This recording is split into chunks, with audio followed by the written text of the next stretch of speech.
go.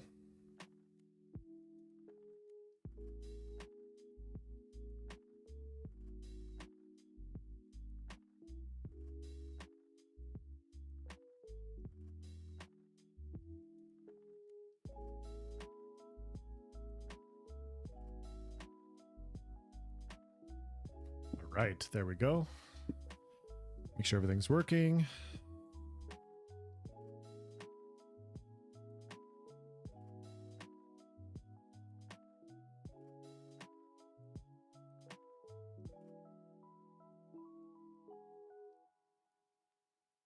Make sure it's working on this end too.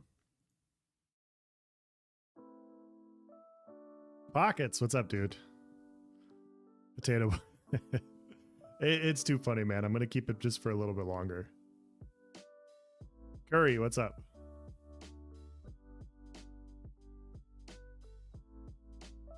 We got some stuff to talk about, guys. So some things happened.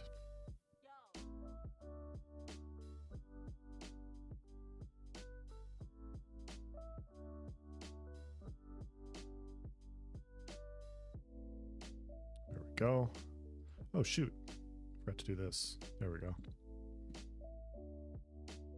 Still love the Bob Ross and the Doc Burns videos. Yeah. That's good stuff. I wish I could paint. I really do.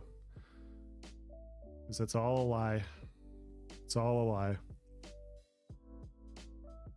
I like to think in spirit, though. Me and Bob Ross are similar as far as how we talk.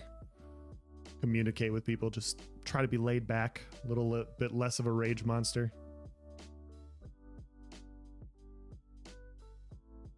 Yeah, I'm gonna wait a little bit for people to hop in, but for those of you guys that don't know, the verbal NDA was lifted today, and I haven't said anything to you guys, but I've been in the pre-alpha 2 all weekend, and so now we get to talk about it, and so I can give you first impressions, at least my first impressions on, you know, what's kind of happened this last weekend. I was hoping that I was going to get a few other people that have been participating longer to provide their overall thoughts on what's happened in like the last month or two, but it's super short notice. Like things just kind of popped up and, you know, people are busy on a Sunday. I knew you have been lying to me. I was not lying to you. I wasn't. I promise I wasn't, but I did get in this weekend. Quite honestly, Bob Ross is not so much a good painter. The facts he can teach talk while doing what he's doing is what's so impressive for sure.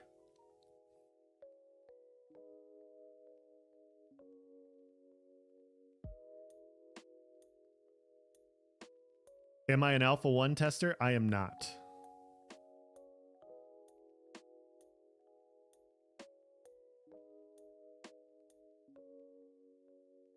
Sorry, my text messages were going off.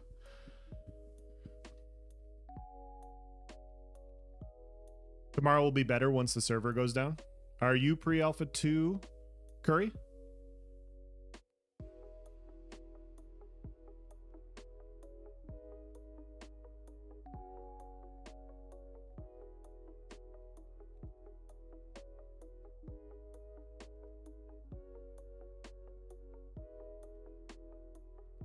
So I hope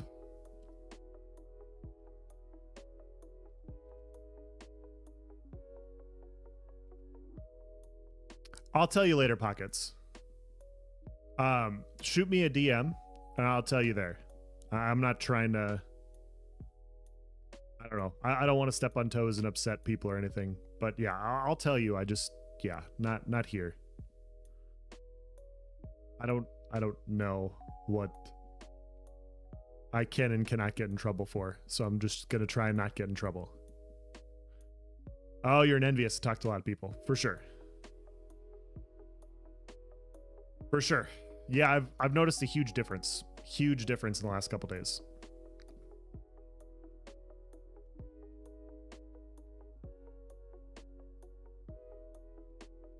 Turn this down just a little bit.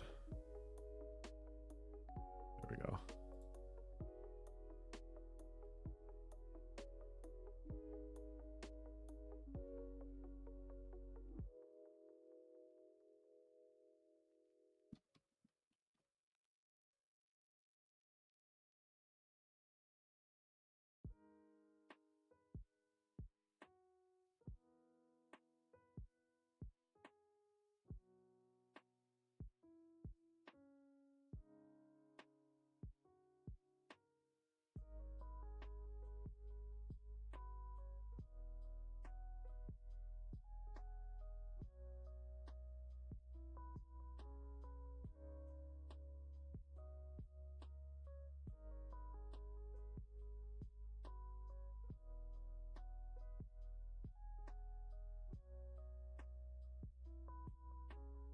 Okay.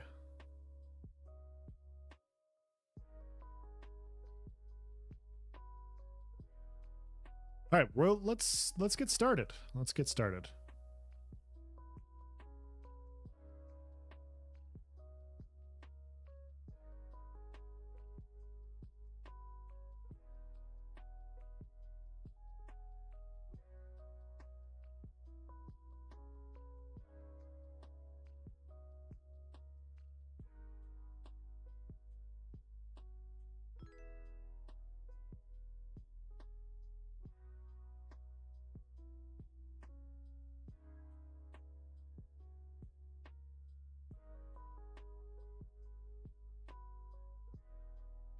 We're up and running. We are up and running, boys. I'm sorry. I've been quiet. Exciting stuff. So I have yet to watch the Q&A today. I kind of figured that we could react to that on the live stream if we want. Kind of go over, you know, the new stuff that we learned on that. If you guys don't want to do that, that's cool. Or we can talk about the verbal NDA being lifted for pre-alpha 2, and I can give you guys my overall first impressions. I'm going to be working on a video on it tonight to get it out tomorrow and everything, but figure we get to chat now.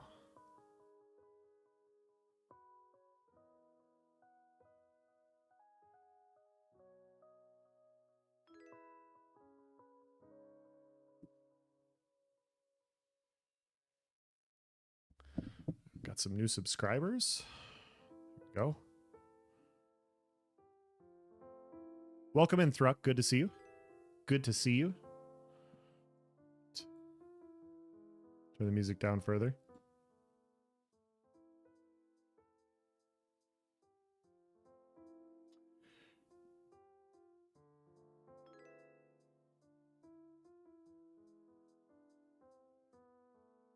All right. So, first impression so far for pre-alpha 2. Best low-level tank is red. Nice. What's up, dude?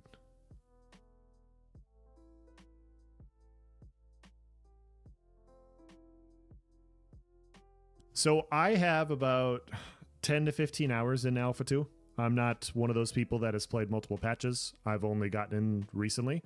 So I can't comment on what it was a month ago. I can't comment on a bunch of the depths of the systems. I can only comment on what I've done recently.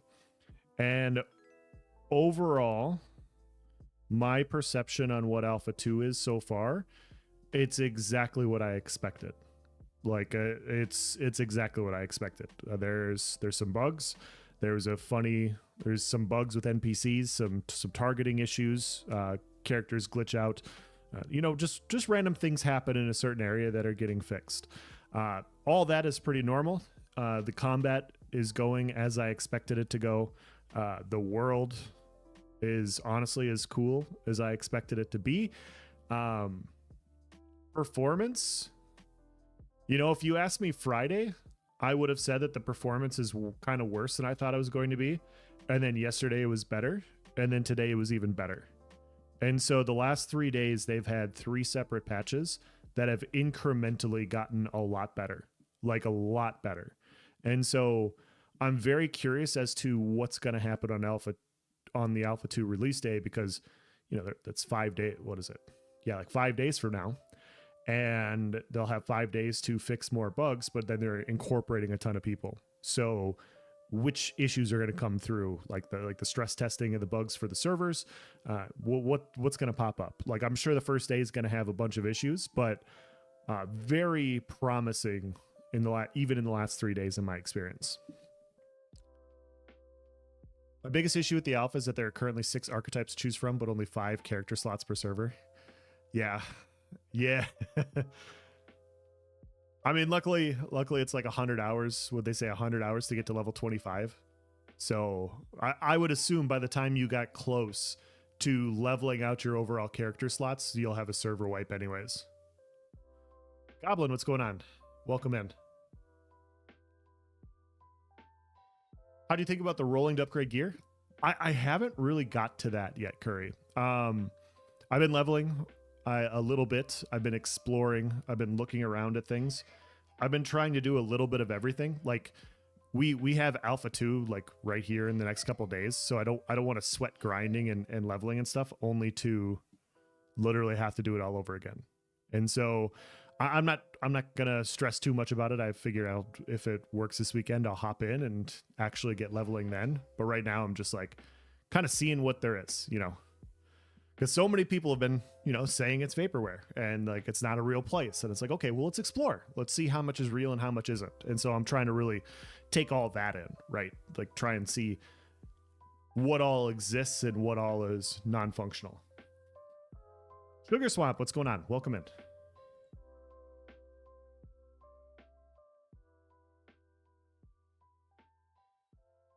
But yeah, I've been rolling a fighter. I decided to roll a fighter because, I mean, it's pre-alpha 2. It doesn't matter. It's only for a couple days. I don't know what I'm going to start with, fighter or bard. Server being wiped today, fresh, clean servers tomorrow. Probably wiped again before alpha 2 launch Friday. Yeah, exactly. Exactly. There's just no point. I figured it'd be more fun to explore and to test things and to kind of look around. But yeah. Vera starts Friday in perpetuity. Yeah. I'm sure there will be some wipes, so I'm not trying to like get too invested in leveling and sweating. I'm just gonna, I think once we get to December, personally, I'll start getting more invested on that end. But before that, I'm just going to experience things and just kind of enjoy stuff. There's gonna be so much to learn with this game. There's so many systems. Not all of them are online, of course, but yeah, like just figuring out commissions, how to level stuff, how to craft things. Like I gotta figure that out at some point. So that is my personal Discord. That is not the Voices of Vera Discord. I'm not sure which one you want to go to. That one's more ESO related. The Ashes of Creation related Discord can be found here. Hold on one second. You can go to that one if you want. Like, there's no stopping anybody. It's just it's a different intent. I haven't really opened that one up yet, to be honest.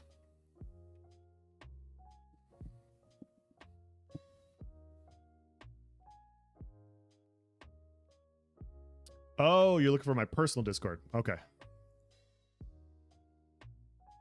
Yeah, the one I just linked is the Ashes of Creation Voices of Vera Discord. This one is my personal, like, ESO, a bunch of other games Discord. So this one, the one I'm posting right now, the second one, that's my theory crafting for ESO. We'll talk about Ashes in there eventually, but like that's always been more of an ESO Discord, and there are separate spots for it. I just haven't wanted to intrude on people that go there for ESO information. Can we send our feed pics to the personal Discord? You could just send them to my DMs. That's cool. Vera starts on Saturday for me, so sad. I'm in New Zealand time zone. Hey, it's coming though. ACL, good to see you. Regardless, we are a week away.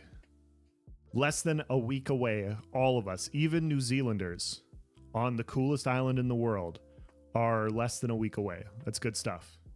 It's good stuff.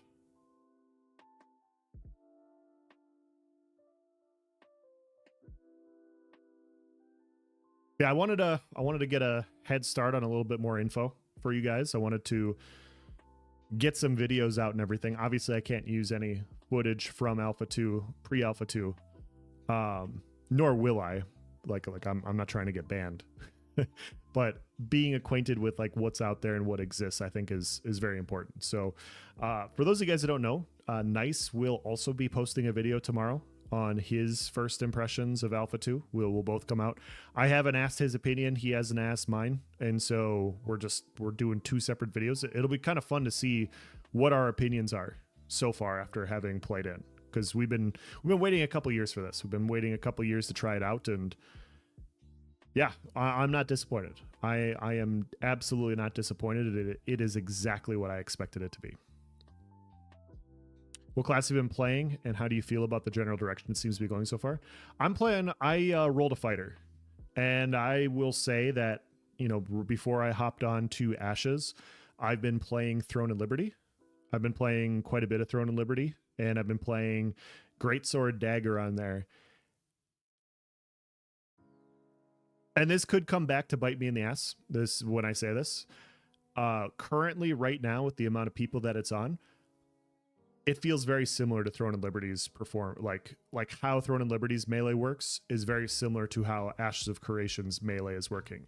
There's a few stutters here and there, but it's a little bit more mobility. It's better in that regard. So in my opinion, it evens out.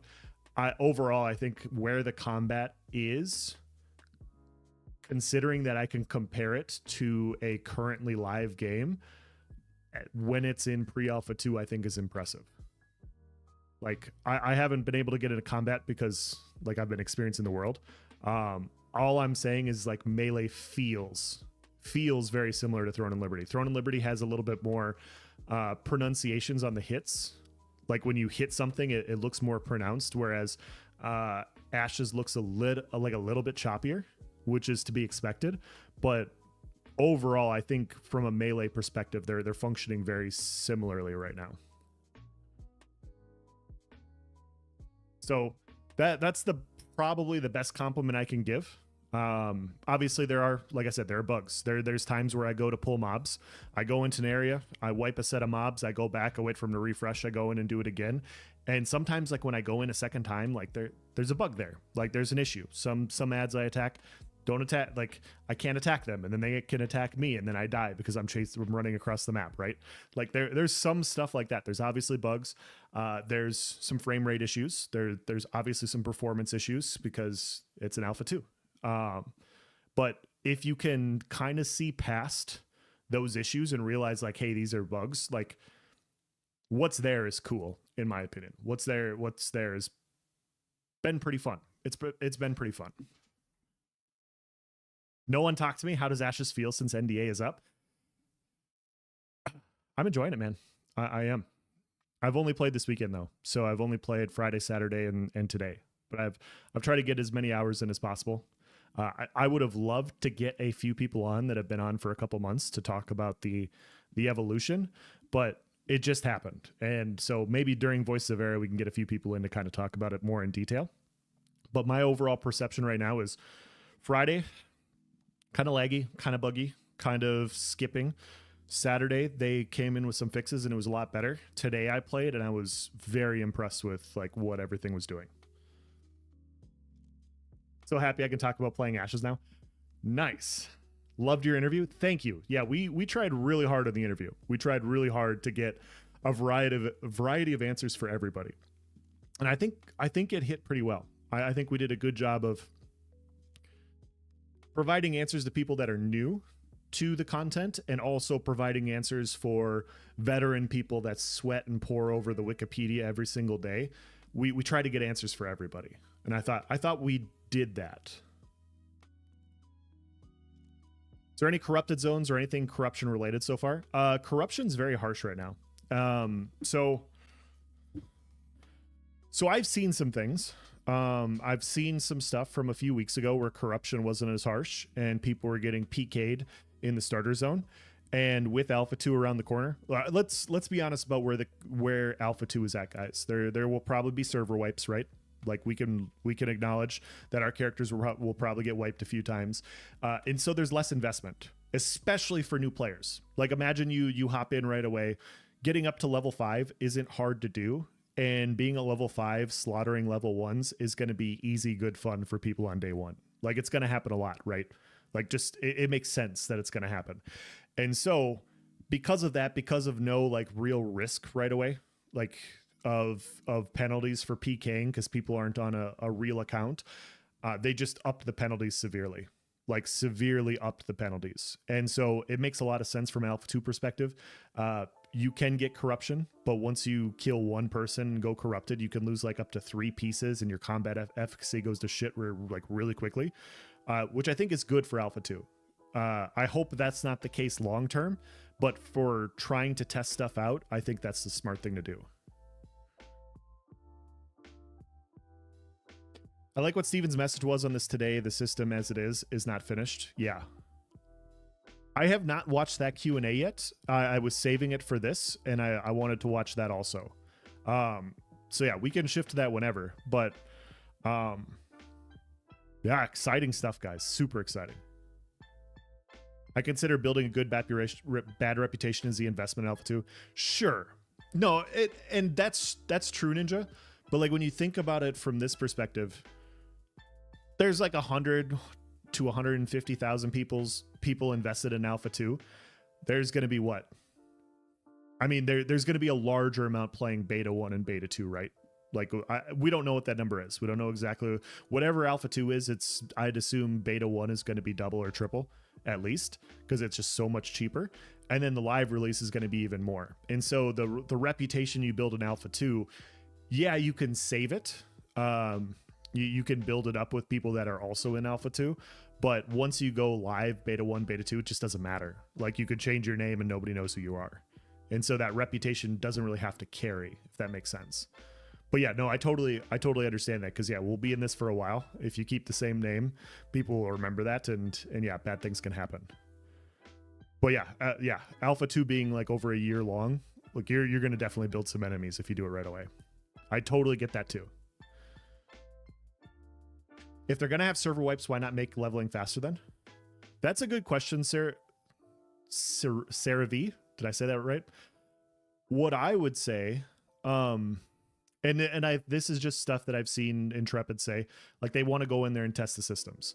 They want to go in there and test all these things. I think Vladis even asked this about like catch-up mechanics for leveling if there's a lot of wipes.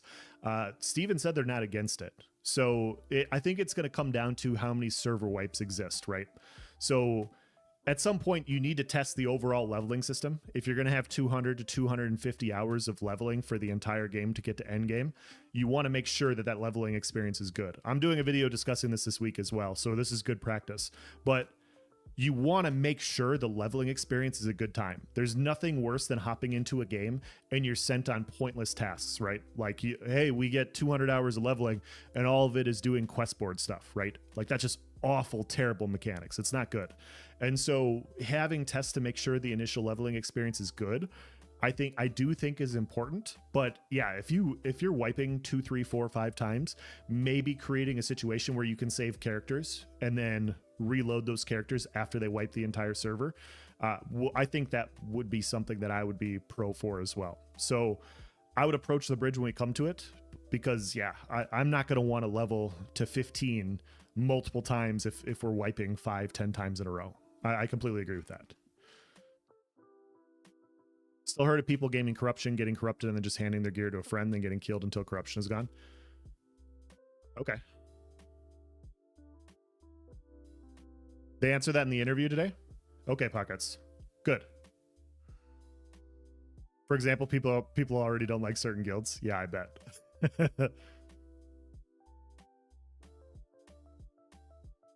Yeah, Ninja, do you have any good leaks? Come on. You just said you're free of your chains. Let's share with the class here.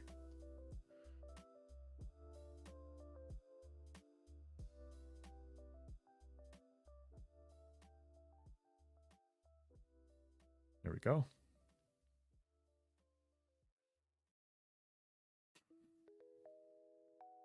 So yeah, I do agree. I do agree that if we have to grind 100 hours plus multiple times, it's not going to be fun. But I would like to keep it first to make sure that it's fun and enjoyable, and that the leveling experience is good. That's what's going to pull people in. Like, how do you hook people?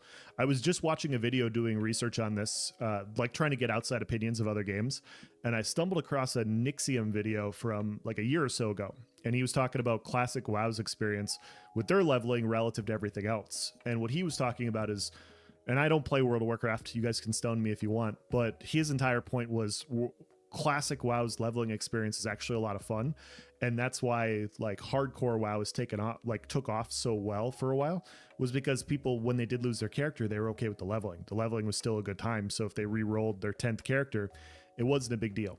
Other games, you wouldn't want to do that, right? Like some leveling experiences are terrible, and I think for a game like this that is going to have a longer leveling time, it is important to not pull a new world.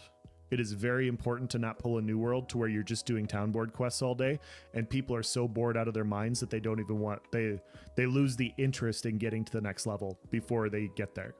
Like, New World's leveling initially was terrible. Like, there was nothing to do. And so it's like, okay, you have an arbitrary 120 hour leveling experience. well, people are quitting at 70 because it sucks so bad. Like you just killed your own game. So I think you have to keep that in mind for the live release, and you have to also keep that in mind for Alpha 2. What's Alpha, Beta 1, and 2 mean exactly? Their progress in the game, Chainsaw. So alphas are typically not as far along in development as betas are. And so Alpha 1 is more rough around the corners than Alpha 2. Beta 1 is more polished than Alpha 2, and then Beta 2 is more polished than Beta 1. So it's just kind of where they're at in development, how close they think they are to releasing the game. Could see having some rollbacks as well, where you just lose a few days progress. I could see that too. But yeah, we won't know how many wipes there's going to be. And that's the big thing, right? Like, how many people are going to want to continue to level characters if we wipe for like a 10th time in 2 months? As an example, right? And so I think that's something to keep in mind.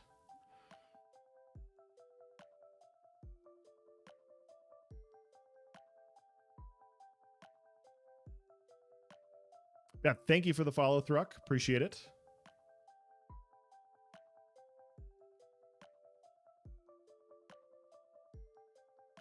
But yeah, overall, like I said, I've been having fun. I have to update the guild about some things that are going to happen, because I was going to approach Alpha 2 as like, hey, we're going to go around, we're going to test, like things are going to be fine. But the amount of politics that are already existing in pre-Alpha 2, I knew it was going to happen when the game goes live, and I knew there's going to be some of it in Alpha 2. The fact that it is so pronounced in pre-Alpha 2, it's like, okay, like this is actually like almost getting into a game. Like the amount of shit talking I've seen, the amount of drama I've seen, the amount of politics I've seen. Yeah, it's, I'm not trying to say that some parts of this are going to function like a live game. Some parts.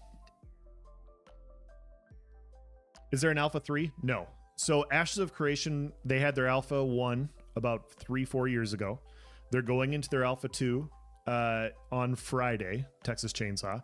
They haven't said how long Alpha 2 will last, but Beta 1 and Beta 2 will run concurrently with Alpha 2. And so when they're far enough along where do they feel they want to have like a Beta 1 test and have more people coming in and testing specific systems, they'll release Beta 1. And then Alpha 2 will be an NDA area. And then Beta 1 will go up and go down. And then they'll introduce Beta 2. And then when Beta 2 is done, at some point after that, they'll release the live game. Worst part about leveling a New World at launch was knowing wars were totally broken, so having that pinnacle content as a goal didn't work. Exactly. That's a great point, Galwood. And the worst part, like, I didn't do the first part of leveling. I have 2 different friends during the first release of New World. They got in, they were super excited about it. They both did about 70 hours of town boards, 70 hours.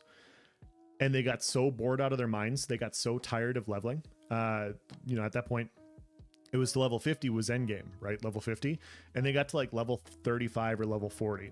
And so it basically means they needed to do another 20 to 30 hours to get to endgame. And it burnt them out because it was so boring. It wasn't fun to do. The storyline was non-existent. There was nothing keeping people in. And like when you're a lower level like that and you're trying to flag for PvP, in that game, you're just a free kill to anybody level 50 and above. Like just like most MMORPGs, you're just outranked to a point there's nothing you can do about it. And so it's like, okay, you're telling me I need to know life this game in order to get to a level to be competitive. I just don't want to play this game. Like it's not fun. It's not enjoyable. There's nothing redeeming about it right now. I'm done. And then they never went back. And I think you want to avoid that. You can have a challenging experience that takes a little bit of time to level up without just turning so many players away. I think people won't truly appreciate how massive the crafting system is until they interact with it. Even in its current bare bones state, you can see how huge this game economies will be. Yeah, I barely touched the crafting stuff, and I was just like, no, I'm not doing this yet. Like, I'll be fully honest, guys. I went in to like craft a couple things. I did the introductory quest lines, and I was like, nope. Okay, I will do this when things are more stable and they're not going to like wipe right away. I just want to go look at the world. But yeah, I do agree. There's quite a bit, considering that this is their bare bones state. The amount of depth that exists is pretty cool. Most people died between 30 and 40. Yeah.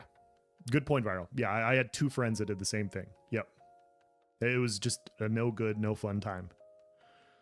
Looking at the development pace, 4 years till release sounds good. That's around my timetable.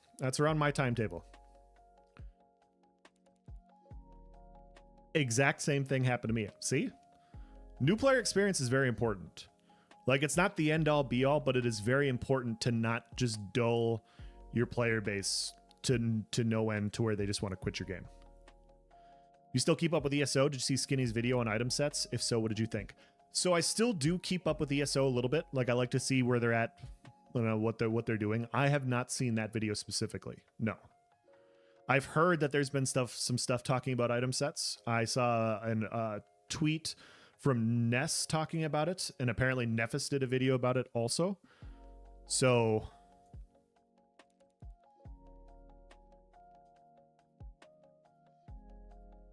volume too low, can barely hear you on full blast, much quieter than the average video on YouTube. Am I quiet for anybody else? Like, I'm on my OBS, it's saying I'm not like I'm close to blowing out my speakers, and I'm close to peaking. So maybe try refreshing, Teely. Maybe that'll help. Oh, you want me to yap? Okay. I can keep talking. Like, let me know if this is loud enough. You're okay at 50%? Okay, I'll turn it up just a little bit. If it starts peaking, just let me know. Let me know if it starts peaking and there becomes an issue. I turned it up just a little bit. But yeah, also try refreshing, because sometimes that happens on YouTube's end, where like you'll just randomly get a quieter video. Steven said something today in the interview that might make you think the game will come out faster. Maybe. Oh man, you have my attention. You have my attention. There's been some things posted on YouTube and from Steven on different posts and stuff that makes me believe that it could be a little bit earlier also. But then it also gets deleted. So I think they don't, I don't know what's going on there. Volume sounds fine. Don't you think 100 hours to hit level 25 in an alpha with both wipes is a bit excessive? So Backstabber, I just talked about that. If it continues to happen with a lot of wipes, I think allowing people to level up to a certain point makes a lot of sense. At the same time, making sure people test the leveling experience to make sure it's fun is important. So I think you can do both. I think you can basically say like, hey, we're going to go into this, you know, anything over hypothetically 3 big server wipes. We're going to start giving people experience scrolls to where they can level up to like level 10 or 15. And then that way you're shutting that down. But before that, I think you want to experience the whole game, experience rolling through it. So I think they should do both. That's my opinion. Nepty, what's up? It's louder now? Okay. Jesus. Okay. So yeah, I think both needs to happen. I don't want to go through 100 hours of leveling multiple times. I'm right there with you. I do not want to level 100 plus hours 4, 5, 6 different times. It's just not something I want to do for Alpha 2. It's not something I'm interested in. At some point, you wear out that information on the leveling experience, and you don't need that information anymore. So that's my perspective on it.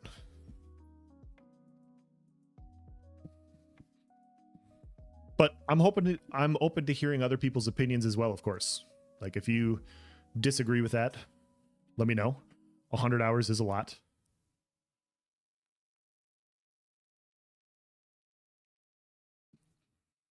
I only just got 100 hours in TNL, and I think I'm pretty much done with that game now. Yeah. Yeah, there's not a ton to it, man. Not a ton to it. It's a time waster, I think, right now. I think there needs to be a few more things. It works really well. It works really well. The framework for having a functional game with good systems is there. The systems need improvement. I consider that just an opportunity to test the different classes. That's what I'm going to do. Like, I plan on every wipe just running a different archetype.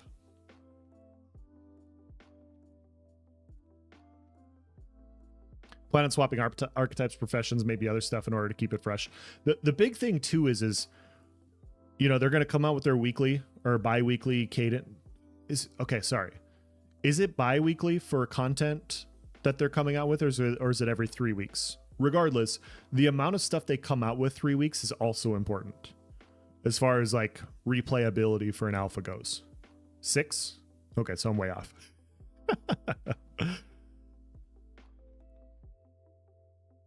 Large patch, 6 weeks. Okay, I thought they were leaking information a little bit quicker than that. I thought it was like every 2 or 3 weeks.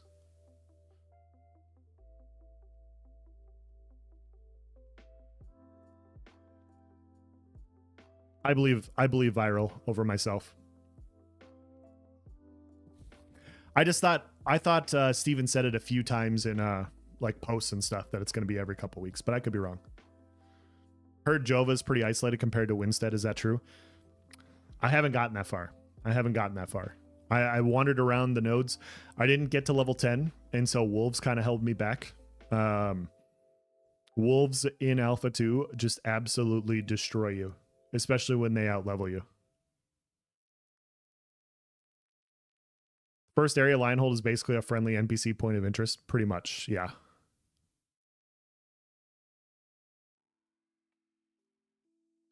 There will be small ones and then a big one. Giggity. You have 3,000 hours in Baldur's Gate 3? God damn. I personally like slow leveling, especially in a game as huge as AOC. People will be playing this game for the next decades, I hope. Yeah, so that's part of the video that I'm coming out with. Because there's been some debates on the forums about having the leveling experience be longer. Obviously, there's been some complaints about Alpha 2's leveling being too long, hours-wise. And I wanted to just kind of do an all-encompassing video. I think you have to have a healthy middle ground. I think a long leveling experience makes sense, especially when you start incorporating corruption, making it worthwhile to get to the next level. I hate basing leveling off of hours, though. And I know this is a lot of semantics, so hopefully I say this correctly. But a game that looks at their leveling experience in hours and not in content, I think is really missing the plot on what a leveling experience should be. And I think we all know kind of what I'm talking about with specific games that literally they're just like, yeah, here's a timetable of meaningless, pointless hours you have to invest in order to get to the point where you can do fun stuff. If there's a fun leveling experience that takes 1,000 hours, hypothetically, I'm all for it. I'm all for like a fun leveling experience if it's good. But when you start adding in those long hours, you need to make sure that the content that you're doing in order to level up is not just completely boring and monotonous and really not well done. That's how you lose a player base rather quickly. So the other thing to take into account, I mentioned this in Discord as well. When you have a competitive game like Ashes of Creation, the longer your leveling time takes as a whole, means the longer the players that invest a ton of hours into the game get to be gods. And so in a game that's competitive with nodes rising and falling, in a game where you're going to have a competitive economy where all these things happen, yes, a longer leveling experience is good, but if you make it too long, you also encounter that issue where some players are literally just unkillable gods for X amount of time. And so that becomes also an issue. And so I think you need to balance both of having long, enjoyable leveling experience where there's a lot of replayability. You can go along, you can learn the systems, you can learn the crafts and everything, but you don't want it so long where you're like, okay, so you're telling me in order to get to endgame, I'm going to have to grind for 8 months. And then at that point, people will have had 8 months of doing high level rating, getting all the best gear. They have all this stuff. And so like, I'll never have fully caught up. Like there's never a point where I can compete. I'm just always out of it. That gets depressing. That gets depressing.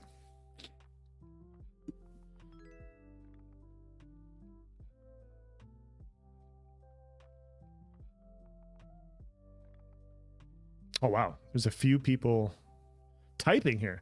I love how mobs have signature moves, behaviors they do, like the wolves run off and circle you. Yeah. Or like the borks run around. Like you almost kill the borks and they start running away. That's pretty cool. And then the one bird, the raven that you can't target, and he chases your ass down and tries to kill you. And so you'd literally just spend the entire time running away, trying not to die. That's a cool little bug. Do you do any PvP raids, dungeons, etc.? So we did like cleared some mobs as a group in an area. Didn't do any PvP. I was only playing this weekend. I will be doing a lot of that in Alpha 2, but there's just so much to learn. And like, this is a while ago, but I said the first time I hopped into Vera, I was just gonna like explore, like climb hills and look around. I'm like a hardcore PvPer, but like I wanted to immerse the world first, and so that's literally what I did. Leveling should be tied to something like story arcs. I agree. Can't have slow leveling with no content. Nobody wants to do town board for 50 hours. Exactly. Exactly. It's finally feeling real. It is. You do have to kill mobs to get recipe drops. Getting recipes will be super important. If people speed level, they'll possibly miss that important step. True. Excited to watch you play. No one. I'm not joining until there's more content. Fair. Viral doesn't want quests. I think there should be both. Like if people like to grind and they like to kill mobs, they should be able to go kill mobs. But if people want to just like experience a storyline and go through it, they should be able to do that too. I think there's room for both, in my opinion.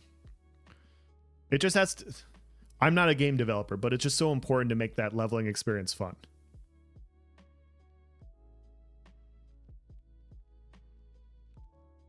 But yeah, so Josh, I've had a few friends that have asked me my opinion on Alpha 2 and everything, and they're kind of on the fence.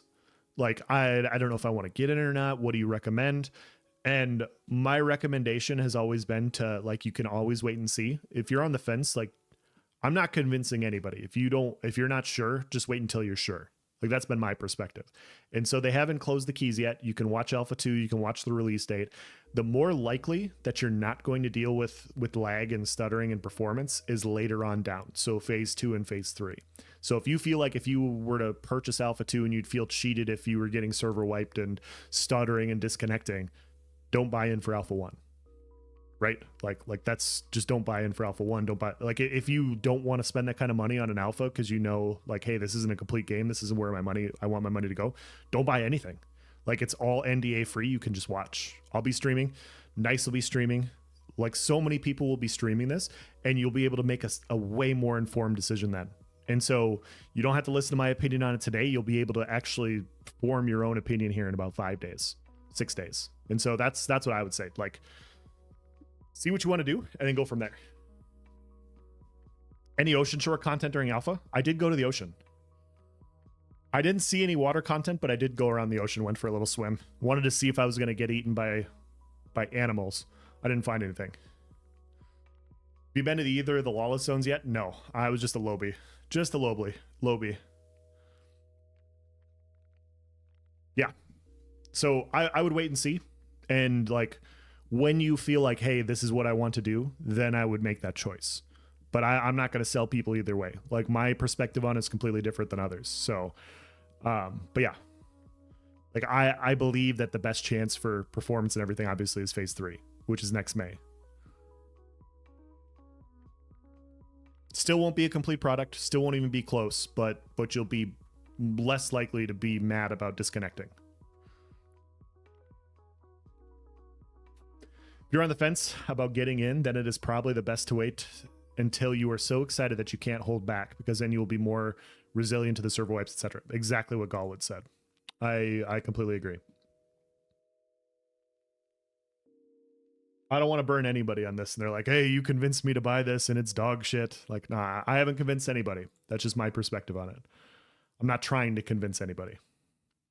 But I will say it, like I said earlier, it's exactly what I expected so far. Like there's been some, hey, is this worse or better than what we've seen? I think it's what I've seen so far. It's basically what we've seen.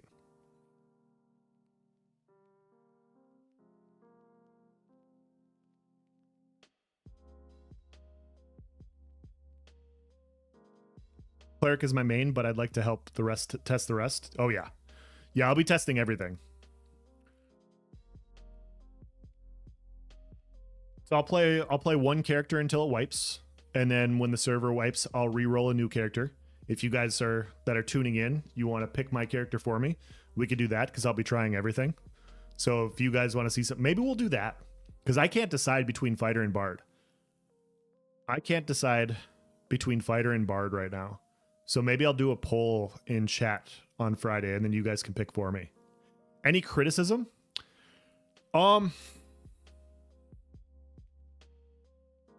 So what do you mean? This is gonna get clipped, but what do you mean by criticism? Because it is laggy.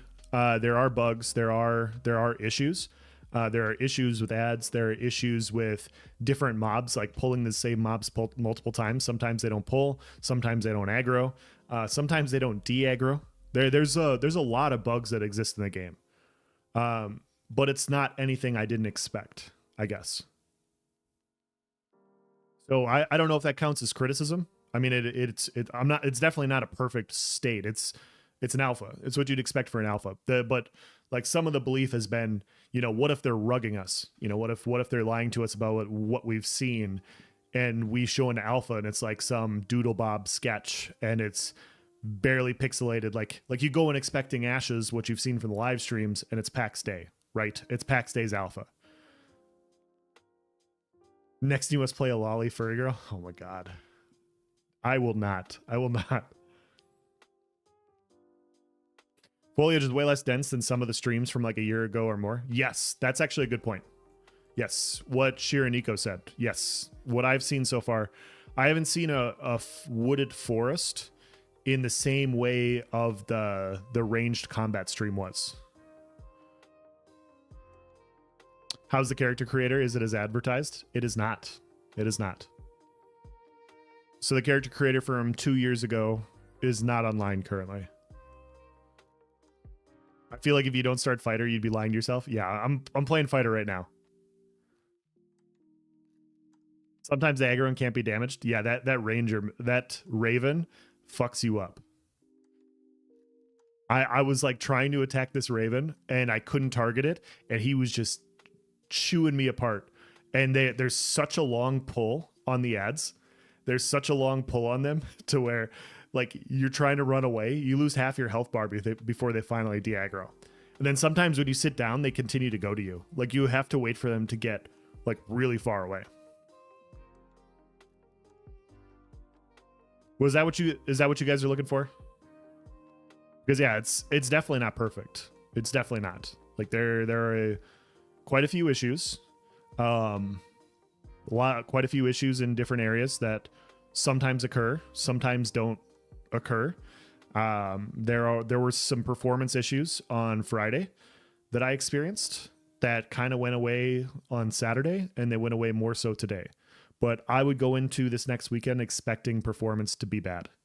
That's what I would expect. They're onboarding a bunch of people on a bunch of servers. I would expect performance to be kind of bad Friday, Saturday, and Sunday. And if it isn't, pleasant surprise.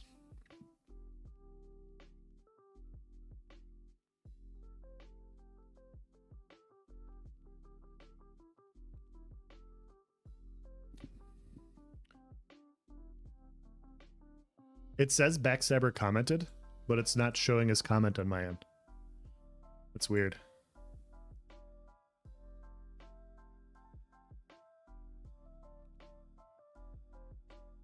That's really weird.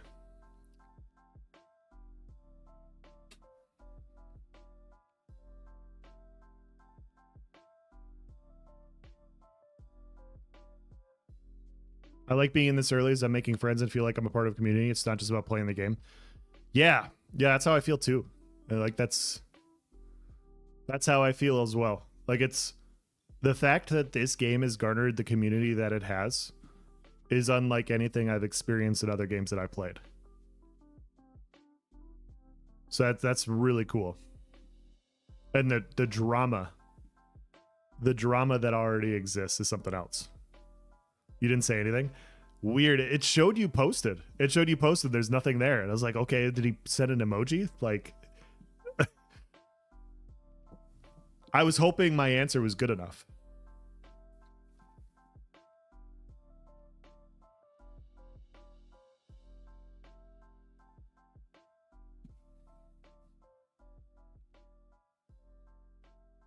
Yeah. Does anybody else have any questions about Alpha 2? I'll do a video about it. I know Nice is working on a video right now about it, pre-Alpha 2 opinions and everything. I saw Zillin just posted one to provide his opinion as well. How does the tank feel? That's Nice's spot. Nice is playing tank. Have you played Throne of Liberty? I have. I have about 45 hours, 50 hours in a Throne of Liberty or so.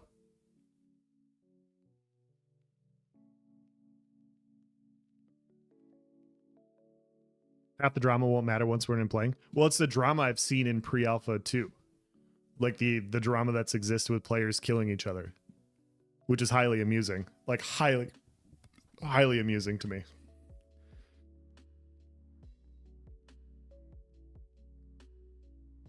Are you in Genesis? I am not.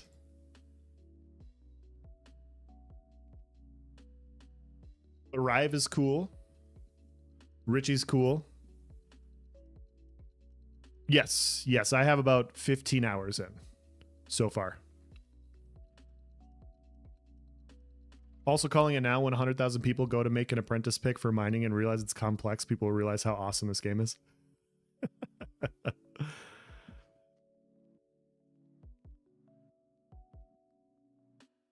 How is the corruption system? It's very harsh right now. It's very harsh. Other people, Drunk Ninja, if you want to comment, he's pre-alpha 2 as well. Anybody else, if you want to comment on the corruption system, it's very penalizing right now. Very, very penalizing. Which makes sense for Alpha 2. Yeah, I've been playing the melee combat. I played melee combat on Throne of Liberty. And I would say that they're very similar as far as how they're functioning. Like, not perfect shot-for-shot remake. Throne of Liberty functions slightly better. Even though you kind of stand in one place. Ashes has a little bit more movement and it's slightly clunkier, but they're very close comparisons in my opinion. And if you played the PAX alpha, it's different states in progress, of course, but like the Ashes alpha so far is just so much more in depth than what PAX had. Like so much more in depth. Potato avatar is perfect. Dude, it kills me right now. I thought it'd be fun to do the potato avatar for a bit. And then when I actually do like live streams with my real face, the contrast would be perfect. And people are like, yeah, no, go back to the potato. Corruption seems like it is in a pretty good state. Seeing corrupted players getting farmed at spawn shrines is great. Yeah, starting out, I think it's really important to get people into the game. I've already heard a few people say that the artisan system is promising, even if it isn't super practical right now. Yeah. Yeah, the amount of bugs cannot be understated, but the depth for the systems for an alpha is very promising, in my opinion. I think that's the best way you can say it. Is like, no, this isn't a fully complete game. No, it's not fully finished. No, you're not going to be able to well, I can't say that for everybody, but like, you see the vision, and that's the exciting part, I think, is you like now you can tangibly see what's existing. And I think that's really cool.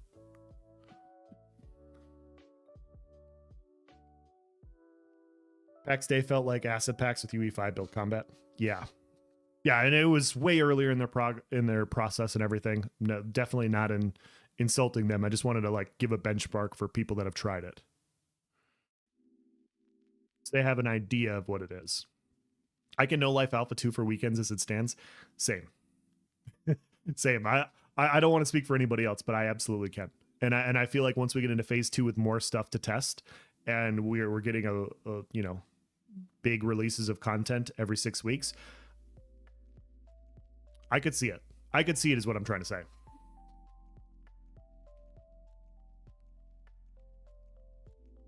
Sorry, this has been answered already, but how has the server stability been during the test so far?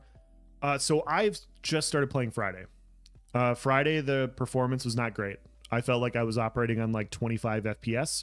There felt like a lot of skips, a lot of bugs, a lot of issues. They had a patch on Saturday. fixed the vast majority of it. Everything felt really smooth. Everything felt really functional. Every once in a while there's a skip. Every once in a while there was a rubber band. I haven't crashed from the game yet. I haven't crashed out yet. I know Nice did once, if I remember correctly, or Arctic did once. So one of my friends crashed once in the 15 hours I played. But I have not. And then I played today, and today it felt quite nice.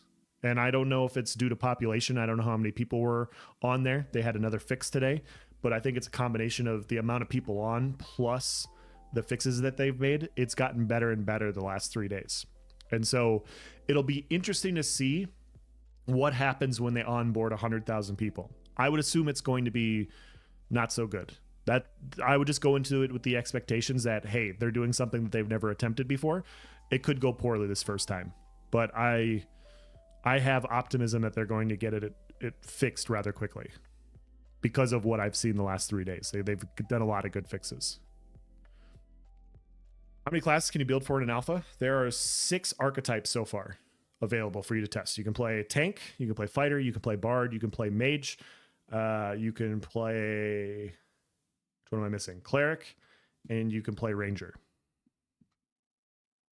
It's all about the intent, Steven and genuine, and everyone will see that. Yeah. Throne of Liberty was fun while it lasted, but it's run its course in less than 2 weeks. There's not much depth there, man. There's not much depth. It was fun to hop on and mess around with, but yeah.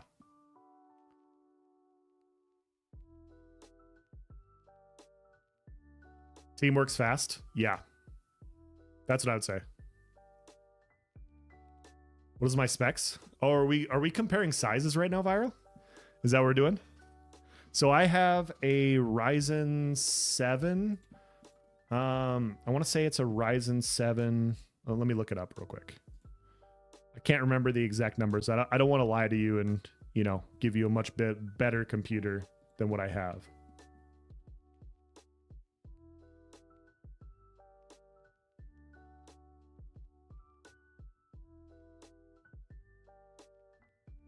One second.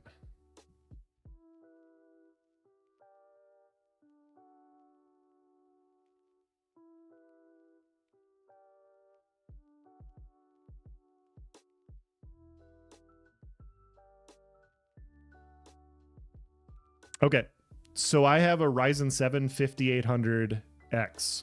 I have 32 gigs, and then it has a 6700 XT with a 1 terabyte hard drive. So it's not a bad computer. The 6700, if I remember correctly, the benchmarks are close to like a 3060 Ti. It's either close to the 3060 or the 3060 Ti. Like they're very comparable in that regard, if I remember correctly. Zillan was saying the stability has been increasing each and every day. At the start, they had issues with only people being able to log 20 people in and teleporting them away. Yeah. This last weekend has been no. I really wish I could hop on right now and show you guys like what I was just doing. I was very impressed. Snake, thank you for subscribing. Appreciate it. Friday's going to be a shit show. I would expect for it too. And then if it's not a shit show on Friday, we should be very impressed. Like, very impressive. Do we know what time it's going to release November 8th? We do not. We don't even know what time it's going to release on Friday yet. Just uninstalled Throne of Liberty. It's fair. Jamie with the rate of 120 viewers. Holy cow. Holy cow. What a raid. Welcome in, guys. Welcome in. Umbris, thank you for the follow. What class are you playing? I'm playing fighter. I am currently playing fighter. Wow. Thank you so much, guys. I'm sure you guys were just talking to Jamie about his experience with Alpha 2.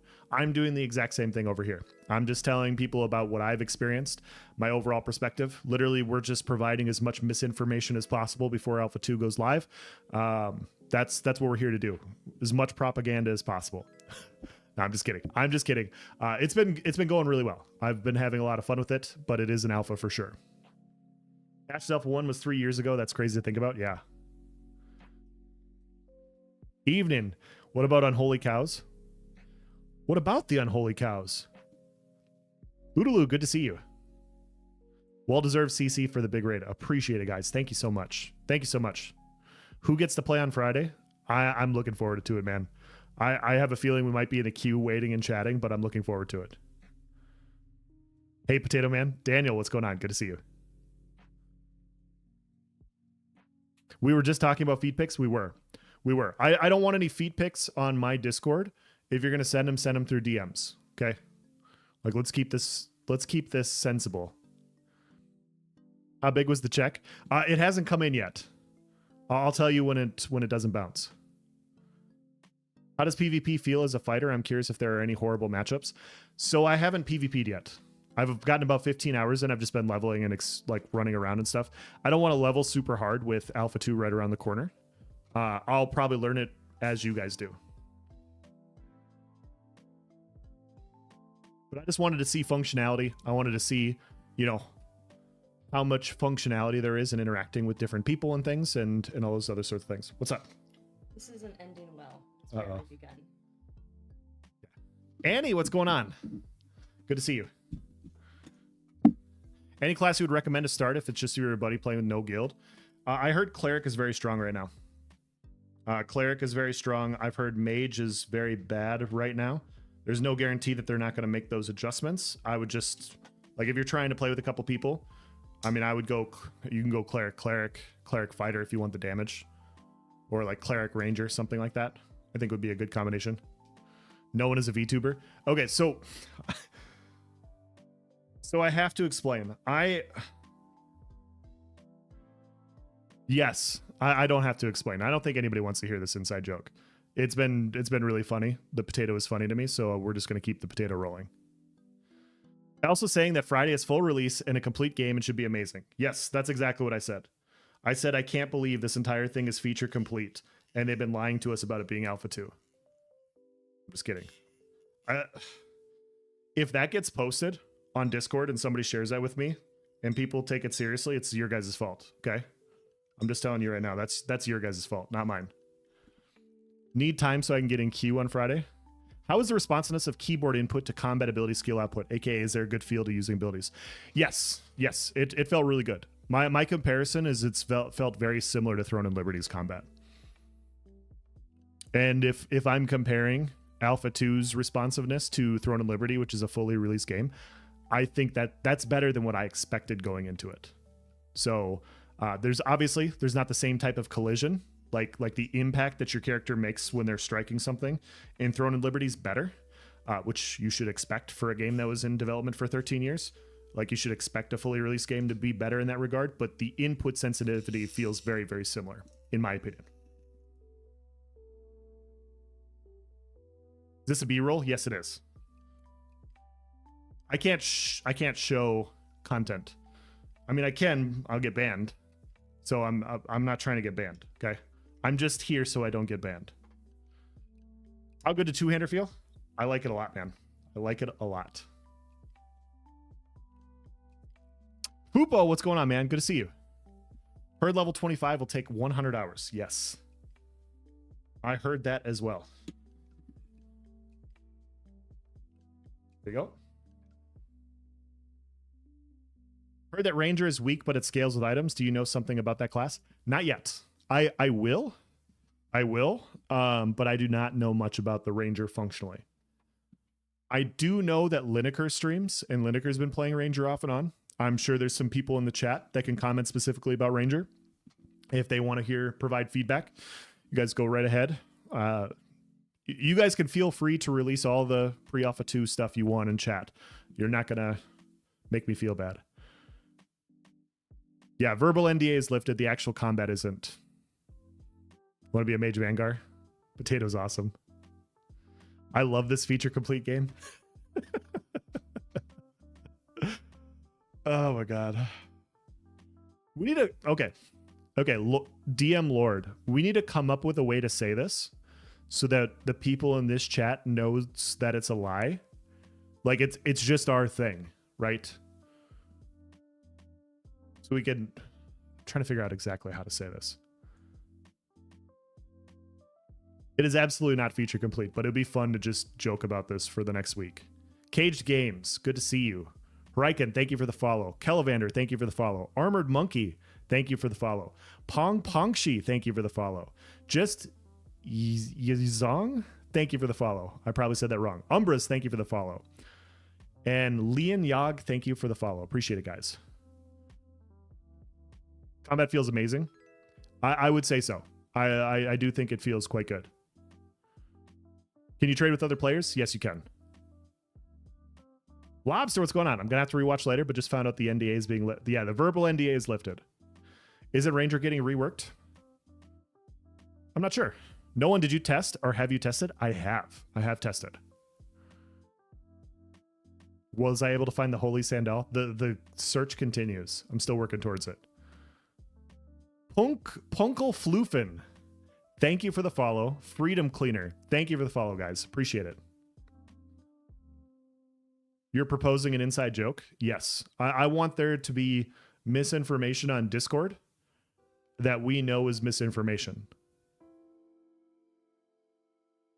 Have you been resurrected by a cleric yet? And if so, how much of the XP debt did it mitigate? I just don't die, man. I'm built different. No, I haven't. Honestly, running... so I've been playing with Arctic and he's a healer. I haven't died with Arctic as a healer. So... like, we just don't die. Healer is very strong. I've died without him quite a few times. Trying things out, trying to see what, like, can I take out 1 stars above me and everything?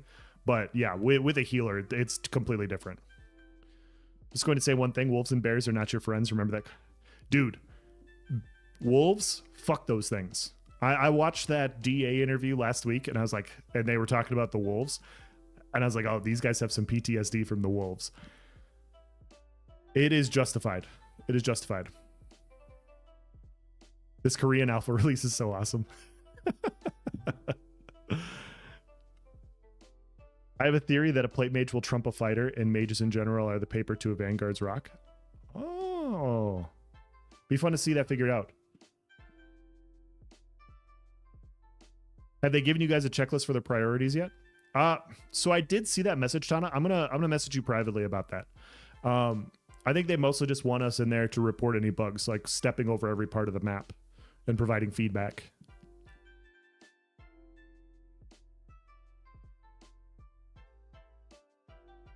How large is the test bed so far? Well, it's been up and running for the last week, nonstop. I think, I don't know how many days it's been. I think since Monday at least, it's been up and running nonstop. So, what system are you most excited to see expanded on? The systems I'm most looking forward to, like fully testing, are the caravan system. Caravan system's my number 1. Castle sieges are up there. I wouldn't say they're number 2, but they're in my top 5. Node wars and node sieges are in my top 5. And then I also just want to see, I really do just want to see everything, but a lot of the combat I feel like is what will really pull in or deter players. And like that's the stuff that has my most attention. Like, okay, is this fun to engage in? Does this have a shelf life? Does this have repeatability? I think those systems are very important. Economy is also really important, but I'm not one of those people that plays 100 hours of just economics and runs through those systems. So I don't feel like my input in that area is as good as other people's. Like if Gall and I hop in the game, it'd be way better if Gall focused on economy and I focus more on combat, because that's what I enjoy. And I know Gall would enjoy the economy. And like we could just provide better input that way. Content creators get to play a week earlier? No. Some. Instead of 3%, it was like 1%. Well, weapon, I ran the greatsword. Greatsword and bow. Are you one of the few people being positive about the current state of the game? What do you mean by positive? By positive, do you mean not negative about everything? Then yes. I think there's a lot of things that are good. I think there are a lot of things that are laggy, buggy, and glitchy. Like how I try to portray it in the videos. I don't think it's black and white. I think it's gray. I think there's a lot of both. And what you're looking for, you can see one or the other. And I try to sit here and tell you guys what the good is and what the bad is from my perspective. So if you came here looking for somebody to like white knight everything, you're not going to get that. If you came here expecting finding trying to find somebody that's going to shit on everything, you're not going to get that either. Like, I'm going to make both sides equally uncomfortable and unhappy. Like, I'm basically a wet blanket for everybody. So that's kind of my goal. Riverlands is massive. It is quite large. That's what she said. Want to pre-download the launcher? Yes. Since Monday, finally made level 5 yesterday, exploring, breaking things, and testing the small stuff mostly. Me too, Grim. Yep, me too. 50 Shades of Ashes. Is bow useful for a fighter? So you have a range and a melee. So I've been using mostly melee, but I have the bow on the back. I don't know how useful it is. I haven't tested other weapons around it to say like one's better than the other. That's a non-answer. I'm sorry. I wish I could provide a better answer, but that's kind of where it's at. Seems like most people are leaning positive than negative. The negative appears to be the more rare at the moment. Yeah. Yeah, this last weekend, in my opinion, has been quite good, in my experience. Fupo, I think I saw you on Friday. Was that you? I think that was you on Friday. The game looks like it's a work in progress to me. Exactly. It is the most complete work in progress I have ever seen. Third trip through here. I like your view of things, so followed. Appreciate that. Thank you, Grim. Thank you for the follow. Nemesis, thank you for the follow. Appreciate it. Based on what other people have said so far, it seems that mob, AI, and quests are the two main things that are bugged. Off and on, yeah, for sure. Like mobs, there will be times where I will pull mobs and it'll work fine. And then there's other times where I can't aggro them and I can't pull them. And there's other times where I can't target them. And so like if I'm trying to level, which I have been, I'll go into pull mobs and sometimes it'll work and sometimes it doesn't. And so that's a pretty big issue for an alpha. Well, pretty big bug in my opinion.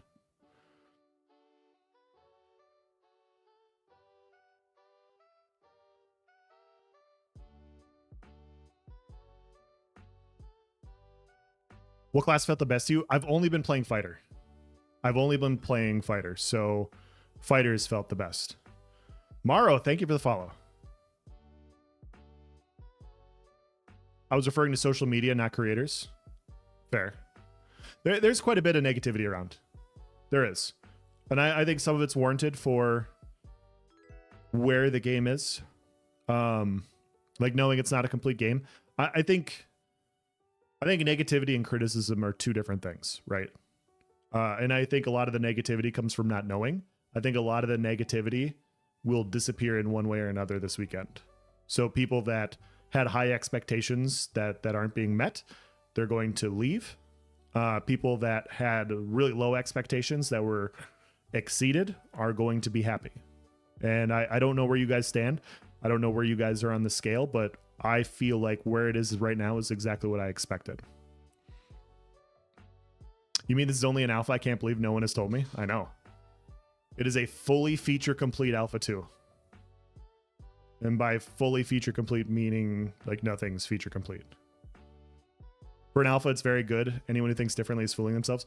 It is night and day difference than alpha 2, PAX Days alpha. Like PAX Days alpha had nothing to do. This had a lot to do. It really does. Have you seen any DPS focused clerics? Yeah, Arctic. He's tried to kill me with it. Is it a thing or are they mainly healers? I don't know what their kit fully is fleshed out. I don't know how many skills they have in their kit that deal damage, but yes, I have seen DPS clerics.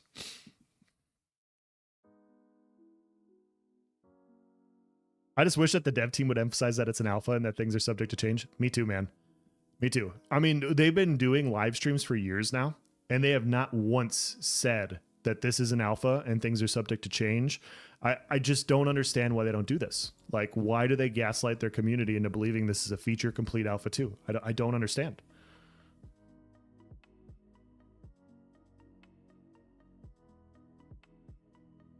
That's a joke, guys. I'm sorry.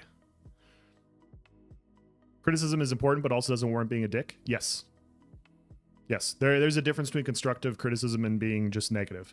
And my perspective on it is if you're getting to a point to where you're just negative about everything, you should probably just take a break. Like it's good for you. It's good for everybody else around you. Like nobody wants to hear somebody just be negative about something nonstop. Like if you have constructive criticism and then you say like, hey, this can be improved, this can be do this, like that's helping push stuff forward. If you're just being negative nonstop about everything and nothing's positive, like why would you want to follow something where you're just negative about everything that's happening, right? Like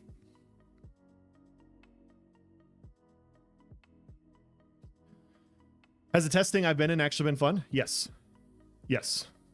Being a dick is my job. Fair enough. If you got hired to do it, you got to do it. I totally understand. Once people see how fast things improve, the negativity will die down. Yeah, I think so too. Yeah, I saw some stuff from a month ago. If people saw stuff from a month ago to what it is now, not that extrapolation is a good thing. You shouldn't extrapolate, but they work very hard. They make good changes. I'm very, very optimistic about what I've actually gotten to experience. There's so much sarcasm going around. I don't know who's serious anymore. I can turn it off and on, man. Like I can deadpan just about anything. But yeah, my real answer is that it is obviously not a feature complete product. It is buggy. It is an alpha. If you can see through the bugs and the issues with like pathing and stuff, you see the core foundations of what they're building. I'm excited for that. That's the best way I can put it. If anybody wants to clip that, feel free. But yeah, I think what exists is a lot more depth than I've seen in other alphas. So we're getting this in 2060, right? Possibly.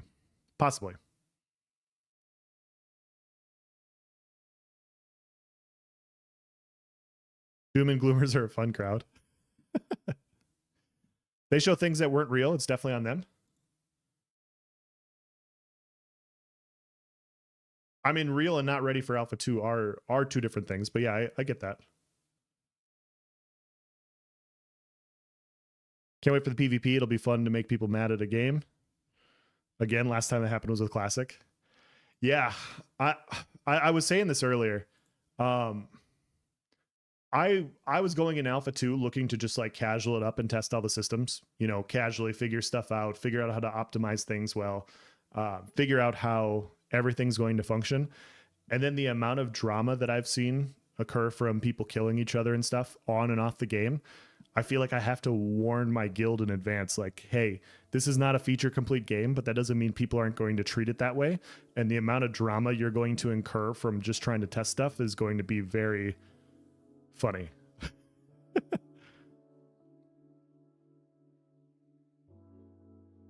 Also, Mio is a bit miffed that Steven is keeping all the hot dog on a stick restaurants to himself in California. Yeah, you can't do that. You can't do that. Character creator is the most overanalyzed, least impactful piece of the game. Exactly. I agree. Like it really, if we're talking about like on a scale of 1 to 100 of most important things in the game, the character creator is what, in the 90s? And I get why people, you know, want the character creator to exist day one of Alpha 2. I absolutely do. I understand it showed up 2 years ago. People expected it to be there on day one of Alpha 2 because it was showcased 2 years ago. That's not something I care about. So I understand why other people care about it. I personally do not. Is Spoon the greatest rock band of the 21st century? Who's Spoon? Sorry. I had to do it. Most important thing for Alpha is how Intrepid responds to criticism, and many people so far have said they've done a good job listening to feedback. Yeah, it's where they go and how quickly they go. Like if, not to call out other games that are in development, but if they're expanding on things, like if all of a sudden that like scope creep starts expanding and they're not making improvements and they're not rolling out new things, I think at that point we'll have an idea like, hey, this game is going to be a long ways out from being released. If in a month from now we're like, hey, or 2-3 months from now we're like, hey, they've rolled out all these feature complete things, they've rolled out all these things are going smoothly. Obviously it's not feature complete, but there's a good cadence to the content we're getting. We'll have a really good idea then too. A lot of that stuff we don't know yet. and we won't know for a while. I was impressed with the Alpha 1 changes to split body movements. Since then, I was sold. The vision is great, and their ability to fix and create is golden. Yeah, that was one of the main reasons I got it, too, is people talking about how poor the first week went for Alpha 1 and how quickly they made changes. That stuff's very important. Is there trading if you craft a weapon? Can you give it to your friends? Yes.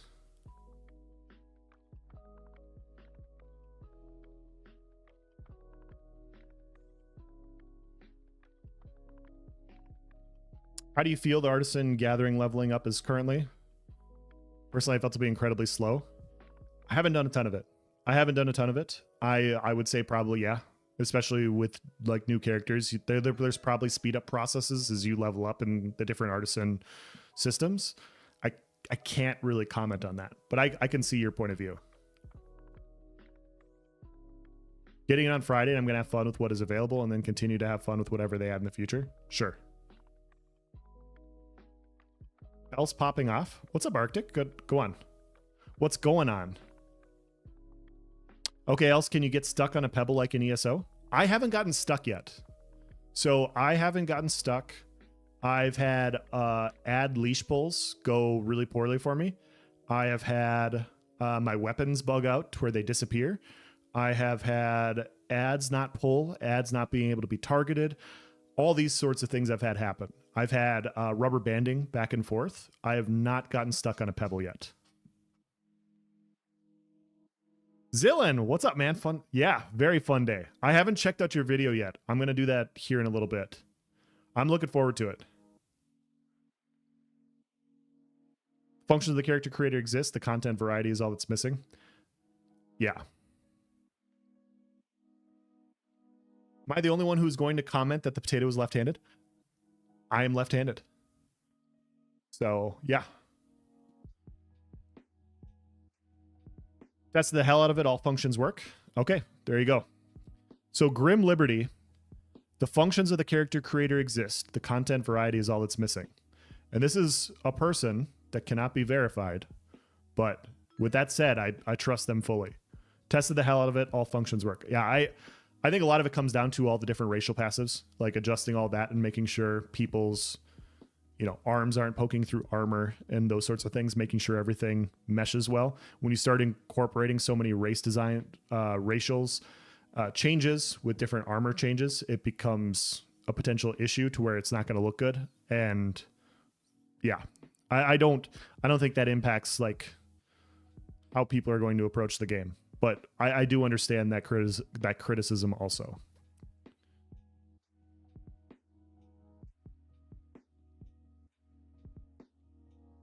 I almost always press random in character creators. Oh, thank God. Thank God I'm not the only one. Yeah, I just randomize. I really do. Unless something comes out that I just don't like, and then I'll adjust a couple things to where I like it. But yeah, I do the same thing. I did it for Alpha 2. We're going to have server wipes. I don't care. I don't care right now. We'll focus on that later. If a corrupted player kills you, do you lose XP? You do experience XP. It's not that you lose experience, you lose experience dampening. So like if you die to somebody, it takes a little bit to work back the level you were gained. But you're not going to like drop from level 5 to level 4. If you had any XP gained in that along the way, you will lose that for a little bit if you die.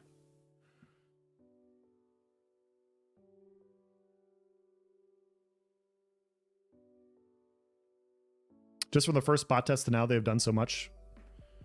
From what I've seen, yeah. Do you see yourself full-timing Ashes or still playing some Throne and Liberty? I'll probably still play some Throne and Liberty. Ashes will only exist Friday through Sunday, and I'm expecting for a little bit it's going to be down. And honestly, like once we get into November here, I go deer hunting and stuff on the weekends. And so there will be a few weekends where I won't be around. And then there'll be Thanksgiving.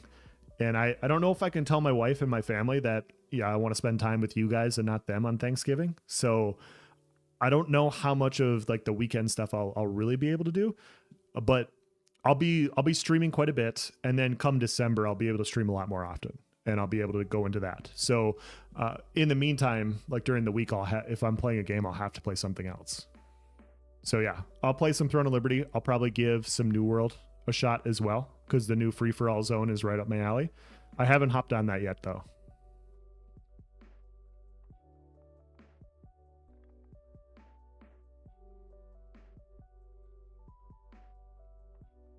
Zillion, get back to editing. It's going to be a brutal 25th. It could. It could. So far, how was the experience as a solo player and in group? So solo player can be done. It's a lot harder.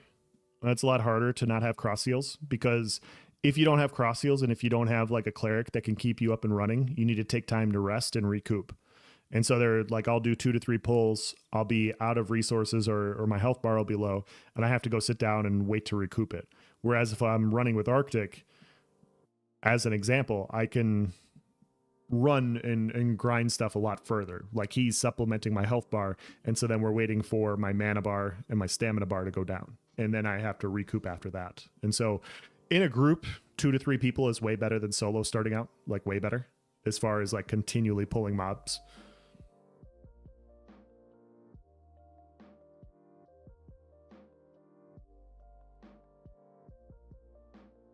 People are already calling the guild I'm in dodgers for avoiding certain guilds. We personally don't care. Our main priority is to make sure the whole guild joins the same server.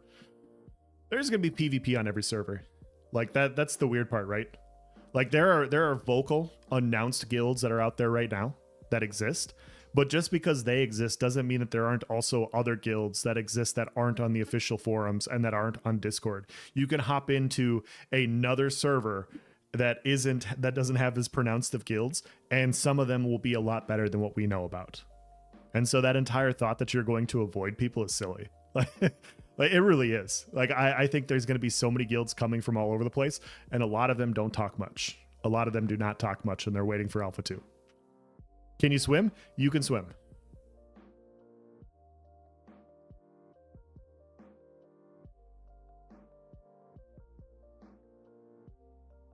Got stuck in a wall. Unstuck put me on part of a map I wasn't supposed to be on. Couldn't unstuck out. Had to get help. Help came in 2 minutes. Wow. How easy is it to fill out the bug reports? I have not done that yet. I was experiencing.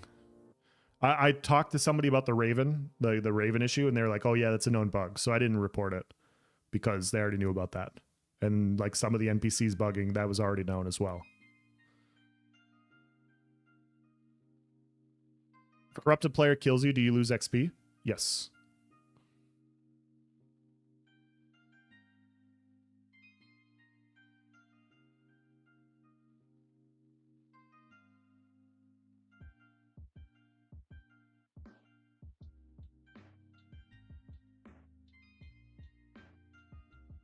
Are they further along with development than we are seeing, or they are saying? I don't think so. Well, it depends on what they're releasing. So if in 3-6 weeks we get a ton of stuff, and then another 6 weeks we get a ton of stuff, we'll know that answer better in a few months. Right now, it's what we've seen. It's what we've seen for the last year, minus the character creator, in my opinion.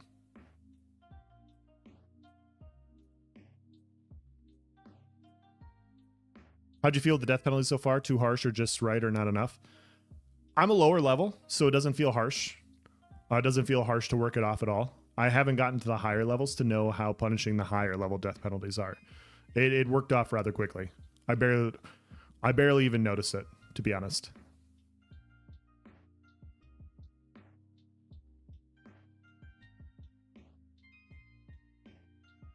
Doylian, what's going on? Is that actually a potato or is it a mandrake root? It's supposed to be the potato cosmetic, if I remember correctly. At this stage of the game, how did you find the variety and amount of resources provided by mobs, chest quests, and other resources? Definitely something I'll be proved to balance as things go on since it's an alpha, but just wanted to get an idea.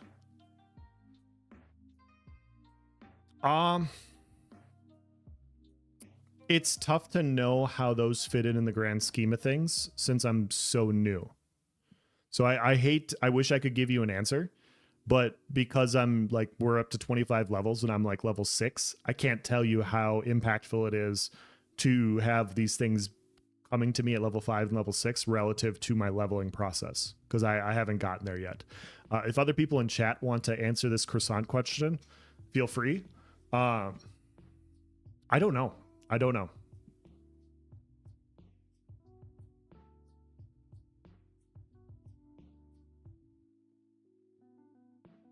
Me and Ikoi, good night. What kind of effect does armor type have for damage output, for example? Is mage in full plate? Does he do the same? I don't know that yet either. I will have these answer for you as I start testing different gear and stuff during Alpha 2.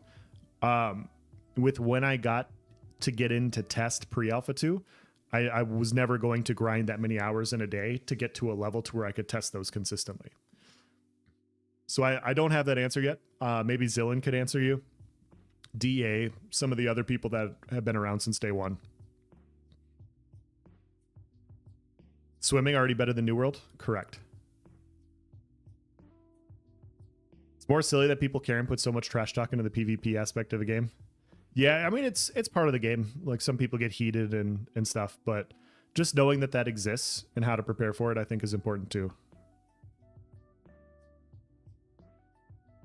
Common complaint during Alpha 2 will be the lack of systems to counter griefing, gaming, the corruption system, PKing in general. It's going to be beautiful, but a lot of people won't touch the game because of it. I will say the current corruption system is very harsh. It's very harsh to a point to where I don't know how many people are going to do it a lot. But yeah, I think it's going to yo-yo back and forth. I think there will be times where it's extremely harsh. I think there's times where it will feel very light, and they'll have to dial in that system. And currently they're weighting it to the fact that a lot of people are coming into the game. There's really no risk to an account because this is just a testing phase and stuff's going to wipe anyways. And so people will PK more naturally in the Alpha 2, and so they're making it a lot more harsh.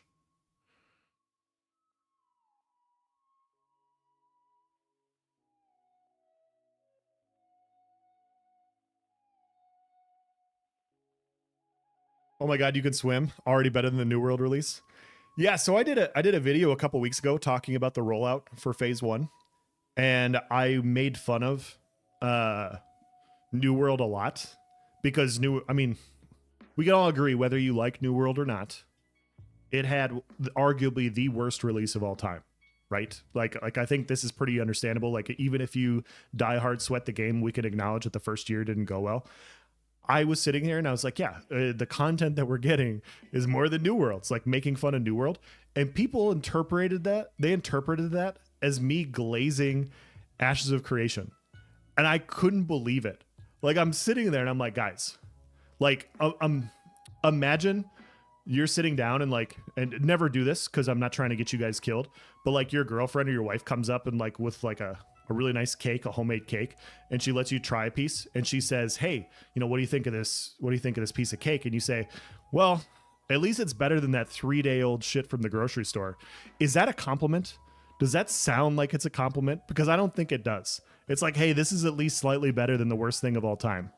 Like, that's how I meant it. But some people want to see negative in everything, and they're like, oh my god, I can't believe he's glazing Ashes. It's like, no, I literally said I was shitting on New World. Like, I understand that there exists a meta for YouTube watchers that don't actually watch a video and comment anyways, but it was still very funny to me.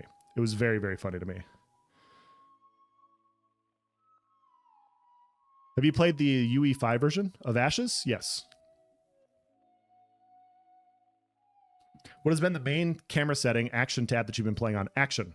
I've been playing action. The other bug I can say is action on the horse does not work.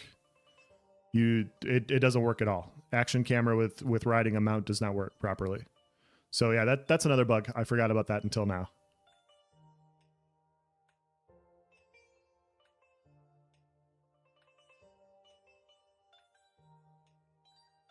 Stoked NDA lifted. Thank you for the stream. Planendorf, what's going on, man? Good to see you. So, Planendorf, what do you want to tell us now that you can actually tell us? Any deep, dark secrets?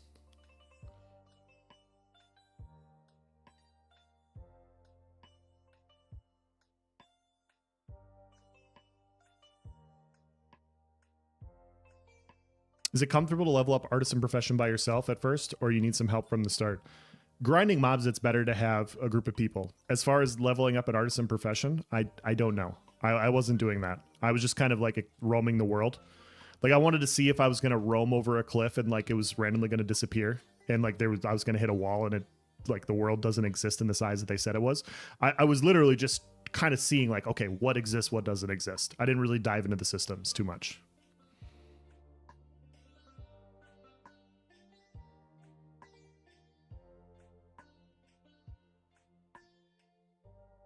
Starter area spawn camp incoming. I think you're going to see some of it. It's very harsh right now, though. It's very harsh right now.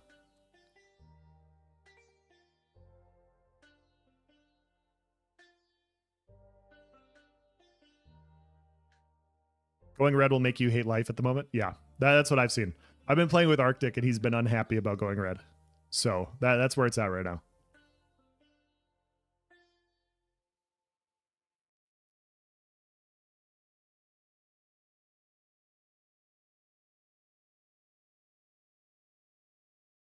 New World peaked on release. First major patch really hurt the game. Yeah, I mean, it just had terrible retention. It didn't go well.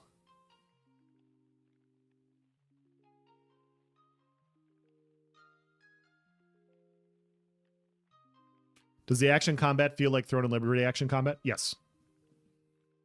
Not exactly like perfect shot-for-shot remake, but I think they are they're very similar in slightly different ways.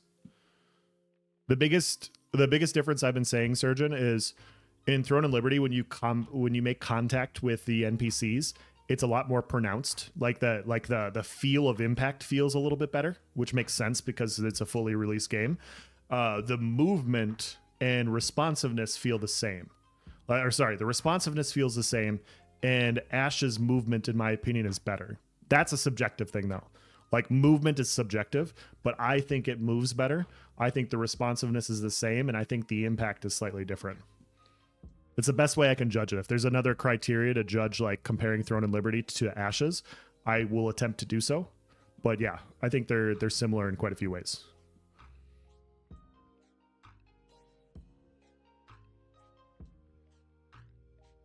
I don't know if the internal NDA is lifted. Okay.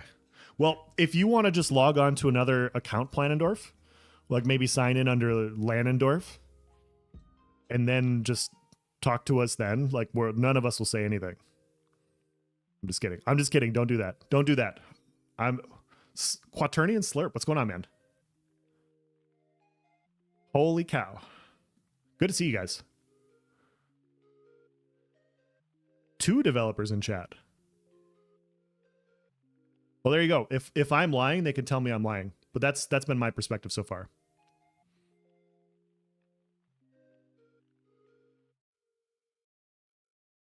The OG lurking dev? Yes. Did you find Lazy Peon's favorite friend, the invisible wall, anywhere? I have not yet. I was looking for it, but I have not found it yet.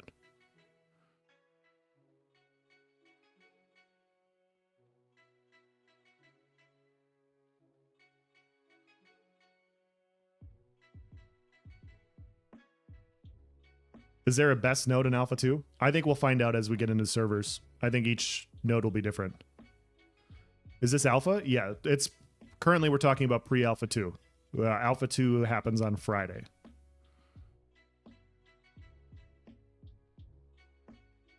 Throne Liberty combat is meh? Yeah, it is. I like what I've gotten from the fighter more than Greatsword Dagger on Throne and Liberty. But I'm just saying, if you're comparing a fully released game to like an Alpha 2, I think there are comparisons there. So it should make you feel good about the upside of where Ashes is going, in my opinion.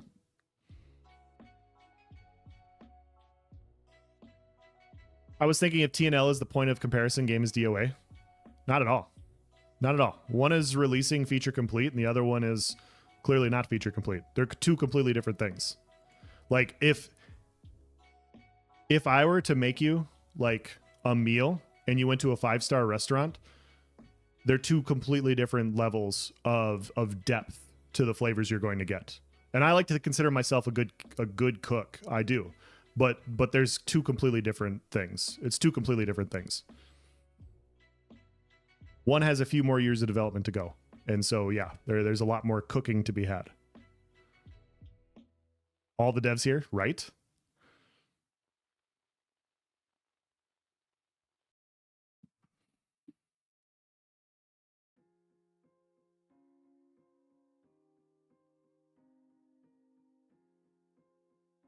The action camera is really buggy when it comes to targeting. It is at times, yeah.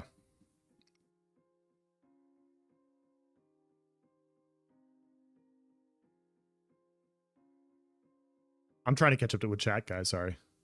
Sound like fun bugs to crush? Pretty much. What classes are you running? Thoughts so far? I'm playing fighter. I'm enjoying it. I'm enjoying it quite a bit. Solo survival's a bit rough, for sure. There's no healing at all outside of resting, and so I've had to be careful with that. But overall, I'm having fun. The depth of the trees is something that will be fun to get in there to experience a bit more. But early first impressions, I'm having fun for sure.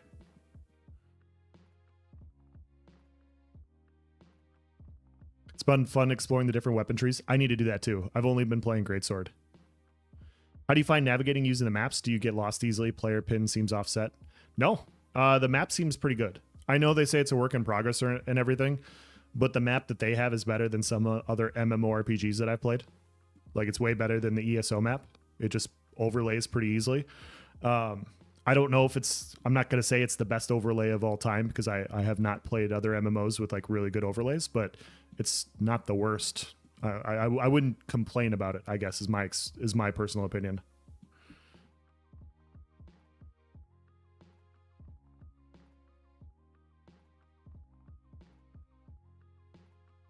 ESO combat is worse than Throne and Liberty. Movement in ESO is better, but as far as collisions and stuff go, Throne and Liberty is better. It just functions better from a performance perspective. They're different. If performance was equal, I would like ESO combat more than Throne and Liberty. I think that's subjective. I don't like how your character stands in one place in Throne and Liberty when you're activating skills. I don't like how close, and like the one big complaint I'd have with Throne and Liberty's combat is sometimes the range on melee feels off, if that makes sense. Like sometimes it feels like you have like an 8-meter range, and other times it feels like you have like a 3-meter range. And so there's some issues with that, in my opinion. But overall, it's an interesting system.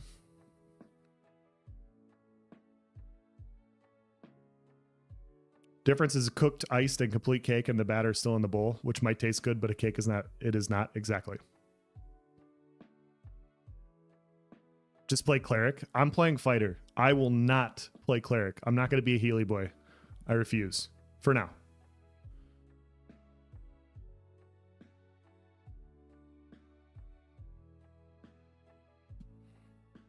Grim says, I said before, a fair comparison is the July alpha of New World versus pre-alpha 2 of AOC. I can tell you AOC wins hands down, and Amazon never fixed the bugs I reported even after release. That's fair. I never played the alphas and betas for New World. I wasn't on PC at that point in time, and I was waiting on the release before I purchased a computer to get the game. Because I heard some good stuff, and then I heard there was a lot of issues, and then people were saying it wasn't changing. And then it changed drastically, and I was like, okay, I'm going to wait and see. But yeah, that's an opinion from Grim. I think that's... There you go. How strong will healers be? They're very strong right now.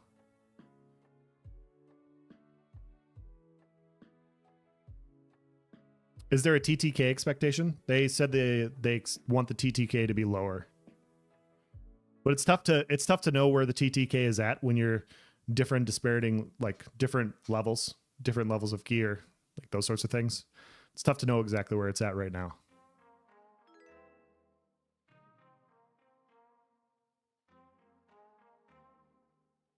Do we know if basic attacks or auto attacks are released individually via left mouse button? You can choose. So I shut that off. I shut off auto attacks so I could have it be left mouse click button.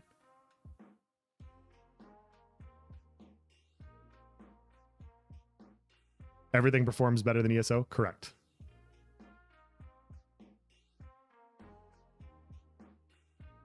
Just realized the potato is talking when you are, so you are a VTuber now. I'm doing it now so that the transition to live stream is even funnier. The Sawman threw this together and it made me laugh, and so I was like, I can do this for like 2 to 3 streams for the lulz, and then we'll shut it off. Else, you know what I want in combat? Let's hear it.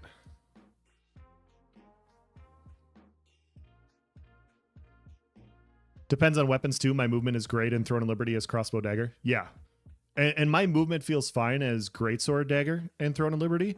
It's just when I start engaging in combat where if things are moving, like sometimes I'm not moving. And it New World suffers in the same regard to where sometimes you can't keep up with the thing that you're trying to impact. And so melee combat can feel really funky when you're not on top of somebody and they're moving out of the way. Ranged, I'm sure, feels a lot different.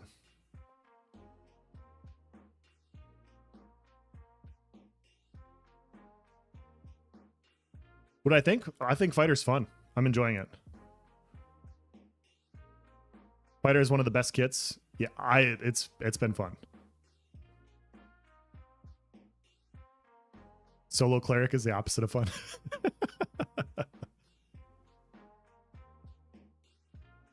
What do you think of the AI voiceovers? They didn't sound bad. They have one. Where is it? It's over by the town board one. The guy has almost like a redneck accent. I think it's at the town board quests. The guy over there caught me off guard because the first one sounded like regal and like old timey, like come over here and we're gonna do this, right? And then you go to the town board guy and they're like, hey man, we got some goblins up over this corner here. And I was like, what the fuck?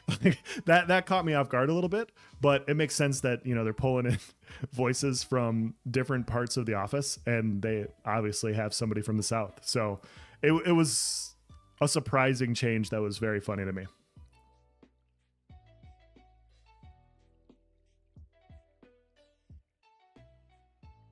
But yeah, combat is what I'm really curious about because it's obviously very rough around the edges.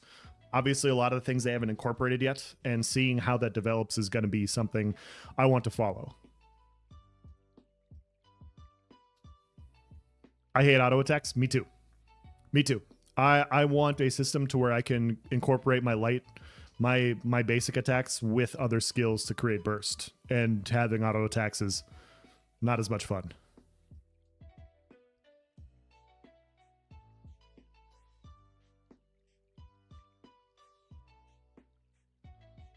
Have you tried Sword and Board Fighter? Wouldn't it be viable? I have not. I have not.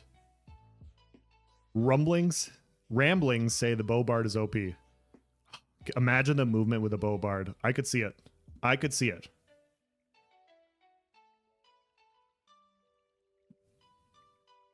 Do a lot of Alpha Beta, have since Meridian 59 and Ultima Online, still have the personally burned Alpha CD Richard Garrett handed me at Gen Con 1. I am middle-aged now, a mere 60. There you go. We have somebody here with a lot of experience about alphas.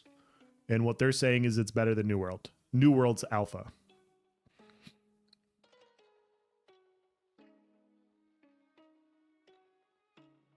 What you stated was what I want. This is why I trust you to give me the lowdown on how this combat will work in comparison to ESO. Yeah. Yeah, well, as I learn more, I can provide more feedback on different weapons and skills and layout and depth, but I'm not there yet. So I wish I could comment more, but I plan once Alpha 2 goes live to actually get leveled and dive into those systems. We'll spend a lot of time diving into the systems and seeing what combat feels like, you know, what's missing where, what feels good, what doesn't feel good, pain points, stuff like that. That's the stuff I'm really looking forward to.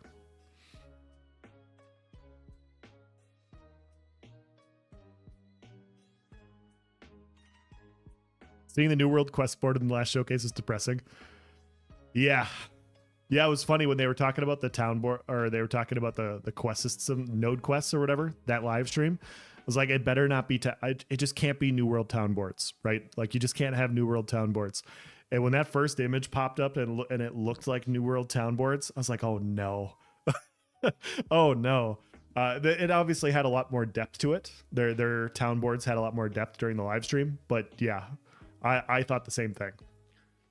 There might be a little bit of town board PTSD from New World.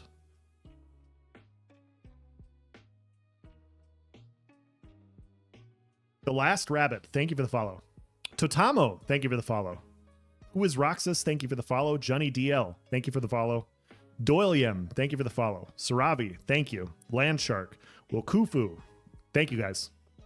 And girls. That's funny, I might even know which employee that is with the southern accent. Oh, it was so good. It was so good. Modicus, thank you for the follow. I'm off, thanks for the stream. Thank you for stopping in, Daniel. Appreciate it. You agree with me on light attacks? Nice. Yeah, I wish they had a... This is my bias, of course. I wish the light attack system was light and heavy attacks, to where you could wind up a heavy to follow with a hard-hitting skill. I do like being able to switch off of basic attacks and light attacks, though. I think that is a very nice change. Did you do much group play? I played with 3 people for a few hours. It was a lot easier than solo. A lot easier.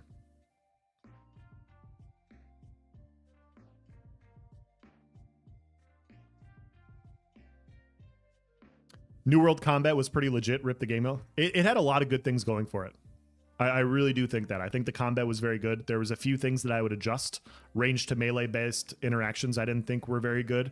And the stationary melee, like when you'd go in and activate a skill, your character would stand there. And so sometimes players could just run away if they wanted to. And those were 2 of my biggest issues. I think I would have buffed the self-healing just a little bit, so people would sustain and survive more instead of running away and utilizing that stagnation in a fight to wait for their potions to reset to pop a potion. There was a lot of run VX in New World that I think could have been fixed with some slight tweaks. But I still, with all those criticisms, I still liked the combat. I did think the combat was good.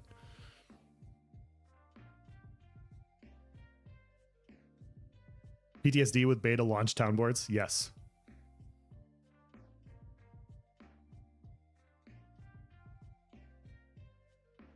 New World combat was okay and the beautiful world was okay, but everything else is bad. Yeah, everything else just lacked depth, in my opinion. It was very cool, but there was a facade there, in my opinion. There just wasn't enough depth to the systems to have like a lot of enjoyment out of replayability, in my opinion. In my opinion, of course. I came here from Jamie Chaos's stream. This guy seems very reasonable so far. Well, you'll see. I'm only trying to be reasonable for the first 2 or 3 hours, and then I'm going to lose my mind. So that's the plan, and we're on schedule. You know, those New World job boards were put in after the idea was put forward by Steven, just the same time mixed action tab was discussed and suddenly it was in. Yeah, I could see that. You think phase 1 will largely stick to the weekends? Any chance the phase 1 tests run longer? I doubt it. I think they're gonna stick to their guns on what the phase 1 tests are. I think Friday through Sunday is what will happen, unless they somehow magically get way farther ahead and they push stuff up forward. But I don't see that happening. I think just expect 3 days until December, and then expect 5 days, hopefully, and then in May expect to be able to actually test everything all the time. I've run with Elson ESO. He's a balanced player and very thorough. Oh no. I am very thorough. It'll be nice once we get some cleaner menus and UI stuff. Yeah.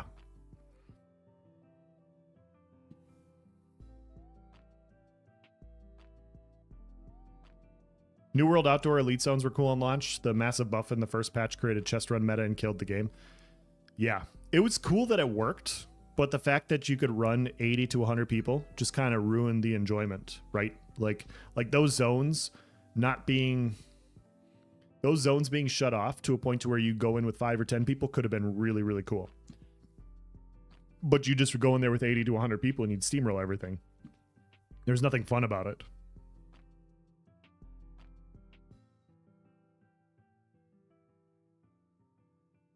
I said before New World launched that the game was shallow as a frisbee. So we agree on that one. Yeah, it's too bad. I think there's some tweaks they can make with combat. There's some improvements they can make to where they could have some real longevity. I don't think they know what they want with their game. I don't know who they're attempting to cater to, and I think that's tough. They don't having a vision for your game and like your project is very important, and I don't know what that is for them.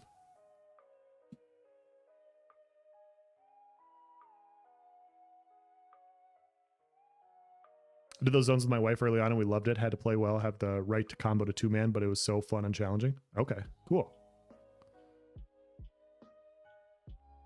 Yeah, Nice and I did a few like high-level corrupted portals with the 2 of us. So he put on some threat gear as a tank, and then I was a tanky damage dealer. And we were doing the max level corrupted portals with 2 people with no healer. That was fun. That was honestly a lot of fun. And we're sitting there and we're like, dude, let's go back. Like we just died here. White, get back there before they end. Like it was a lot of fun to do because most of the time when you see a corrupted portal, it's getting run over by 20 people, and it's not fun or interesting.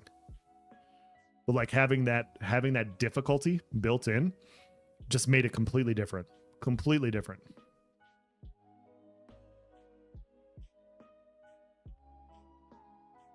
What is corrupted portals? In New World, there's corrupted portals that give you drops of different weapons and gear and items. And so it's like evil enemies drop. And so there's like a level 1 to like a level 5 corrupted portal. And the highest level corrupted portal drops the toughest enemies, a lot of the toughest enemies, and they come out in waves. And then a boss comes at the end. And so it's like a mini dungeon almost. And I think they say it's designed for 4 to 6 people. And Nice and I 2-manned a few of them. And so it was a good time. Think you make corrupted potatoes. No one likes PvP. I do like PvP. Corrupted portals in New World, not Ashes. Not Ashes. Sorry, we ventured into New World, but I think some people don't know what New World's about. So I'm sorry. Well, let's go back to Ashes.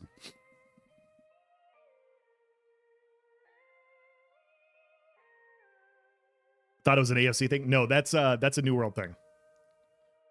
But it's one of those things. The point I was trying to make is there was some stuff that existed in that game where difficulty was just based off the amount of people that were engaging in the content. And a lot of that game could have gone differently if some areas were gated based on population.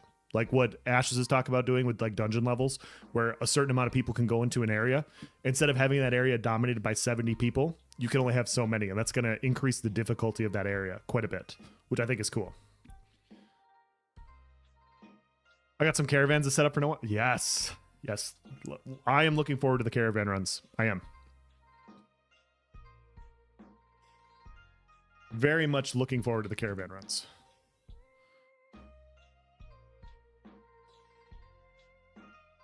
Oh my goodness. Now this is a question.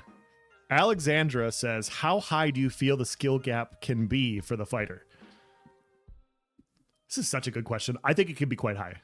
I think it can be quite high with the different gear that you can get, with the different weapon layouts that you can get, with the different skills and skill tree choices, with the different type of group coordination and buffs you can stack on top of each other, coordinating different powerful buffs to hold people down, to bleed them, to CCs them. There's going to be a very high skill cap in this game, and a lot of that is group oriented as well. And I say all that with saying that I'm not too many levels into Ashes so far. Like I think I'm level 6 or level 7, so I'm very early. But you can see it in the trees, you can see it in the weapon layouts, you can see it in your passive choices. You can see all these things, and then when other people next to you have these same choices, you can kind of see how it's expanding. And when you see all these things, you then understand that, okay, we only have 6 of the 8 archetypes shown so far. We don't have the 64 classes. We don't have the augments. We don't have all the weapons. We don't have all these other things coming online yet. That's just more depth.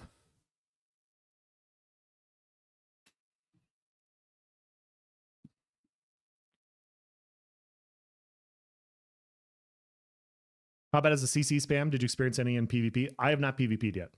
I am a casual, filthy PvEer. I am a quester, and I had a good time. I'm not. I wasn't of a level to where I wanted to PvP. I like for the first 4 hours, I think I had 2 skills on my bar. I'm like, I'm not killing anything with 2 skills. Like, I'm not gonna stand in front of somebody and light attack them for 2 minutes trying to kill them. I'll wait till I get my skills laid out and everything, and then we'll do that. How does the vaulting mechanic feel in game? Pull yourself up on a ledge. It looks horrible. It's quick. It's very quick. I think it could be. It's what you're seeing.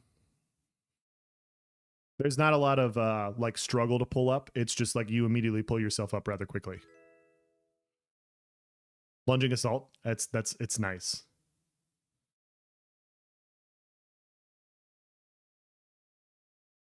Dread fucks me up. Other fighters, so far. I'll work on it, Planendorf. I'll work on it. You'll probably cook my shit though, because I don't know anything.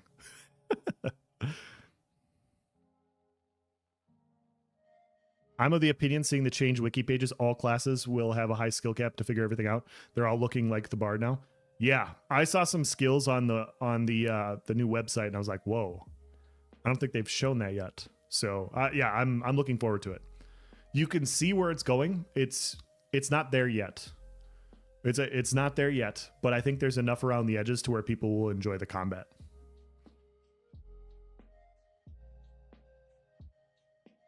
I wish Nice would have popped in here so we could ask him his opinion on the tank, but he decided to do a video instead, which makes sense. I gotta do that too. Blackson, thank you for the follow. Ezra, thank you for the follow. Love how they changed the Ranger snipe to something less annoying visually.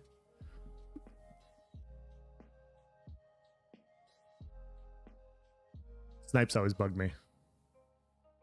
You're on a tank right now? You've been on Cleric, so I didn't know. I didn't know.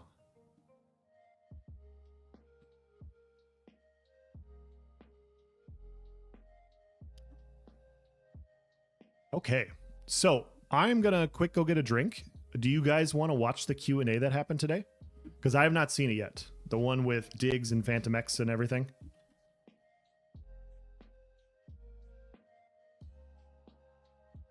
I figured it'd be fun to get some more questions from Steven. Or answers from, not questions, answers.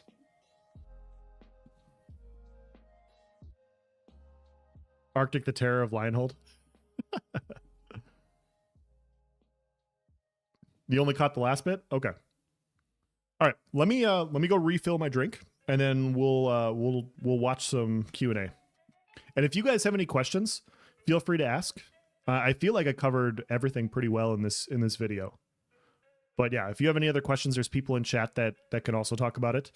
Guys, we're all a community here. Like if I don't get to something, feel free to respond. And like if you're pre-alpha 2 and you have the answer to something and you can provide your feedback, do so. I think that'd be super helpful. What are we drinking? I am having an extra pale ale. That's what I'm drinking right now. I'm going to get a glass of water though too. So I will be double fisting a glass of water and an extra pale ale. I'll be right back.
Did you make a YouTube video? I have not yet, zombies. I will do that later. I'll have a video, like a 10-minute video coming out tomorrow, kind of talking about it. So I will be doing that as well. Nice's video will probably be a bit more in depth. I think he's played a bit more than I have. But yeah, he's going to provide a tank perspective. I'll do my fighter perspective and hopefully get that out this morning or tomorrow morning. I was sad to find out Yinglings isn't doing Hershey's Porter this year. I've never had their Hershey Porter. That's too bad. I've had normal Yingling, but not that. Just Oktoberfest. That's unfortunate. Unfortunate. Okay. Let us. Angels, what's going on, man? Good to see you. Okay. I'm going to post the link in the chat. If you guys can all do me a favor, either before or after the review, if you can go over there, leave a like, watch some of the video, subscribe if you like the interview, please do so. This is Theory Forge, so this is Phantom X, this is Diggs, and Legendary neurotoxin. Sorry, I forgot the first part of his name. Has Nice even slept yet? I don't know. There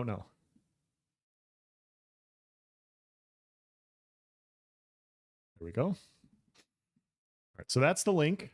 Let's get this up and running here. Let's see what Steven had to say here. I'm looking forward to this. Come on.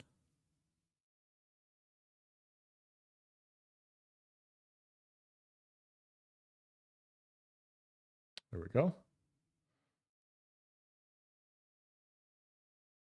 Minimize it. There we go. All right. So I don't know how much we're going to get through tonight. I don't know if we'll get through the whole thing, but I'm very curious.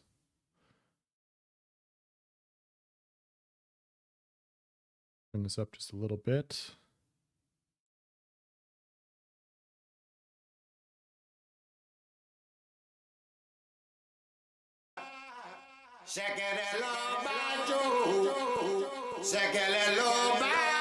All right, we'll tweak the volume as we go through. The Ashen Forge.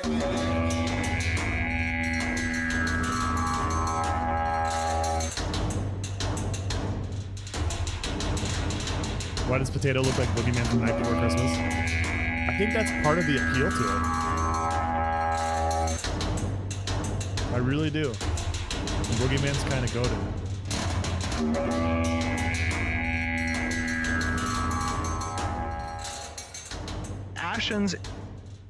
The Ashen Forge. Hello and welcome to the Ashen Forge. I am Phantom X, joined as always by Diggs and the legendary Neurotoxin, and a very special guest whom you're all probably here to see, not us, Stephen Sharif. How you doing? I am doing great. I am excited. I think this is my 4th time with you guys. I can't believe our first time was what, back in like 2017? Was it 2017 and 2018? I'll put myself over here. One or the other. I think it was 2018. Yeah. 2018. My goodness, where has time gone? Potatoes 6 years kill me. passed, and now we're coming up on A2, and we're back with the same old crew talking about it. Yeah. Oh yeah. Yeah. This is it. 5 days away. Feel the excitement. I'm sure you have been, Stephen. I'm sure the office has been rather bustling with work and activity as things have been going on with the spot testing, which, man, that from when spot testing started, when I first got in to where it's at now, night and day difference. In fact, you can even have a night and day difference. That was one of the things they fixed. That was one of the things that we fixed. Actually, we just made an attunement, I think, to the amount of night and day. But just by the way, just to clarify for everyone watching, I am de facto releasing the verbal NDA on this meeting for us to discuss so that you guys can ask relevant questions to the testing that you've most recently been a part of.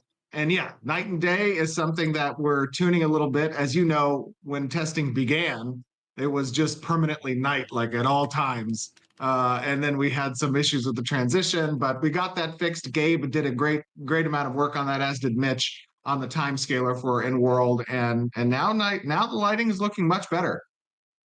Yep. No more constant blindness, neither from being completely too dark or being flashbanged. Yes, So much better. That lumen can definitely do a flashbang. Yeah, I mean, there's an ability to be had there for sure, I would imagine, but maybe not at this stage. Yeah, so for those of you who are new to us, we've been doing this for 7 years with covering Ashes of Creation, 10 years total. And yes, we are blessed to have had Stephen on 4 times now. So we do ramble. We try not to ramble. So this is more of a conversation rather than just like a point-by-point interview. Eternal darkness bug. But yeah, we also recognize. To finish your statement, but I have a quick I was also going to say, we also recognize that we are 5 days away, believe it or not, from Alpha 2. And it's kind of hard to find questions to ask you when we know everyone's going to see everything in 5 days. So just throwing that out there. Well, my question is, and we touched on this a little bit before the cameras. This is the problem that Nice and I had with our Q&A was, why ask questions about Alpha 2 when those questions will be answered in like a week? Like, what's the point in asking about this, and this when all those questions are answered? And so we're like, okay, well, what else can we ask? What else can we talk about? What else can we keep open-ended, like for future stuff that isn't right around the corner?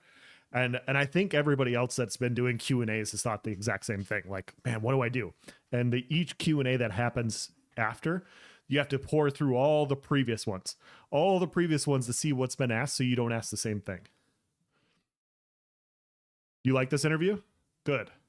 Started rolling is Alpha 2 is just 5 days away, which means there's crunch, and we are always concerned about Steven's health and like getting good proper sleep. Is an Extra Life also coming up? Oh, that is a great question. That's a new question. Extra Life is definitely something that's a little bit on the back burner right now, but my intent is that we are doing Extra Life. So right now I'm a little underwater on everything Alpha 2 related and testing related and the work and bug triaging that's happening. So I haven't checked in with community on the plans for Extra Life, and I haven't seen any communication that's gone out about it. But I was just thinking about that yesterday, literally, and that my first thing Monday morning is to talk about Extra Life with community and what the plans are. So my goal is, yes, we're doing Extra Life this year. I don't want to break that trend. That's going to be interesting just in terms of sleep. Sleep is your friend. Remember to spend some time with your friend's sleep. I know. Sleep and I have had a very tumultuous relationship over the years, as a friendship goes. And right now, definitely not the best quote unquote bedfellows. Well, that being said, I definitely have noticed that over the past few months and during the live streams and such, your coughing has gone down significantly, and that was something that had been like on the bingo cards and stuff. It's like, oh, how many times is Steven going to cough? I'm gonna skip forward. So we're like I said, 5 days away. I'm curious, as you're getting closer and closer and closer, is there anything you're particularly nervous about? Like anything that you worry? Dad joke's always the 25th gets here. What are you most worried about, like that might happen or not happen? Well, I think, if you talk about risk assessments and we do this exercise quite regularly within the studio, what is our kind of, worst case scenario? Obviously is that servers fall over on day one, right? And we have, unexpected issues that we're hitting when we scale up to 100,000 testers as opposed to, what we have right now, scale wise within Alpha 2. So within the Alpha 2 pretesting. So, we're trying to get ahead of that. We have a lot of logging in place. When I think about what am I most worried about for Alpha 2, I think messaging is a very important thing to manage expectations on, right? We've broken out Alpha 2 into the phases that we talked about, which primarily has to do with when certain features and content comes online as we move through phase 1, 2, and 3. And, there is something to be said for the exposure that we as a project have within the community. We have our very core audience, which is very familiar with where the project is at, with, our expectations message that we're trying to communicate to them. And then we have the very broad audience beyond that, which is unfamiliar with any of that stuff. And they're going to see Ashes, for some of them the first time, for some of them the second or third time, but they're relatively disconnected to what our open development means and what an alpha is. And they're accustomed to seeing, the term alpha be relatable to a port over from a launched and completed game, which is a very, very different experience than what we're talking about with our alpha. And ours is more intended to engage the player audience as testers so that we can collect the necessary feedback to ensure the content we're going to mass produce when we move forward to future phases is the content we want to produce and that the players want to have. So, obviously, biggest concern is going to be how do we ensure that message gets translated not just from our core audience, but to the extendable audience as well, and that their expectation is, okay, this is a test realm where in phase 1, we're establishing these core systems from a stability and a performance perspective. Yeah, we obviously joked about this earlier in the live stream. I think everybody in here knows that this is a testing phase. I think most people understand that they're having 3 days online, 4 days offline for a reason.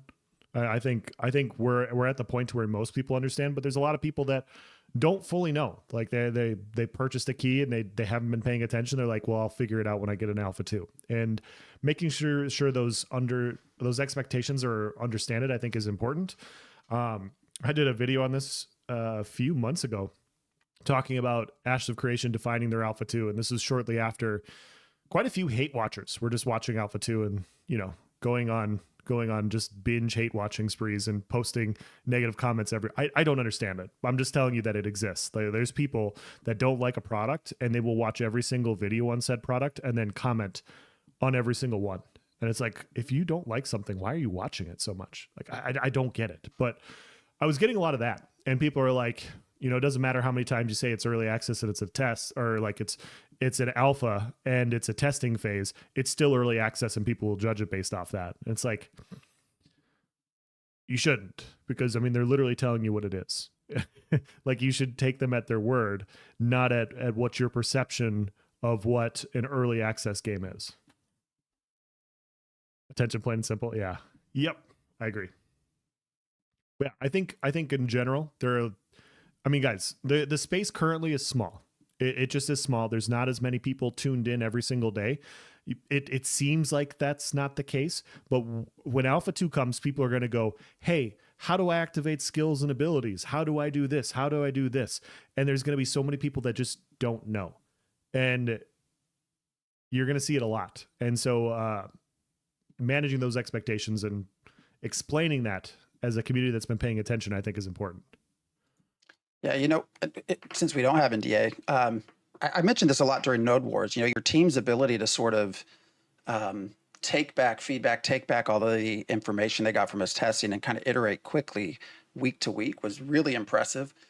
Being in these spot tests is very much the same. You know, when you started the PTR, I was sort of like, oh, that's kind of strange having a PTR in Alpha 2.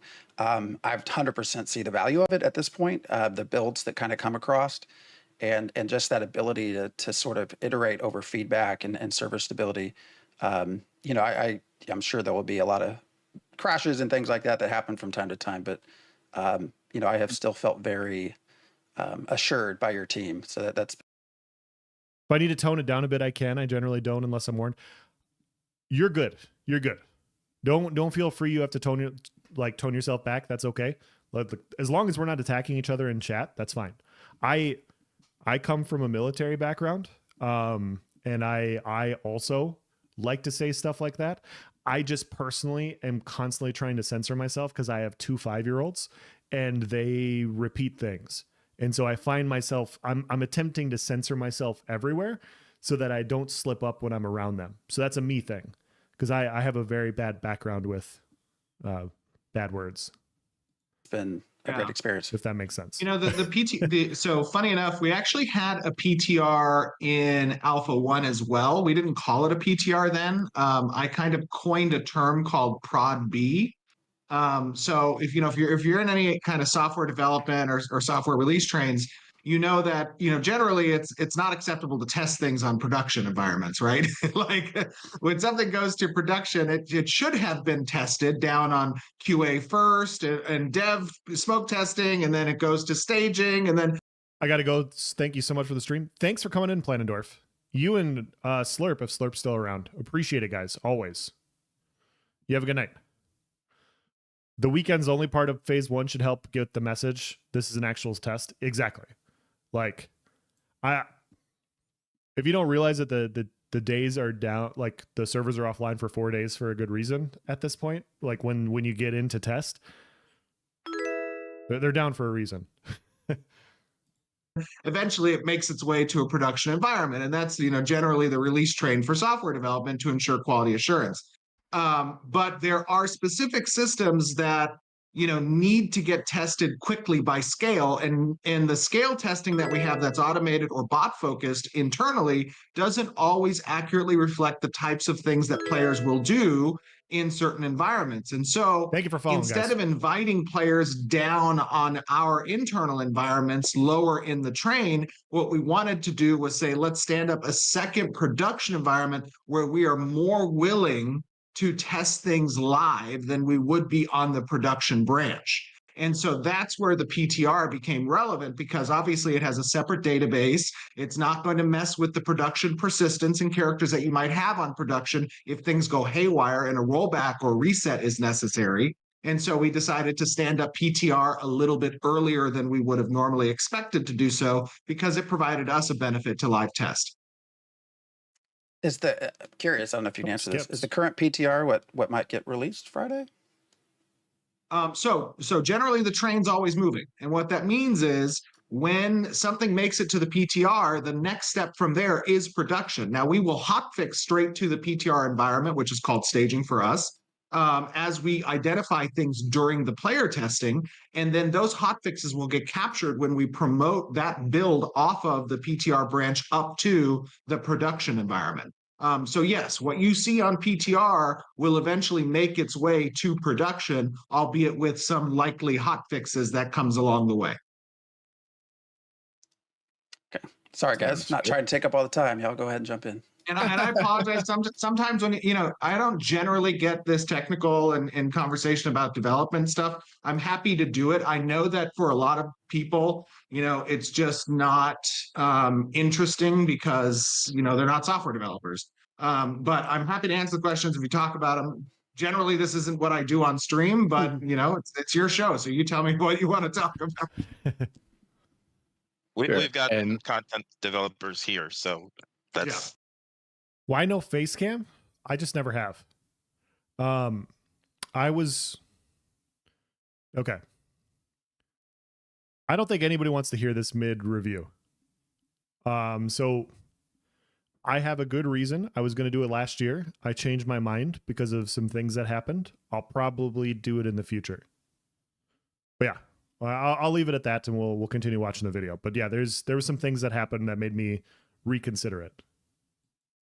When we wouldn't know either, right? We're normally talking about this kind of stuff. It is definitely a thing that it's the actual development of games is often foreign to people who haven't ever worked in game development. So while you're saying things to me that totally make sense, and like when I was on Neopets and Pet Park, for example, yeah, we definitely had the different branches and we had to test them thoroughly, be hammering every mini game every time, make sure everything's working, pull the other producers in. All right, let's do some multiplayer. I smoked you on this mini game again. But that was definitely an important sort of part to making sure things were released in the right stages, so we wouldn't be exposing the players to bugs, especially for like a kids game where they don't necessarily fully understand. Yeah. And yeah, exactly. And so it's got to be that much more solid. Mommy, why is my character naked? Yeah. There's some really good conversation here about development. Like I do like the feedback on this, because a lot of us are not, obviously, I mean, I'm not saying anything you guys don't know, but so many of us are not developers, and a lot of the stuff that comes from the space is a lack of not knowing, right? Like we don't know how they develop a game. We don't know how they incorporate things on a server. We don't know like the process for it. And from the outside looking in, because we don't know how and why, it's confusing. It's confusing to me, at least. And so a lot of things that happen, it's just a lack of not knowing. So it's nice to hear them bring certain things up. You don't need a face cam? I'll be doing one in the future. I keep saying it. That way you guys hold me to it. But it'll be later on down the road. Save it for a charity drive or something. Yeah. You don't need to wait for the Botox and lip fillers. I'm actually getting breast implants. I'm very unhappy about my breast size, and I want to be at least 3 to 4 sizes bigger. That's the goal.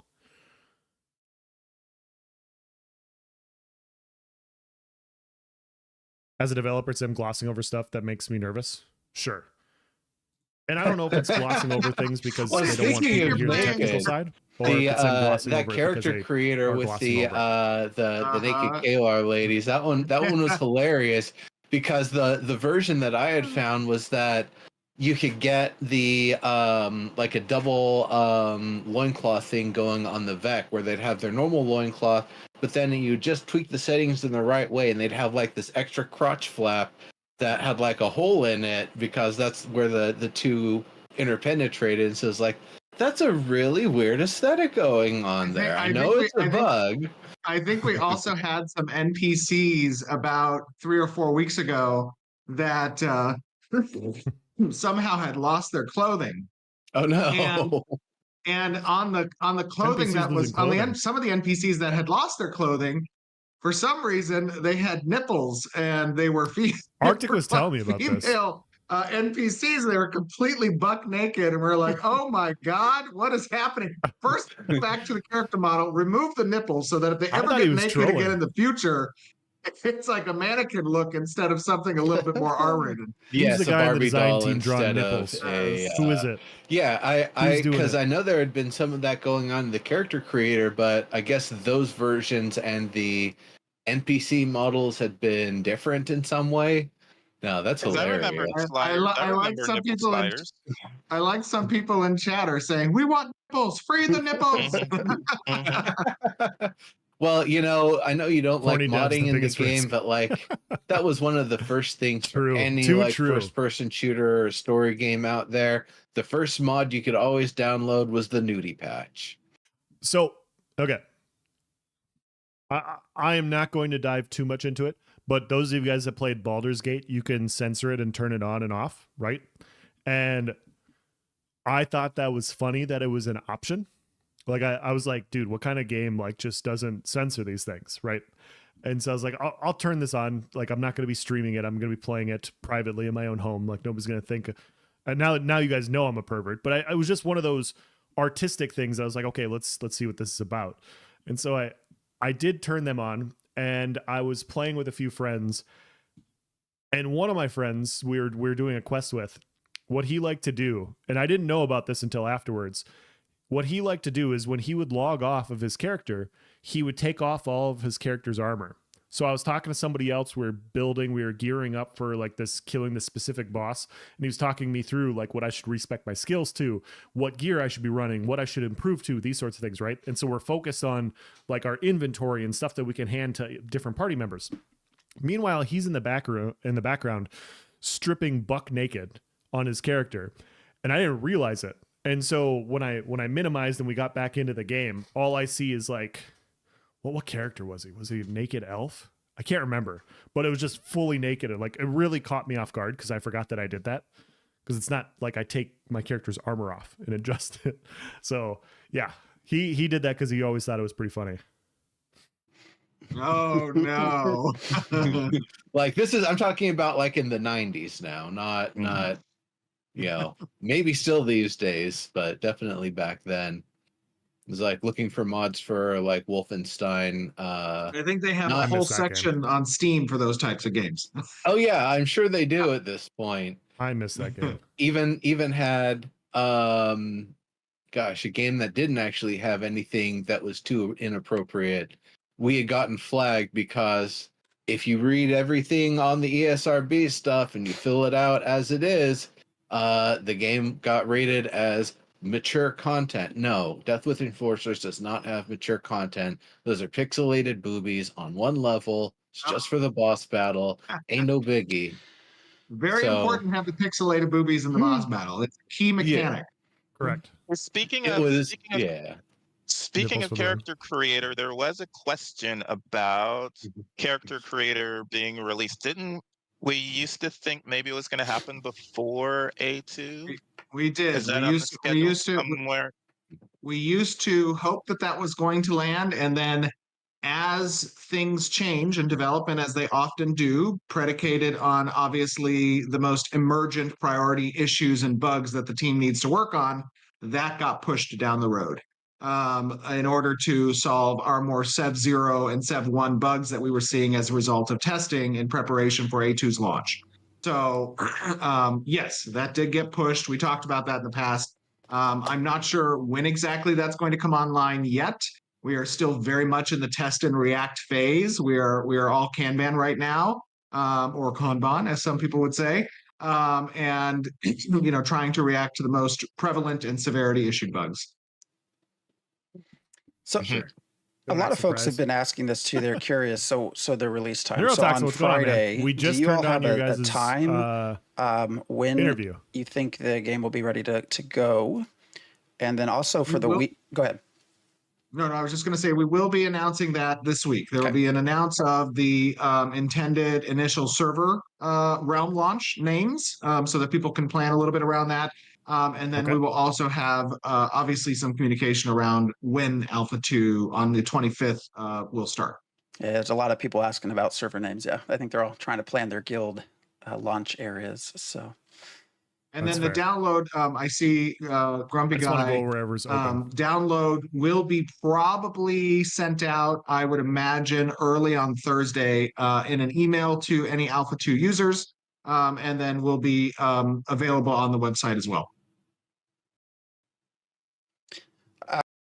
Yeah, so as an example, we were talking about this in our Discord about where we were going to go. And the main point was PvP is probably not going to be any different anywhere. There's going to be PvP guilds. There's going to be non-PvP guilds. It's just it's going to be a lot of both.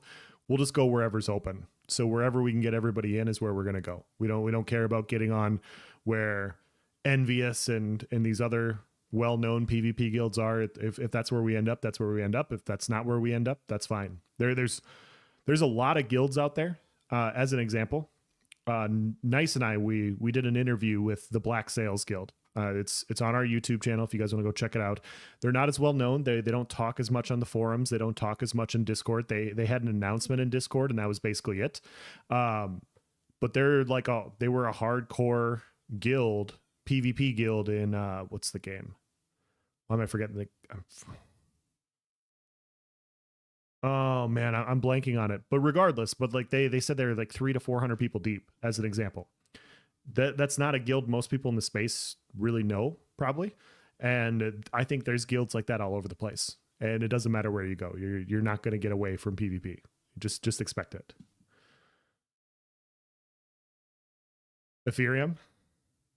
That's another big one. Thing is, I can't wait for playing with my wife. She can find bugs by just playing. If something bad can happen, it happens to her. That's fair.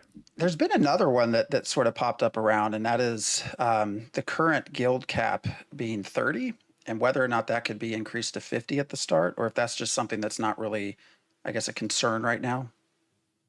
Yeah, I mean, the thing to think about, so anytime we ask those types of questions, the first thing to think about is like, what's the long-term intent of the system? Right. And the long-term intent might not have all the pieces available right now to realize that the goals that we're trying to make.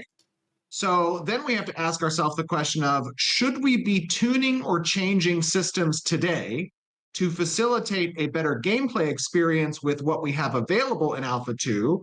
Or should we keep the systems built for the long-term intent that will eventually come online in the way we want it to? Right. And so that's always a. Oh, that's right. Okay, so I have two Discords. I have the Ashes of Creation Voices of Vera Discord, and then I have my more personal ESO Other Games Discord.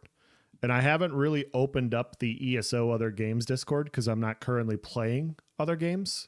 Like, I'm not currently playing ESO on there, so I just haven't. If you guys want the invite and you want to join there, like we have a fantasy football league. We joke around. We play other games and everything. We talk about Ashes a little bit in there, but it's mostly ESO stuff. All the Ashes stuff is in the Voice of Vera Discord. So whatever you guys want the link to, I can post. A balance that we have to kind of strike. How do we figure out what I'm going to do with my own personal easy Discord. variable adjustments to some of the design elements today so that the game experience is a little bit more representative of the long-term intended loops and that we can collect the appropriate feedback for that? Or do some systems we keep in place the long-term design implications even though all the pieces aren't there right now? And that, I believe, is one of those things that we might be able to make some simple adjustments now and then change back later when the rest of the system comes online. So we're just right now the design team is kind of focused on other bugs that are more critical than tuning the number of participants in a starting guild. Yeah, I think we can see that in a few places. Some of the things that come to mind, I like the power. I do feel like 50 is probably a little bit too small for a server size of 3,000. Like I'm just comparing it to New World. I'm pretty sure New World's guild size is 100 or 150, and they had similar server sizes. So it makes sense if the server sizes, like guild sizes, are a little bit bigger. Regardless, like you can fit people into multiple guilds. It's just, maybe a little bit easier for coordination if you don't have to do that. So I get that too. Did you guys start recruiting for the guild? We did. Yeah, we're actually, outside of like close friends, we've actually had to stop because we're over the 50 mark right now. We don't know how many people are going to stay in during Alpha 2 and how many we're going to retain. So we didn't want to add more people and then, not know where to fit them. And so unless it's, people I played with in the past and everything, like people I know, like we're kind of halting for now. But I'm sure after the first week or month, when people start to go, okay, this is not the state that I want to play in Alpha 2, like I want to move on and try something else, I'll hop on later, we'll bring on more people then. Power gains right now between levels seems kind of pretty pronounced as you get higher. There's the differences, but I assume that's one of those things that, over time you'll just, you can tweak a few numbers and it gets better. That is absolutely, one of the primary reasons for Alpha 2, which is to start collecting the tunable feedback along, game balance questions, right? That's a very good point. When you talk about the power steps that occur either between, new gear acquisitions or new levels or new ability acquisition, what is our objective? What are we trying to achieve there to begin with first? Is that the player experiences a noticeable difference along that path of progression. And I think we've struck that to some degree, right? Both with the gear acquisition as well as the leveling curve. And then we're going to continue to fine tune that as we collect appropriate business intelligence, the data, the metrics that are what players are doing, as well as the sentiment.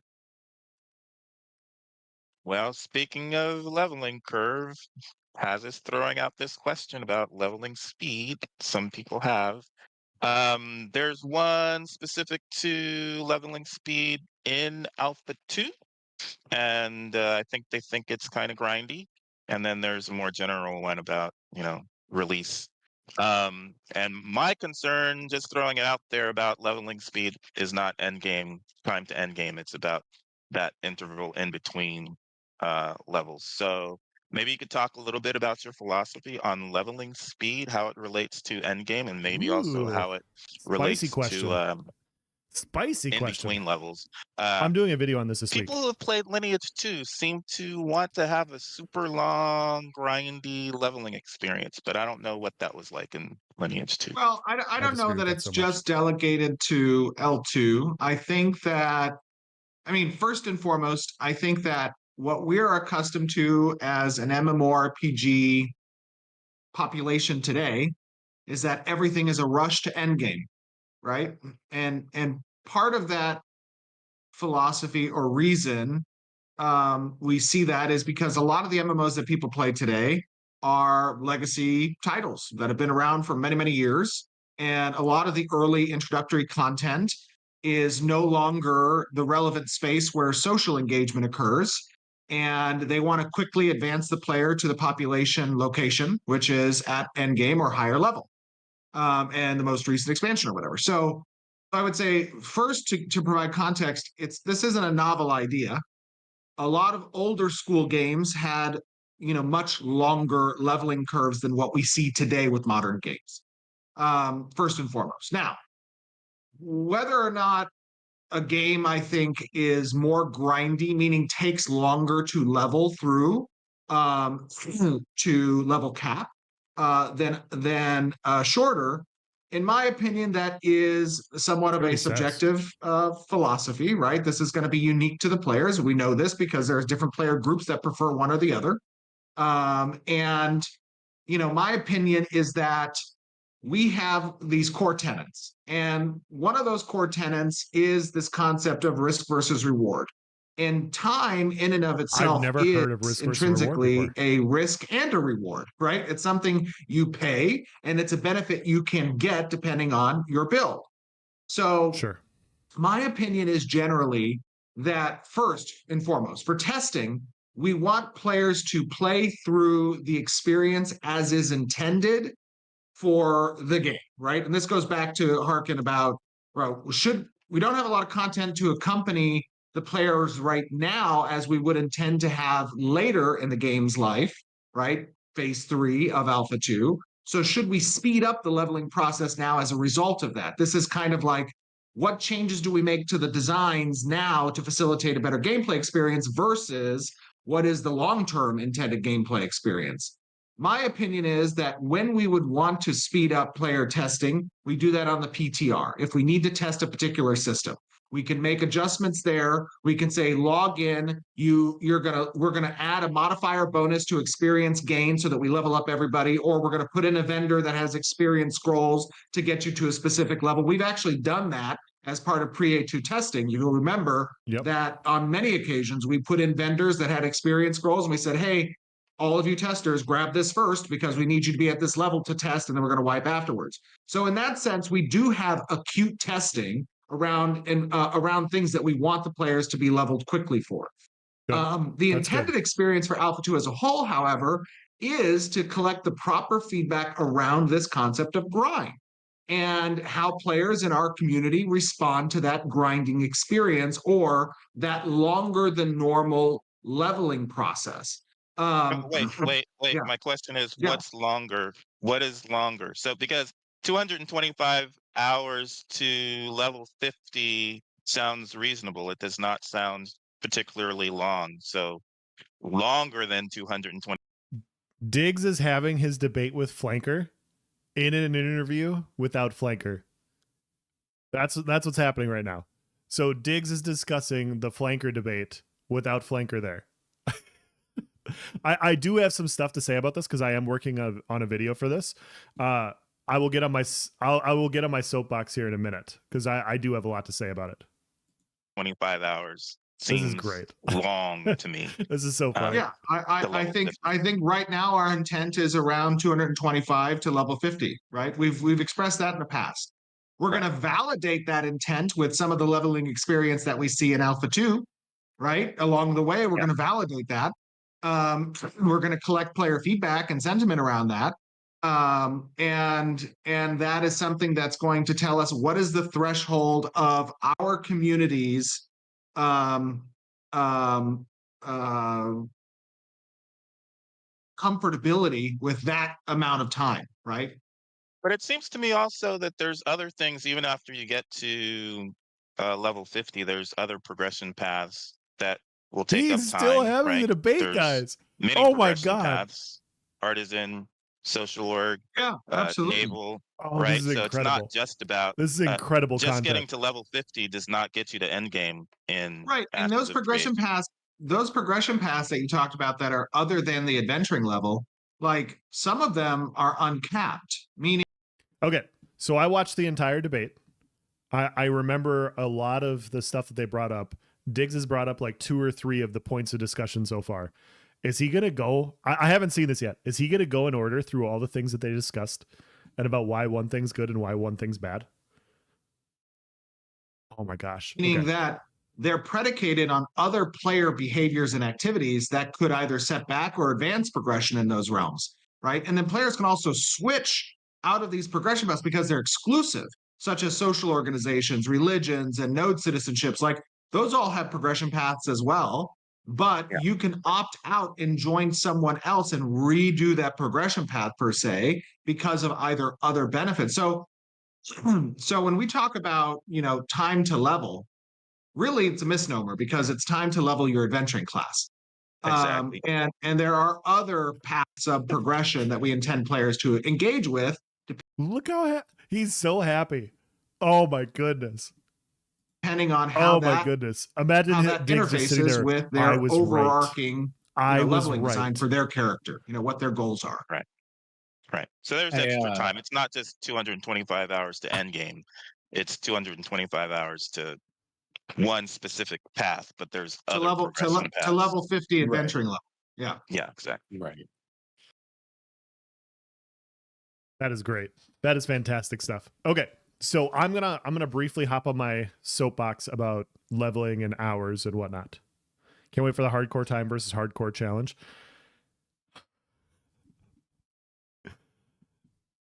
Yeah, that was great. So there's a lot of things to evaluate here. I think there's a lot of pros for a longer leveling time, and a lot of people do like a longer leveling time. I've seen people in my Discord talk about how they like a longer leveling time because it helps them experience the systems a little bit, right? Like they get to dabble into the systems. Like playing a game and going through the leveling process, you're on a first date, right? Like you're not trying to get married to the game. You're trying to see if the game is for you, right? And so you're hopping into it, and it's not like, hey, right away you're going to jump into everything all at once. Like it can be very, very overwhelming. And so having a leveling experience to where you go along and like you learn stuff along the way is good. I personally think attaching hours to a leveling experience is bad process. If your leveling experience is good and it takes 40 hours, that's fine. If your leveling experience is bad and it takes 1,000 hours, it's bad. And vice versa. Like it shouldn't be on hours played. It should be on the content to get through that part of the game. I've even had the discussion that leveling shouldn't even be incorporated into the main storyline. I can get behind that too. I just think the entire process of like the argument for having longer gameplay or longer leveling times in a game like this comes down to this situation. And so I'm going to draw the most terrible thing possible for you guys because it's funny. But if we have a bell curve of people, this is a bell curve. This is not like an oblong slime thing, right? A bell curve, this is the amount of people that play an MMO. And in the middle is hours played. On average, if you look at Google, and Google is infallible, the average MMO player will play 10 to 20 hours a week. Okay. So the vast majority of players inhabit roughly this realm of area. Now the slime is just getting all over the place, right? So when you have a 225 hour leveling experience, what you're saying is that's going to take roughly 11 weeks on the high end. It's going to take anywhere from 11 to 22 weeks. So we are talking roughly 3 to 6 months for casual players to play. Now, this game isn't for casual players. That's why it is a higher grinding experience. It is the questing and doing these things to get along the way. It is going to take time. It is going to take time to learn these systems. There's a lot of in-depth systems. So all of this makes sense. However, when you come forward and you say, hey, I want a 1,000 hour leveling time or a 2,000 hour leveling time, something like that. Well, let's do a round number. And you say it takes 1,000 hours, right? What you're saying is you want a longer time period to be immortal. That's essentially what you're saying, because I'm not in this category. Okay. I am somewhere on this side. On any given week, it's more or less, but I am on this side. More hours is good for me. It absolutely is. But the problem is when you start saying you want 1,000 hours, that means you're advocating for 50 weeks of the casual player to catch up. Almost a year. Like you're basically saying, yeah, it's going to take you a year or more of steady, gradual leveling in order to get to endgame. In the meantime, people that are over here that are in the 30, 40, 50, 60, 70, they're going to be there in a lot less time, right? They're going to be there in half the time or less than half the time. I saw somebody saying that they would play 100 hours a week. I don't know how much people would play 100 hours a week every single week to get to 1,000 hours, but let's say hypothetically somebody does do that and they can get there in 10 weeks. That means they have 40 weeks of invincibility versus the average player. So you're basically saying in a competitive PvP game with nodes and systems and all these other sorts of things, you have an advantage to where you're going to win naturally for 40 straight weeks. And that becomes the issue in a game like this. Like yes, you need a longer leveling time. A longer leveling time is good for a variety of reasons. But at the same time, some players will play God for a period of time. And some players will, like, we're talking like level 50 versus level 30s, right? And there will be weeks where those level 50s are just they're not winning through skill. They're not winning through ability. They're not winning through just being better players. They're winning through, I have a gear advantage. I have a character advantage. I'm going to win. And so when I hear people say, I want 1,000-hour leveling experience, all I personally hear is, I want to be God. Let me be God for a year, and it's going to be a good time. And what I see is people will grind and they'll get to this advantage and they'll have the advantage for as long as possible. And then when things do even out and when things do get competitive, they quit. And they're like, well, it's not fun anymore. I'm not dominating anymore, because they never learned how to play the game. And so I do think that there's a nice middle ground where you need to have both. I think when you start getting into the really high leveling experiences, you can suffer from player retention where people feel like it's futile, like New World, where it's like, okay, I'm grinding, it's boring to get to end game, and it's going to take me this long to be competitive with players. So you're telling me I have to play for a year and all this content is locked off to me for a year? I think you suffer from retention by having that much of a grinding experience in this specific type of game. But I also think that if Steven came out and Intrepid came out with a really fun story and a really good quest line, and it naturally just was more hours and people were having fun doing it, I don't think that's a bad thing either, necessarily. I think it really depends on the content. But arbitrarily saying you want X amount of hours just means like, hey, I'm going to sit on the computer and I'm going to grind my ass off. And I know I'm going to grind more than other people, and I'm going to build my advantage that way. Not through playing the game, not through becoming better, but through just time in game. And that's not as much fun for me. I'm naturally going to be on this side. I'm on this side, and so I'm naturally going to have that advantage. I've played MMOs where I've had that advantage. It's not fun. It's not fun when you win like a 1v3, 1v4, or a fun outnumbered fight, and they go, well, yeah, you had more CP. I want it to be on more even terms, longer, so that I can have those types of fights personally. But we're all different players, right? Some people like that type of game and some people do not. I'm just one of those people that does not. I'm not a huge fan of that. I think there should be a balance. So I've always advocated for a point build and gear grind, no levels. Yeah, I agree.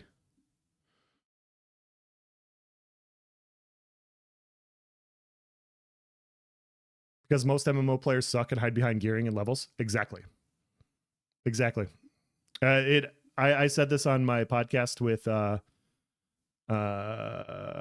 Copium Clinic. Like, he just posted that video today. If you guys want to go check that out, it's the exact same thing. It's just, in my opinion, this is my opinion, and Pete, we can disagree and we can have a discussion on this. I don't see a huge difference between a game that is heavy pay to win and a game that is heavy grind to win. It still has the same features where there's just like a point where you don't want to invest. Time is money. Investing that kind of time is something that players don't want to do, and you end up cutting off a lot of players. Some people like that type of game, and that's more than fine. I would just much rather have a game where skill is just way more important. Now, we talked about it in Discord today. That's not saying you can't have legendary items. That's not saying you can't have a 5 to 10% difference in gear disparity or anything like that, or stuff where it's close to where it can be competitive. The difference is, and we know this, like, imagine on your main game, if you're like a max level character and you fight somebody at a half level, are they ever beating you? They're probably not. And I don't think that's happening in this game either. Shit, 20 hours of gaming is a good Saturday? Fair.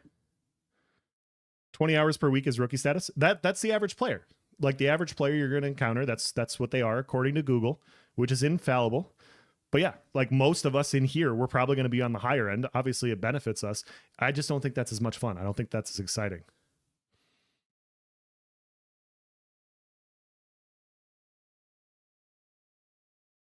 So yeah, that's my perspective.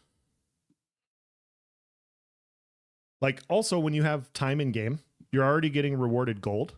You're already getting rewarded better gear drops. You're already getting rewarded these other things. A built-in like skill level advantage is just like more icing on the cake, right? Like, you already have these other advantages. You also have the advantage of all of these hours played. Like, if I play somebody in a game and I have 10 hours and they have 1,000 hours, they should beat me off skill alone. Like, they should know what they're doing way better than I do, because they've been playing and they've like built in that muscle memory. They should absolutely crush me.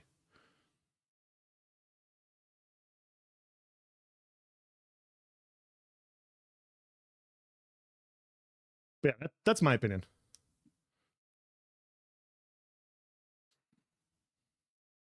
I think one of the most important factors for level time feel is how it contributes to the feel of risk reward with experience set. Exactly, Landshark. And that's another thing I wanted to bring up. Like having a longer leveling time is really things like corruption, experience debt, and stuff. If it's easy for you to gain a level, it's easy for you to work off corruption. It's easy for you to work off that experience debt. And so having a longer leveling time does make a lot of sense. It makes a lot of sense to have something. And that's why I'm fine with, 100 hours, 200 hours, like X amount of time. It just needs to be fun. But arguing like arbitrary hours instead of content, I think is the wrong way to look at it. Like just saying like, yeah, this needs to be this long. It's like, okay, well, why do you want it to be that long? So that you can just have it. What I first think of is, okay, so you want it the advantage. You don't care about the content. You don't care about how interesting the content is. You just want the hours.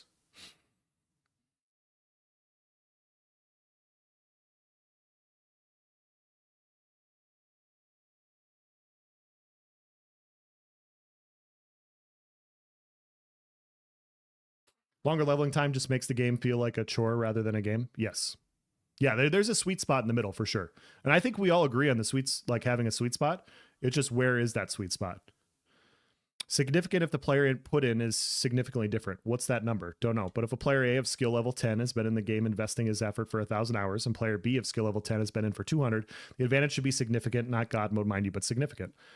Yeah, I think that significance comes from gold, glint, resources, better gear, naturally from being able to farm better stuff and having access to those things. All those things add up to an advantage, just not an insurmountable advantage. So I do agree with you. I just think naturally you get those ways around the edges from having more power in the game anyways. Like more time in the game leads to more gold, leads to those things anyways. You don't need to also build in levels and power through that too. That's just my opinion.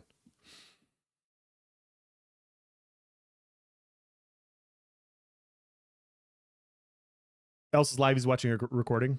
True. Bunny, what's going on?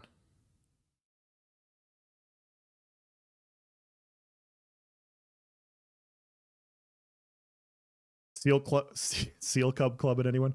I'm not a fan. I'm just not a fan.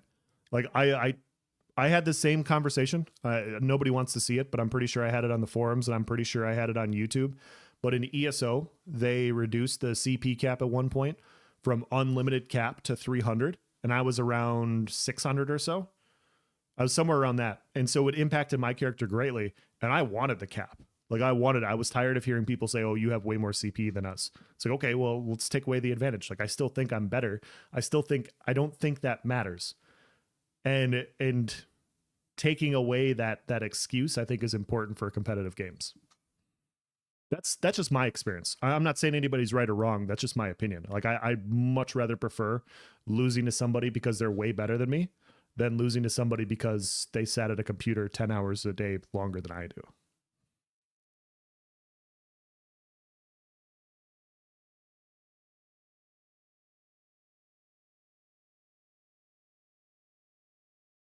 That's my opinion. But yeah.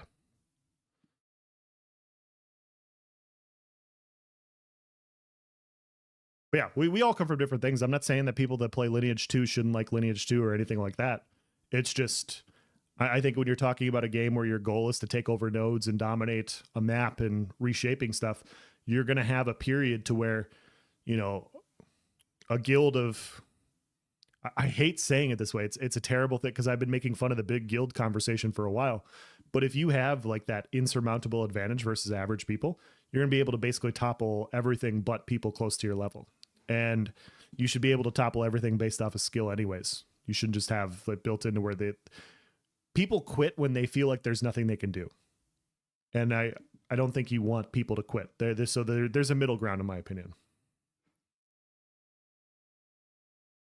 It's kind of funny. I'm sorry, just to be clear, I just want to be very clear. My opinion. If you disagree, that's 225 hours is in reference to level 50. Mm-hmm. Level We did not 25 right create an echo now. chamber here.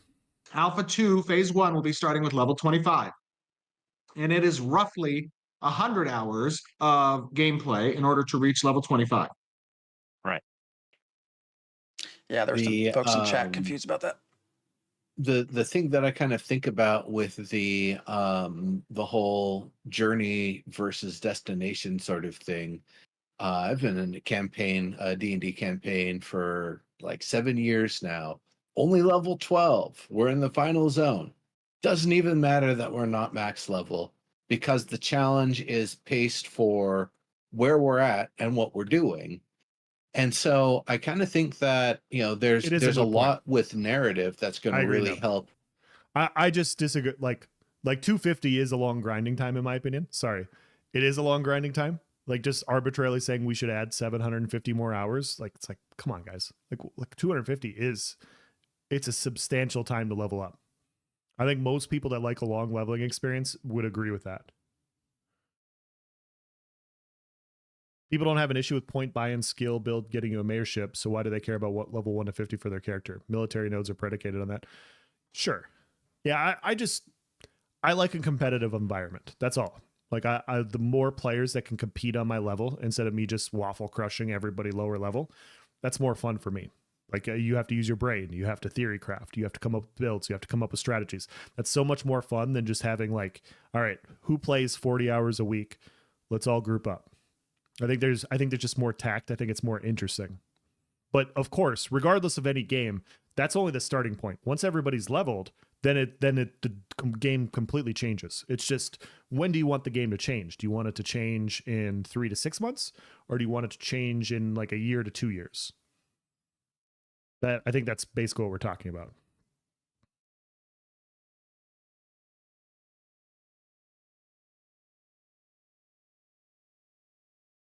All right, back to the interview. Sorry. The whole journey thing being, I've been thinking about this enjoyable and entertaining and making people not even think about the destination as much because there's so much to be enjoyed and appreciated along the way. And so with that, I kind of wanted to ask a little bit about narrative. There's a lot that we've gotten to see, little dynamic event sort of things that will pop up during gameplay. A lot of little things you can do here and there. The different types of commissions can send you this way and that. There's dungeons and other points of interest to access. So I gotta ask, like, how far along are you folks with your narrative tools and your I guess story engine, your ability to have like all the narrative systems kind of up and running and interfacing with each other and working between the nodes? So we have a number of different tools that relate to the kind of narrative content structures, right? We have our population tool, which relates to kind of overland mob population. This includes like how that pop paths and roams, where its attractors placed, what's the puzzles of these population areas. That pop tool is informed as a service by the event system. And the event system is what as you're describing, are random pop-up locations where certain objectives will be applied and public raids will be relevant for different types of reward tables that get spawned as a result of those public events. The event service informs the population service what to spawn as a result of that. Part of AOC? Yes. We have our quest tooling, which obviously is in the format of buy orders, of commissions, of side quests, of story arcs. These systems are, how our narrative designers introduce handheld content essentially within the game. These are the breadcrumbs that take you out to points of interest. It's also bad for the game to have a player base who's put in time and effort for, say, a 2 years get caught up by a newbie in 2 months. So what would you think is a fair balance? To me, 250 seems reasonable. What's your opinion on that number? I think 250 is reasonable right now. I do. I think once we go in and my perspective on a leveling experience shouldn't be based on hours. It should be based on enjoyment. And I know that's an arbitrary point, but if I get through the leveling experience and I'm like halfway through and the content that exists is like repetitive and boring, then the storyline and the leveling should take half as long. If I get through it and I'm having a good time and like it takes 1,000 hours, I'm fine with that too. It all depends on the content to me. And so to me, 250 hours seems completely reasonable. I think it's completely fair to look at it and acknowledge that in order to have some of the systems that they have, you need to have a longer grinding time. And that's just part of what the game is. But to just arbitrarily say, hey, like 250 hours isn't nearly enough. I want 1,000 hours. I want 2,000 hours for leveling. It should be based off content, in my opinion. Like that's the big thing. Like you're just not going to retain. There's a healthy amount of retention for a player pool and enjoyment in leveling and an enjoyment in end game content. I think a lot of the hours for players in this game will come off of end game content.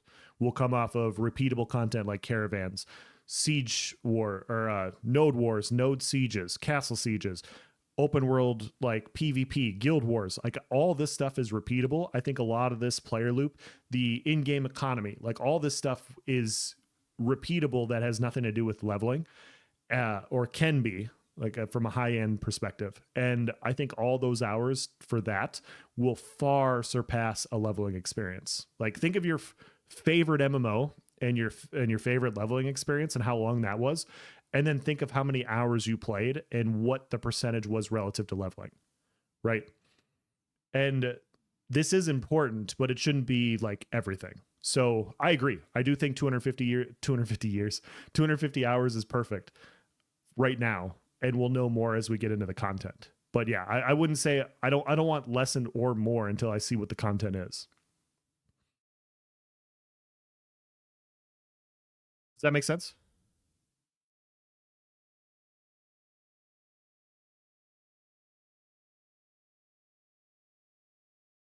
That take you along the golden path to node structures.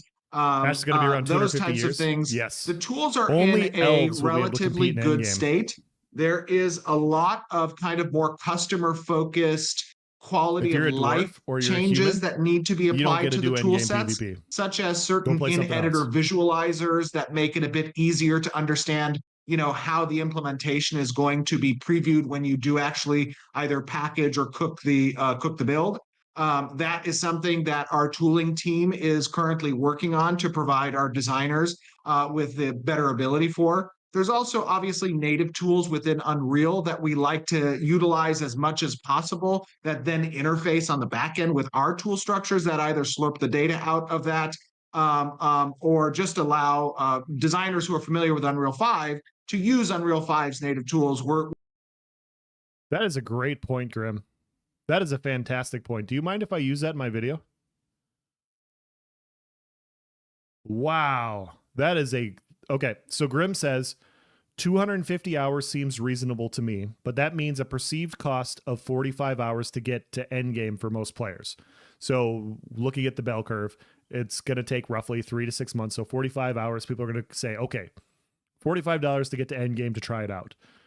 Other players, if you have it be arbitrarily 1,000 hours, it's okay, I have to spend $180 before I realize if this game is good. Because a lot of games, like end game is everything. So that's the viewpoint. That is a great point. Thank you, Grim.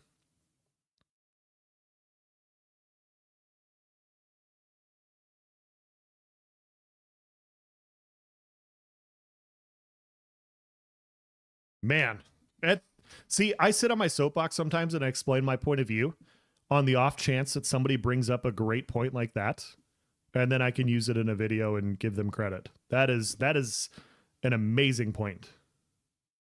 We're taking a little bit of a move towards that direction, hopefully with the tools team as we continue to refine our internal tools as well. So I would say that, you know, from a production standpoint, when we talk about what is the position of the design team's ability to introduce content, right now it's pretty good and it's going to get a lot better pretty soon. I'm going to ask just a little quickie follow-up on that. So I'm sure you remember the choose your own adventure thing that was done a few years back with the ruby they find in the bush and then they get attacked over it and all of that. Are we going to be seeing an event of that level during not just Alpha 1 Phase 1, or Alpha 2 Phase 1 rather, but anywhere in Alpha 2, are we going to see something of that magnitude where a player obtains an item that has considerable world-changing effects to it, and what they do with it and who tries to take it from them and what they do with it will influence the servers and gameplay? I would say that for content that is as influential as what you just described, expect that to come online in phase 3. Okay, Phase 1 is very much about stability and performance, right? This is, we are identifying a lot of bugs in our systems as it relates to scaling the testing up. That is normal. That is a absolutely normal and expected part of software development. And the focus of phase 1 is that we get to have the players help us find those things. And then once those things are addressed, and once we have achieved the level of stability and performance that we want within phase 1, then we are going to move into a higher focus on the types of gameplay experiences and content experiences starting in phase 2 that you described, and in phase 3, obviously. Can't wait to be scammed some more, right? Scam me harder. I wanted to follow up real quick. You've done some wonderful talks with Vladis and Yokai and Nice and No One. So we were trying to not repeat things. I do want to follow up on something that was mentioned in Vladis's. You talked a little bit about the Rogue, and I think that it won't be at the start of phase 2. Okay, everybody pay attention. Sometime we're talking about important stuff. Does that mean there's been a fair amount of the Rogue completed so far, or if you could give a percentage of where the Rogue is right now, as far as there's been some prototyping on obviously the abilities for Rogue and Summoner, but I think the more important thing when we talk about what it takes to stand up an archetype, as Neurotoxin was talking about with regards to tool sets, a lot of the ability tool system, which is how we craft abilities for different archetypes, has a lot of mechanics and functionality that has to be developed first before design can get in and craft these particular ability types and prototype them and create them. So a lot of the work. I think that's only fair that the Rogue was deleted because of the amount of people it's going to delete for the rest of eternity. I think that makes sense. Like you have to give it its just desserts before you unleash it on everybody. I think that's understandable. I feel like part of them wanting to make the living experience really long is because they don't have any actual content, or they don't want people to burn through the content too quickly because they won't have that much at the start. I think that's the tough part for Alpha 2, right? I feel like we're very content-less relative to the live release. And so having the same amount of hours is going to feel a lot worse right now than it will during the live release, right? Like when everything's online, you're going to be able to engage in more systems, so there's more hours to do. Currently, there's not as many things to do. So yeah, I can understand that point of view. And so yeah, leveling as a placeholder while they bring in more content, I could see that in the short term.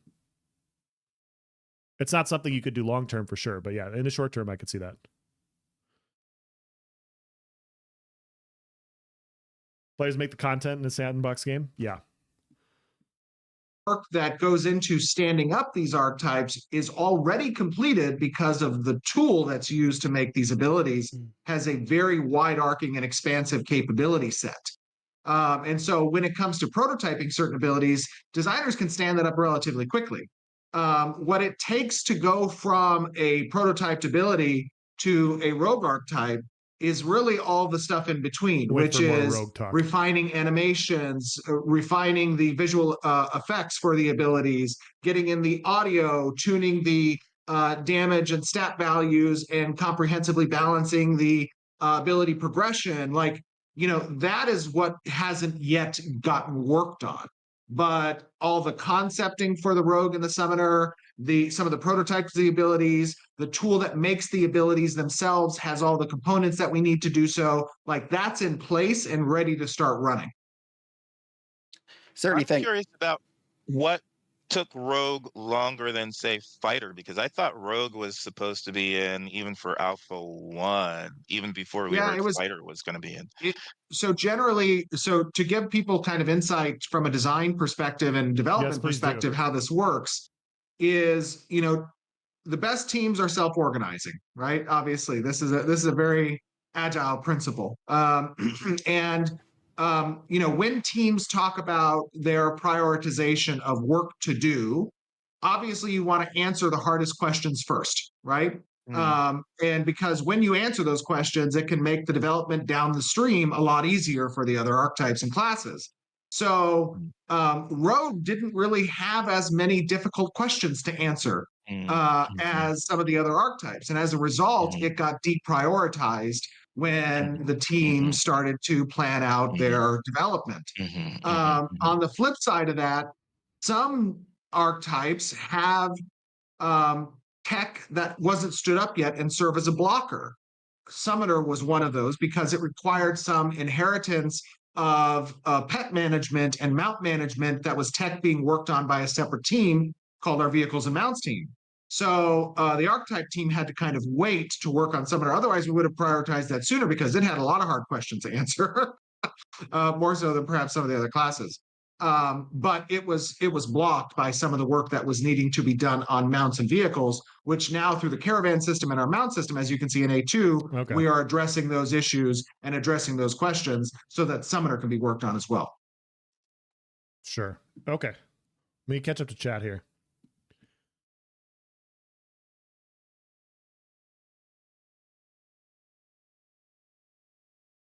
Cheers to no one giving us a Sunday night 3+ hours. Yeah. Well, we're going for a little bit longer than I'm going to call it a night. Rogue's going to be a game changers. Players make the content. Yeah. I think you need a good, healthy amount of both. But yeah, I think most of the content we get out of Ashes will be player created. How much this game feels like New World or Throne and Liberty? None of it feels like New World.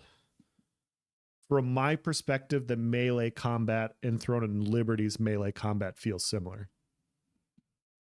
Some of the systems are similar for New World and Ashes. It's tough. Like, you're comparing a fully functional game to an Alpha 2. And as long as we view that through that lens, like, we're not comparing two fully complete products. We're comparing a fully fleshed out and completed product to a game that's not ready yet. And so this comparison is inherently flawed. But there are some systems that exist in New World that also exist in Ashes, and the combat is more similar to Throne. More content than PAX Day or New World Endgame. Yes. Yeah, I made that joke on my video, and I was told I was glazing. Which, I mean, I guess if something's better than the worst thing of all time, I guess so. I actually agree with Narc for testing and lack of content. It should be faster because you can't expect everyone to test at a high level in a 3-day test otherwise. I do agree with that. And that's something I said earlier too. Some people are asking about the 100-hour testing.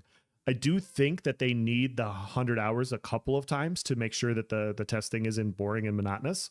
But at the same time, like, the testers don't need the 100-hour experience multiple times. And hopefully they're very perceptive of that, because nobody wants to level a character 1,000,000 times to go through the experience just to do it again. Like, people are going to get burnt out.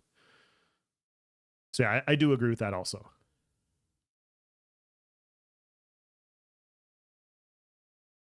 Pretty much everybody says the current alpha is like 90% just grinding mobs. Most of the quests are dysfunctional, and the quests also don't give enough XP to be worth doing in the first place.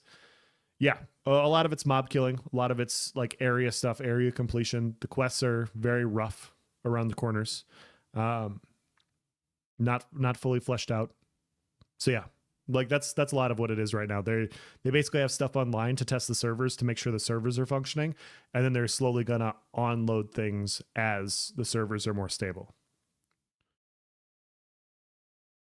Content isn't needed at this stage. It's not the point of the testing yet. Yeah.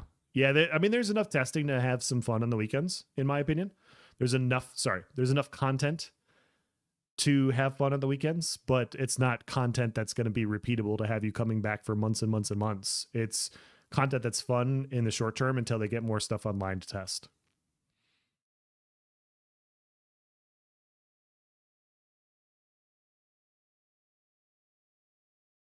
They said they wanted to test all levels of current content. Exactly. Like I think that's important.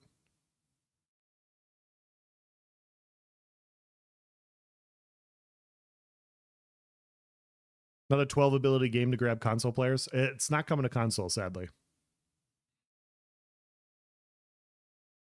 I personally don't mind just saying it's going to be a shock for a lot of people expecting a more finished game. Yes, I agree. I think a lot of people are going... I think a lot of pessimists will be surprised and a lot of optimists will be disappointed. I think that's how I would view it, like in the shortest way possible.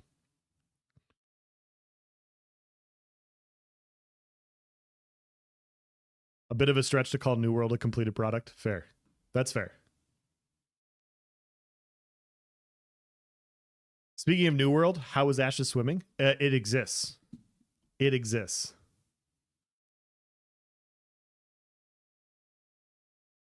Agree with Narc on that part too. Should let us level faster for just phase 1. I do agree. I think that's a good idea. I think, yeah. Hopefully both.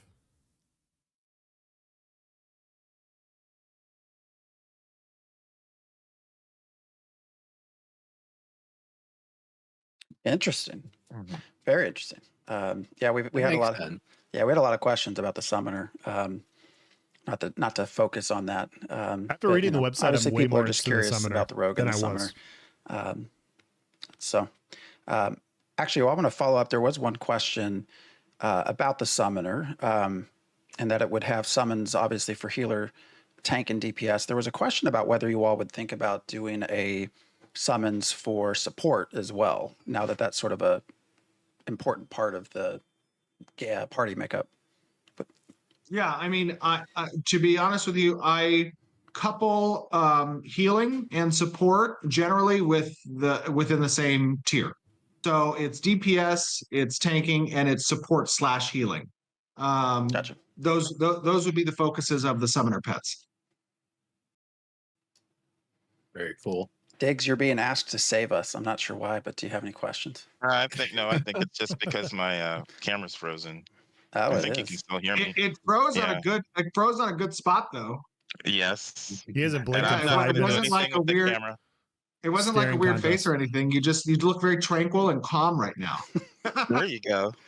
I think I'm not going to do anything to try and jumpstart it because it'll probably mess up the other cameras. So as long as you guys can hear me and I'll type, it's fine. Sounds good. You know, I had a question that I guess it didn't make it on the list, but it was approved. So I definitely do want to ask it here. Oh, and it was it's approved. Did you have to get your questions approved? Oh, did we not have to? Like, I'm pretty sure. I absolve you of any approval process. You can ask me any question you'd like. Whoa. What kind of nonsense is this? Nice and I had to go through a screening, okay?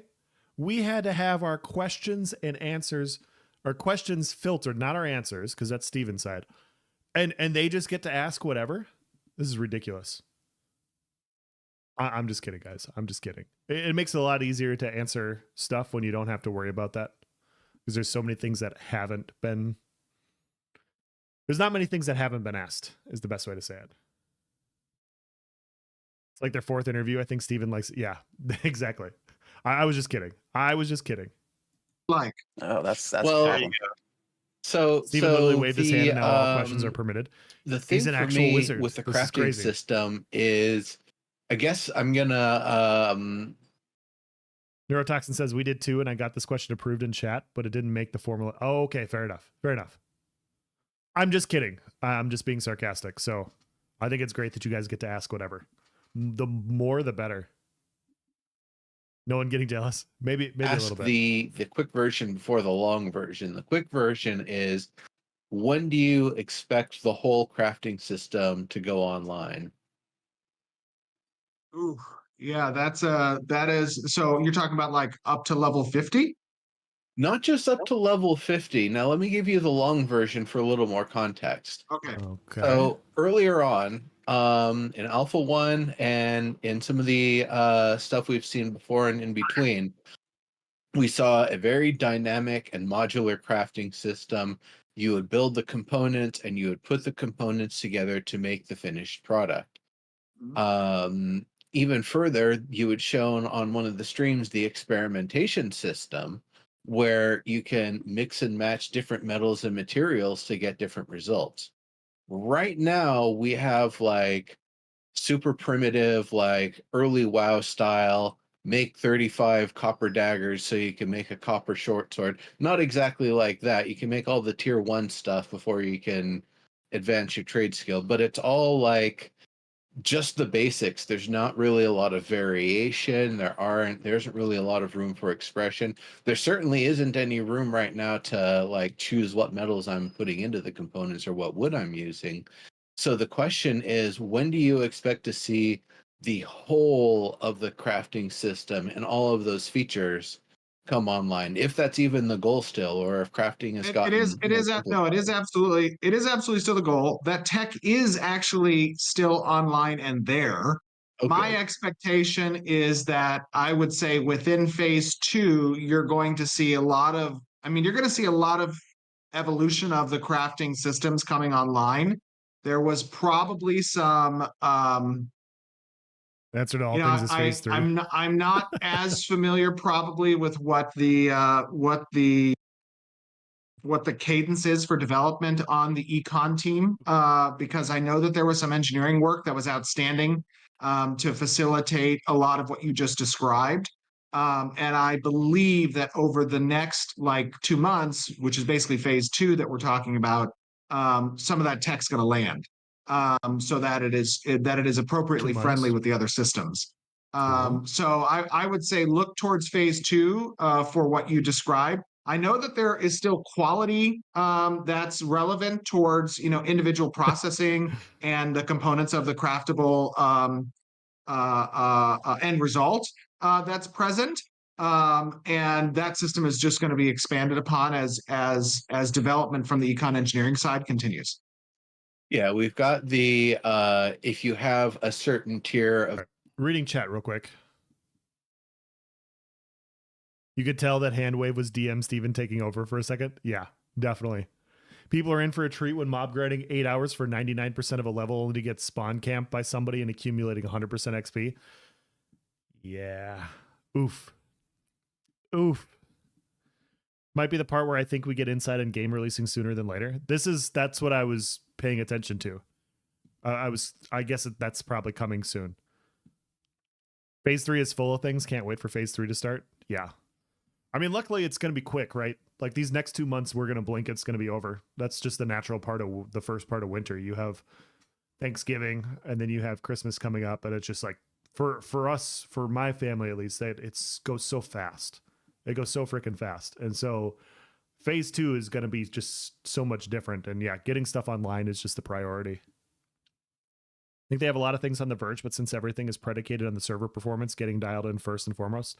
Yeah, that's been my belief, but tentatively, I want to see what it's like as we get into the server stability and what their cadence looks like. We'll know a lot more, I think, here in like a month or two, like exactly how quickly they're coming out with stuff, and then we can kind of get like rough timeline, like how long this is going to take.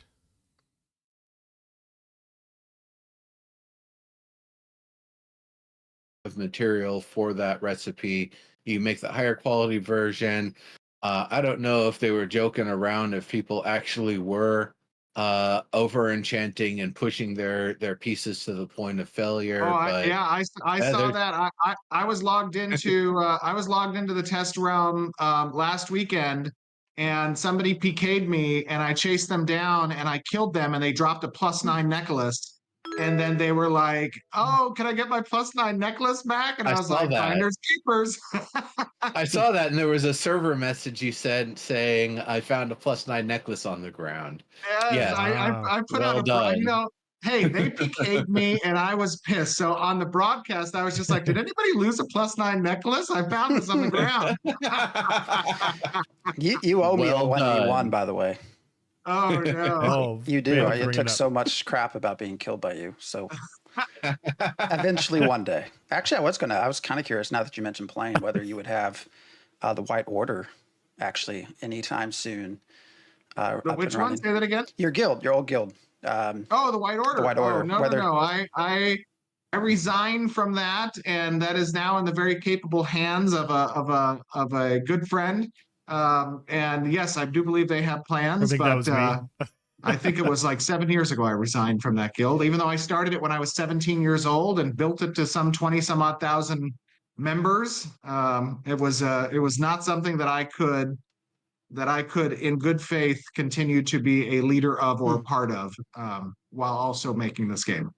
Still good to know we can hopefully see you and during testing. Everyone can kind of run by. Do you hide behind I guess you use your regular name, I would assume, right? I would probably kill them more than other guilds, I would imagine, in a game, but we'll see. Gosh, my head is spinning now that we don't have to have anything approved. Right?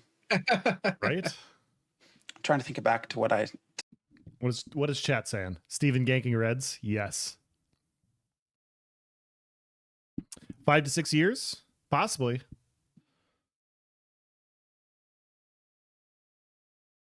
Possibly. Delete it off our list here. So I wanted to talk about the queuing system just a little bit real quick. Yeah. If I remember correctly, the way the queuing system works is once there's a threshold of players that have entered the Lionhold Aelan Ruins area, the queue is kind of locked until people start leaving that area. How big is that area? Is it basically just from the portal to the end of the Sickly Goblins? Or is it all the way through the Aelan Ruins region, and that the queue won't advance until people get their mounts and get tough enough that they feel like they can leave and not die when they get out of the area? So first thing I would say is that let's separate out the conversation about queuing versus like server load. So queuing as a system is informed by an aggregation of population across all the servers, as well as the server load for the starting server.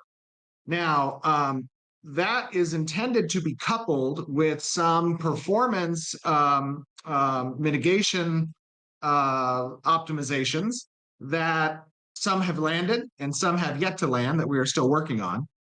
Which relates to how we dynamically bring in the network calling distance, how we dynamically adjust the net relevancy distances. All of those things go towards mitigating server performance issues on the starting server. And we have some other long-term plans to help address that as well for the starting zone itself. The current queuing system, as I said, takes into account all of the realms, all of the server workers on a realm, as well as the starting server. That starting server, that district grid right now is relatively the starting temple, and that starting area just outside of it. And then Lionhold is on a completely separate worker. So even if players, move out of the starting temple and into Lionhold, they're now on a separate worker, but it still contributes to informing the queue and how people get trickled in, because again, we take into account all the workers' populations. And we even weight the relevancy of that worker population based on proximity to the starting worker. So that is also relevant. Gotcha. End of 2025 or summer there of are 2016. a lot of moving parts. Either to one. It isn't as cut and dry as either one. I get in the world, do sweat of your brow, get on that mountain, get the hell out of there so the next person can come in. It's not quite like that. No, I mean, and we've seen over the course of multiple weekend testings where, obviously we heat map player movement and progression through the world. A lot of player progression stays relatively sticky to the center of the Riverlands. And we know that that's in part because a lot of the initial content is more dense in those locations, and the leveling experience and time to level keeps those locations more relevant. So part of what we've been doing on the world design side of things over the last few weeks has been to introduce safe corridors or safe paths that lead out to the node locations to better alleviate the network constraints that exist within the density of the Central's Riverlands, so that we can ferry players out of that zone a little bit quicker. Yeah, and that to a degree is in combination, right? That's like design driven for a technical issue that we're trying to address. that is good because most of my experience, because I've been playing solo because I don't want to bog down a group with my intricate bug reports. But and I have a lot of them.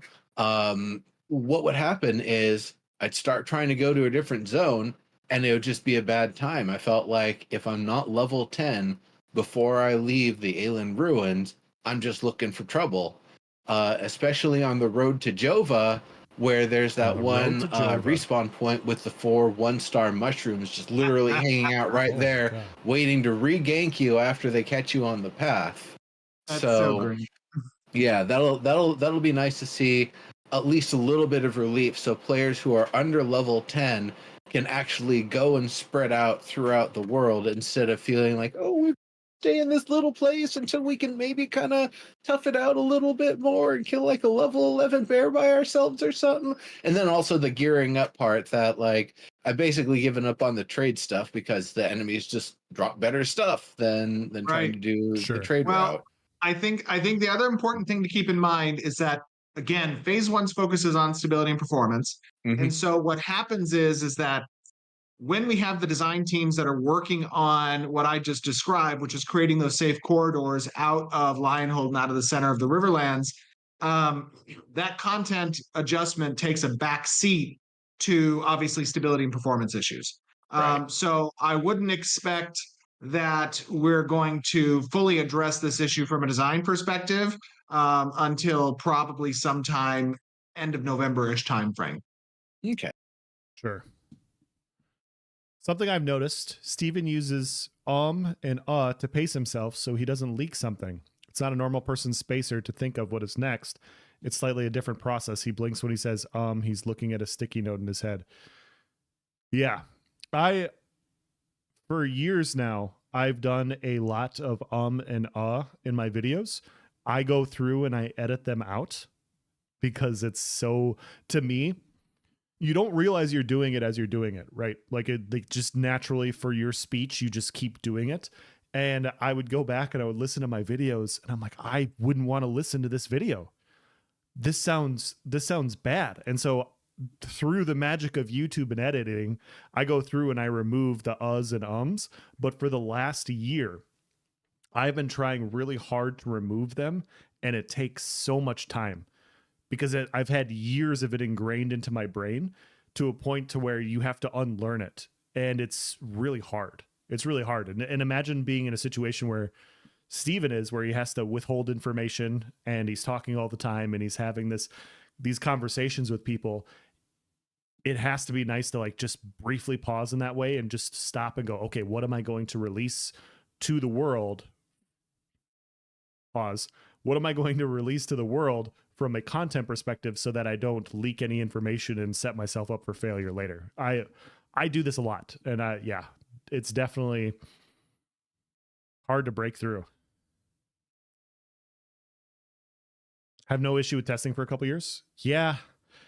I'm very interested to see what the content release is going to be like. I really am, because I think the next 4 to 6 months are really going to tell us how long it's going to take. Not exactly. We're not going to narrow it down to like the month or the day or anything, but we can get within a ballpark. Like, for example, Arctic is saying like 4 to 5 years, 4 to 6 years or whatever. Some people are saying 2 years. We'll have a closer idea once we start seeing stuff get online.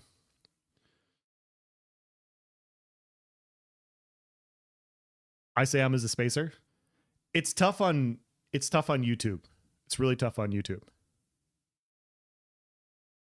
Everyone has something, if you know what I'm saying. Yeah, exactly.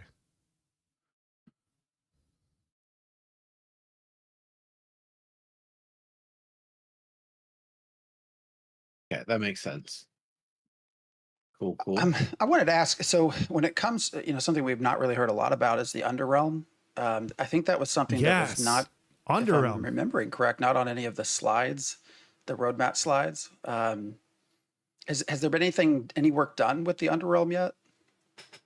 The Underrealm, from a content perspective, as we saw in Alpha 1, there's a lot of assets that we made that are under realm, bioluminescent foliage and vegetation.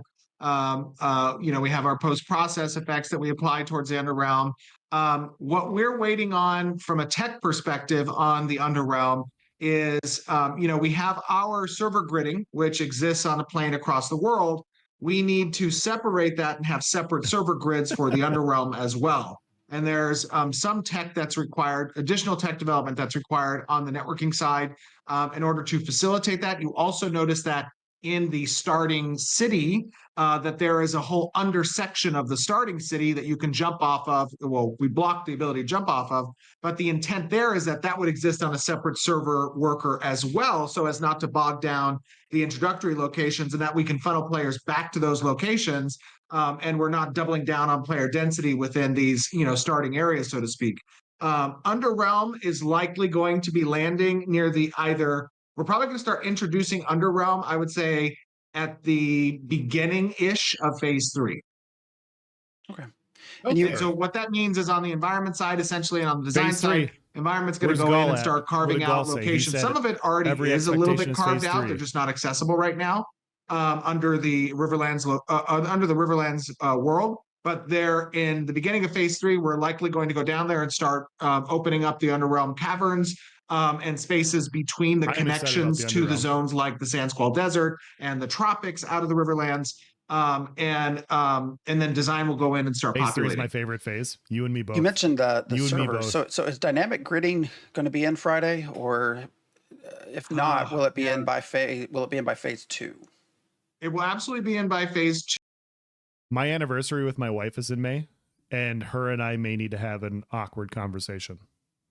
Like, hey, hon, I know we've been together for a while. I know this is like our month and everything, but you can only experience phase 3 of Alpha 2 for Ashes of Creation one time, right? So we'll see how it goes. Wish me luck, boys. We'll see what happens.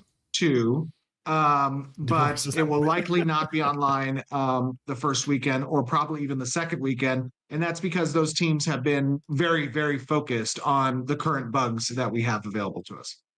So we had to take. Bro is begging to sleep on the couch. If I have to sleep on the couch, that means that I get to be awake at the computer. Chess, not checkers, guys. Chess, not checkers. We had to take engineers off of working on the dynamic gridding solution, which still has some outstanding testing and bugs that are necessary, but is functional on a lower branch under our dev environment, but hasn't been integrated up into the build process yet. And then once we have the ability to go back to that and start testing, then we'll do the integration into our dev. Gotcha. Cool. Also, good segue. Cool. Spent $6K to try out metal laser engraving. I'm not rich, live by a budget, but I've gotten better at saving for things like that. This game is paid for already for a decade. After that, I will see. Yeah. That's a smart way to approach it. Like what Tana's saying right now about looking to invest into things and having a wait and see approach is exactly what I would advocate for anybody on the fence right now. Anybody on the fence right now, you don't need a purchase. Literally the next couple of months are set aside for server stability. If you want to sit in a queue and you want to sit in a game and potentially lag all the time, by all means, if you're excited about the project and you want to support it, then do so. If you don't, just wait.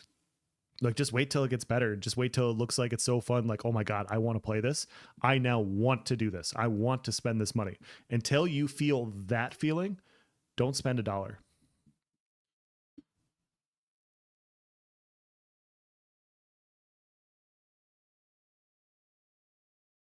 Phase 3 is the phase I am joining. Tulnar.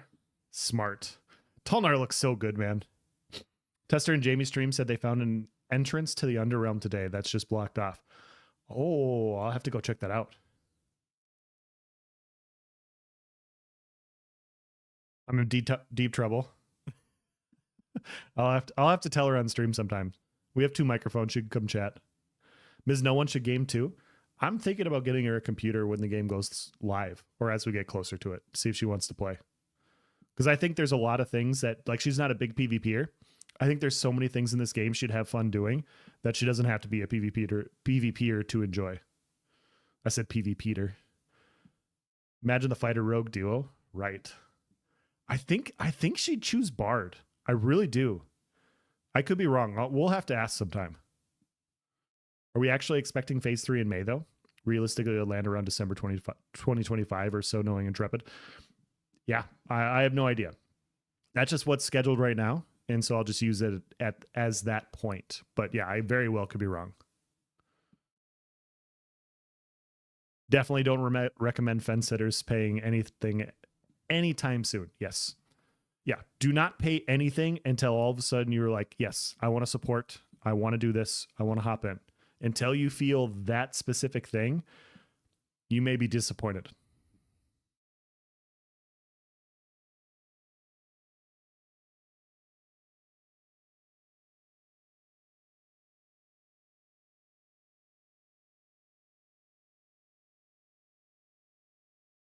There we go. She can run the no PvP side of the house. What a PvEer. Unbelievable. My wife picked mage. I hope they tweak the mage so I don't have to listen to her complain. Right? I've heard it's really bad right now. Into the I told PvP Arctic I was going to play mage, and he goes, "Why bother?" Oh yeah, so It's we awful. were talking. You know, we had sort of had this. Well, I think it's always been said. Really, your only PvP free areas would be inside your house on the freehold, and your player stalls. But you know, you mentioned talking to Vladis that you have now introduced some limited PvP areas or areas that might be free. And we were just sort of curious what changed your mind on this, why there was sort of a decision to allow some areas to have sort of PvP light interactions. Part of that has to do with the current state of our guard deterrence and fine tuning that. Also, some of that has to do with we don't have a cumulative corruption PK tracker, which is supposed to augment the amount of corruption you gain on cumulative PKs. So right now what's happening is we have a lot of players that are just going red on other players, killing themselves, making sure they're not losing their gear as a result of that, having a friend nearby, and then they can go kill another person right after and just do recycle, repeat. Right? Was that you, Arctic? Is he talking about you right now? You guys may not like PKers in pre-alpha 2, but they are providing instrumental information to Intrepid to make sure alpha 2 is functioning properly. So we should thank Arctic for griefing everybody over and over again. Arctic wouldn't do that. True. He basically said that people are PKing and then killing themselves to get their gear back to PK all over again. I would never do that. Okay.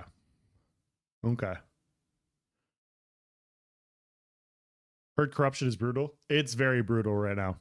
I think it's good for the start of Alpha 2, and they can tweak it as we go. Right. Yeah. And so in order for that to actually have sting, we need to keep a cumulative value on the corruption occurrences, right? So if I kill, you once and then I lose my corruption and I come back and kill you a second time, I'm gaining more base corruption as a result of that cumulative value. And so that acts as a deterrent for me because eventually if I kill 10, 20 people, this character now is going to be real painful for me to kill one person again in the future. And that's going to deter me from doing it. Yeah. So in order to help alleviate that, what we have done is we've taken our PvP zone tech, which is applied to the lawless territories. We've created the inverse of that and created this PvP suppression zones. And we'll be applying that to certain locations temporarily until the long-term intended system goals of PK, corruption, and flagging come online to do the proper deterrence. Yeah, I want to mention to those watching corruption, because I know PvE players get a little bit concerned about this. Corruption, I think, feels very good. I think last Sunday you were talking with Yokai and NDA, and they were talking about how it's very punishing, and they thought it was in a good place there. The patch notes, I'll just read off. Can I do that? Can I read the patch notes about corruption? Go ahead. Yeah, you can read the patch notes. Yeah. So this was after the Yokai interview, and this was the entry on corruption. So this week's patch, there was increased corruption gain rate, greatly increased corruption dampening penalties, and greatly increased guard movement speed. So that's even been improved or increased upon since you talked to Yokai. So I thought I'd mention that. So I was worried. So I went over to design Bucky last week, and I reauthored some of his charts on corruption values, on the minimum drop of equipped items for corruption score, on the maximum drop instances. We increased base movement speed of all guard types. We mix and match now range and melee guards as well, because there were some pathing issues. We've also increased the base power of guards to level 50, so that they can't be trained. We increased the perception radius of guards from 30 meters to 50 meters as well, so that they have a broader, I'm not trying to call you out, but I think degree of awareness. And then we also added additional population and pathing that's going to be in the A2 also. Gotcha. I know we're getting close to our time, and I know you two probably have some more questions asked. There's one I wanted to ask. Okay. Heard Richie's a demon.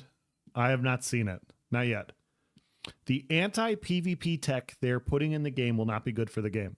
What do you mean by anti-PvP tech, Lagom?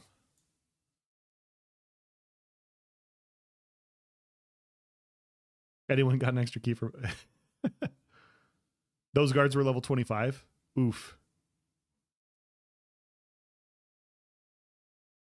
There's a lot of PvP events. Real quick. There's a lot of PvP. Just because some other folks had talked with me about it. We've had a couple of shows about this, and I think you mentioned in one of the previous interviews, just people talk a lot about time, how long it's taken and being 7-8 years in.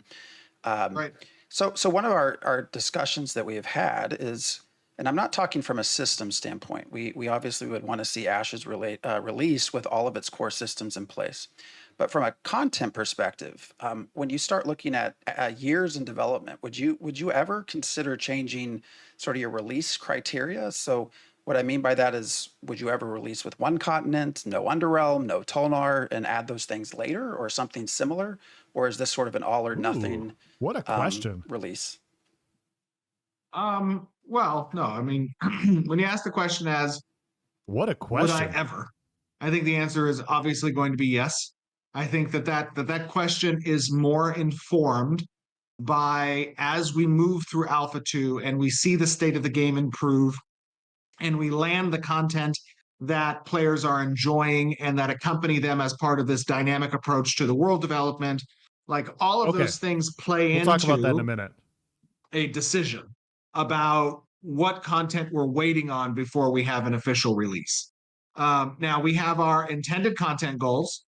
And right now, in my opinion, those intended content goals are all very deliverable, depending on how we make progress in Alpha 2 towards shoring up the stability and performance of these systems, and ensuring that the tools necessary to go into production are as refined and user-friendly as possible for the development team. When those things are done, it should be a relatively quick road for us to implement content. And also implementing that content is something that is very scalable by leveraging external development teams to assist us in the creation of monsters, gear, buildings, effects, sound, all of that stuff that goes into making content is something that is very exportable to external development teams. And for those of you who are unfamiliar with the industry, like that is a standard and necessary way I'm paying attention that now. You can build a sustainable internal team, but I'm paying more, that you then don't have to lay off once you've shipped all the mass content in the time frame you've wanted to.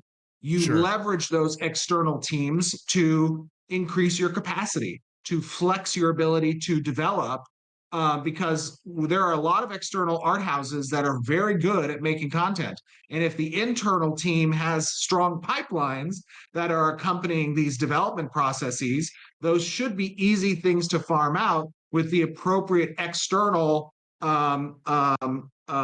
managers on our team, right? So the goal here is that we land the stability, we land the performance, we land the core loop viability, And then when those things are landed and the tools feel good, we start onboarding external teams to ramp up the content development. Yeah. Okay. Gotcha. Yeah, that kind of came out of, we just noticed on the roadmap, again, with the phase 1, 2, 3 planning, that there were some things that were just missing, like the underrealm, I think social organizations. Right. They mentioned religion was mentioned, but other social organizations weren't. Stocks exchange, several of the zones. I think it only listed augments for cleric and tanks. We didn't know if that was just not necessarily an oversight or if there was potentially a plan to do those things later on, like I just mentioned. But yeah.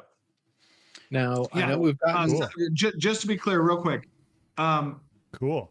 A lot of times those things that you mentioned are oversights that there's a lot to track. And obviously, while community engagement is very important to us, as we've demonstrated through the last 7 or 8 years of constant development updates and interaction with the community, we are not in marketing mode, meaning we don't spend dollars on advertising, on getting streamers to play the game, on evangelizing the product. What we do is we have a very good community team and marketing team internally that accompany our development process and show it to our core. Okay. I'm sorry. This is slightly off topic. He just brought it up, so I just wanted to have your guys' attention for it. I just did a video a couple days ago talking about how important the first week or the first couple of phases of Alpha 2 are, like the first couple of weekends.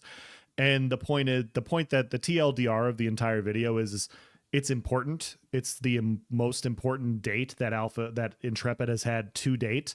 But in the grand scheme of things, the introduction of Alpha 2 doesn't really matter long term. Like, it's just not going to carry that much weight. It is a string of events that a development team does that leads to a game succeeding or failing. Wow. Thank you for subscribing, man. 21 months. Holy cow. Holy cow. I didn't even realize I could stream for 21 months. Appreciate it, man. But my overall point is I brought that video up and people were like, they brought up my argument and they said my argument was false. And the reason all these other games succeeded despite having these other failures were a variety of other things. And I sat there and I was like, that's my point of view. Right? Like, this is my entire point of view. You're proving my point. And I brought up Throne and Liberty in the video, and they're like, well, yeah, the reason Throne and Liberty succeeded was because they paid streamers and they advertised and they did all these other things. And I'm sitting there and I'm reading it and I'm like, you don't think Steven and Intrepid are going to advertise via streamers and other forms of marketing? Like, have you seen what he did with Alpha 1, where he did a ton of Q&As? Like, he interviewed Asmongold. Like, he had an interview with Asmongold. He had an interview with Summit 1G. He had an interview with, who else did he have one with? But he had an interview with all these big content creators. Lazy Peon came out with a huge video, and he did this for Alpha 1. He's going to do the exact same thing for Alpha 2. Shroud. Thank you. I couldn't remember the name. Sorry. So he did all that for Alpha 1. I can almost guarantee you that's going to happen again for Alpha 2. And like, why wouldn't he advertise for the game release? So like the trying to say that Throne and Liberty is the first game to ever advertise like via streaming. No, smart game releases are going to allow streamers to advertise their game so that more eyes are on their game.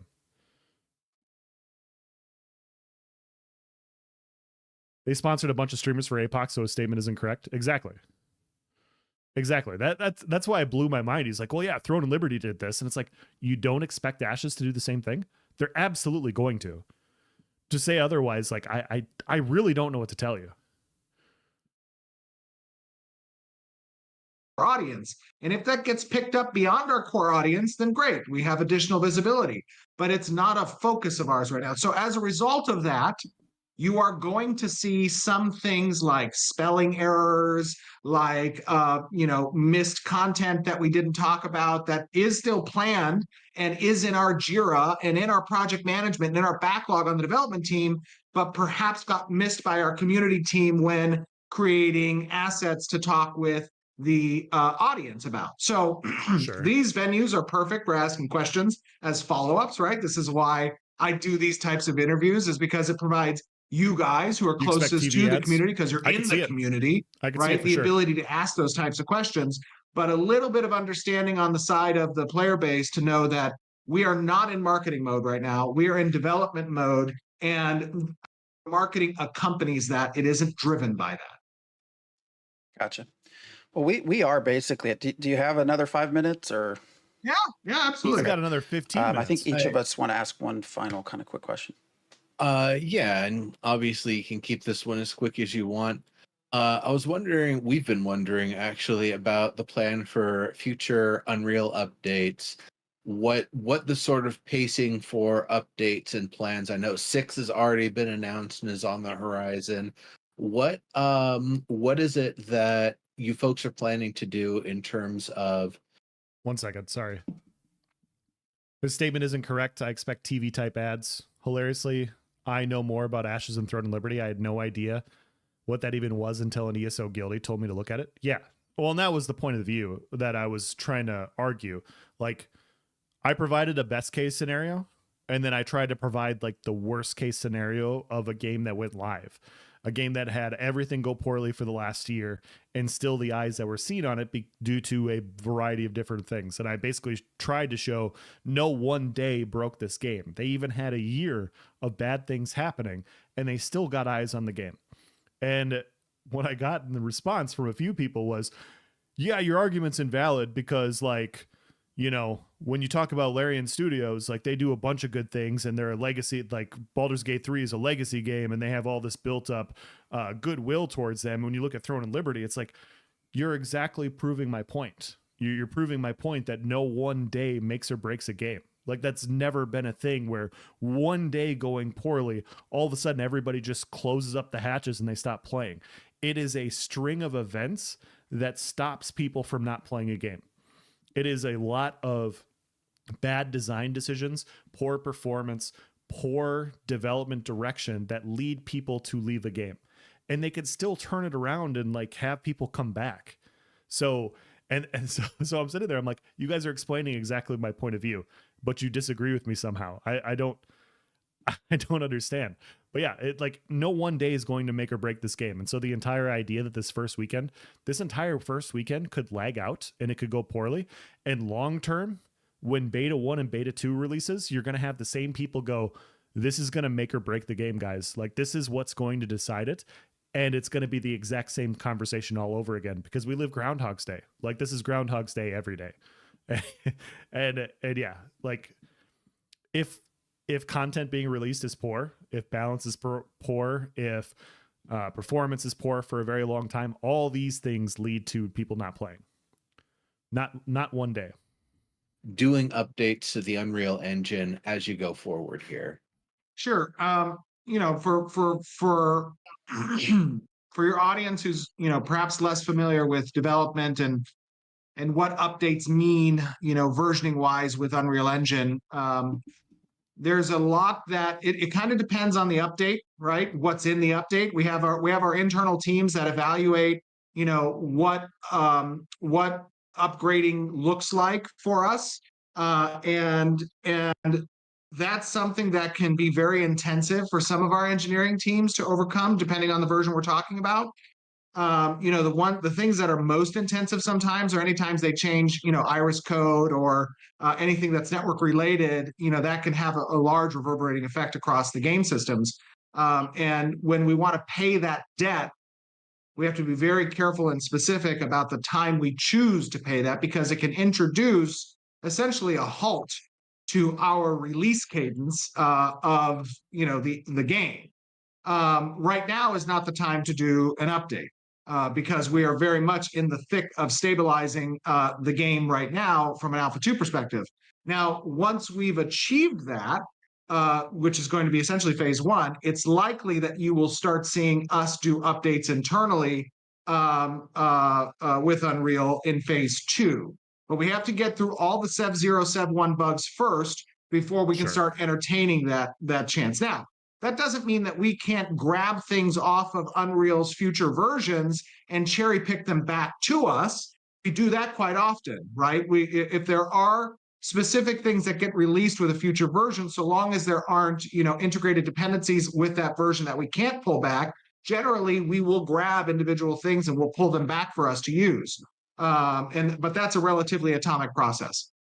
Yeah, you can literally hack the code to the lowest level with the engine, with the license level you folks are at. So it makes sense that you don't have to version upgrade if the things in the version upgrades are compartmentalized and brought over, and you can just utilize them one for one. It's not like Epic Games is like, hey, you can't do that. I'm sure they'd be happy to see that you're doing it. Yeah. And I see Rockwell said, no more updates to Unreal Engine, please. So just to be clear, what we're talking about is updates within UE5. We're not talking about a version update of Unreal 4 to 5. That's a massive change, right? That we went through once. I do not foresee that our game is going to be seeing a upgrade out of Unreal 5, right? That's not on the horizon. However, within Unreal 5, there are different versions that get released that update existing systems, that introduce new tech, that solve old issues, that address bugs, instability within Unreal. Like those are things that we constantly are upgrading with along the way. They're much less intensive than a UE4 to UE5 update, to give you guys context in the audience who may be unfamiliar with development. Guys, we're figuring out a timetable here. That's the point. So if UE4 lasted hypothetically 2.5 years and they made the transition to UE5 and they don't expect it to expect to transition to UE6, that means they expect it to come out before UE6 comes out. Right? I'm just kidding. This is pure cope. This is pure cope. I'm just trying to I'm going down a fun rabbit hole. My bad. Let's finish the interview. Yes, my question is about backgrounds and racial augments. Are backgrounds replacing racial augments? What's 2 years to launch confirmed? What's the idea exactly. behind backgrounds and how that's going to affect? It's already feature complete. Like that's the crazy part, right? Racial augments are different than backgrounds.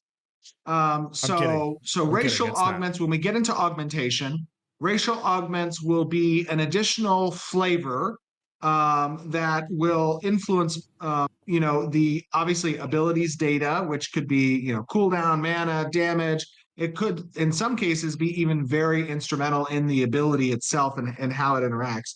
Those will get applied as an augment. Backgrounds are essentially at character creation. You are choosing the background of your character that might give you some influences as passive abilities, that might give you, mainly it's going to be focused around passive abilities and perhaps even title structures that will matter for narrative reasons as well. So that's the intent behind backgrounds. Is this something you choose at character creation? It'll influence narrative structures and give you some passive actions. Cool. So how does that relate?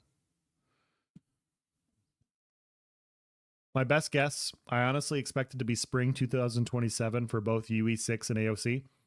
2027 is the date that I tentatively have right now. I am not a developer. I don't know anything. So, but my tentative date, if you were to say, like, when do you think Ash is going to release? I think it's 2027. You said September 2020 for Alpha 2 3 years ago? God damn. That's crazy.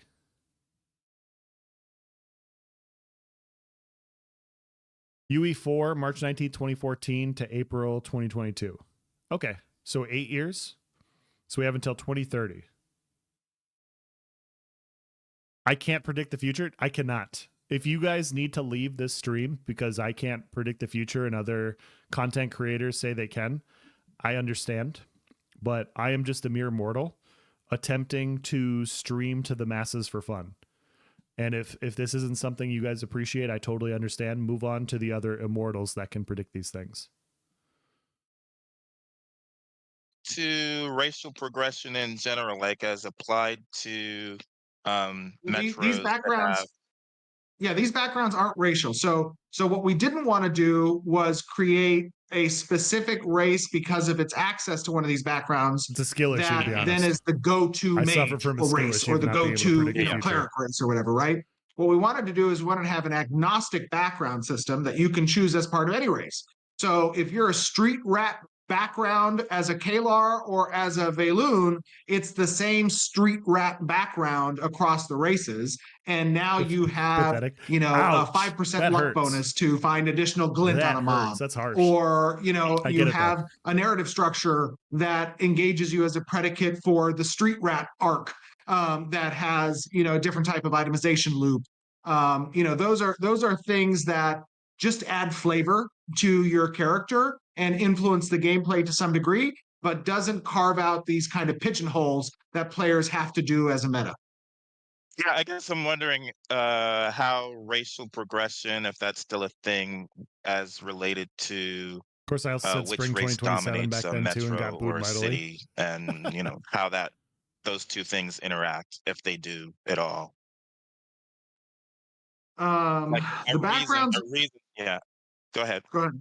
No, you're good. No, like a reason for racial progression, right? Like if I would imagine that if I don't have a metro with my race, it would be harder to complete racial progression, but I don't know if that's a thing. That's kind of what I'm asking there. No, I don't. Maybe I it don't doesn't think matter. so. I think It is a skill issue. I think Man. that the Guys, I'm working on it, okay? The cultural influence. Like, if we're being honest, I'm trying to life skill as much as possible to predict the future. Like, I'm only a level 1 human. This is not an area that my racial passives are good expertise wise to predict the future. Some people are. I'm trying, but I feel like I'm miscast as a fortune teller, right? And so I understand that this is disappointing. Like, the walls are crumbling down and you guys are very disappointed in me. I wish I could make it better. I really do, but I just can't predict the future. Now, there are plenty of other content creators in the space that will claim that they know the date. And if you want to hear that from them, then by all means go right ahead. But I don't personally have that ability.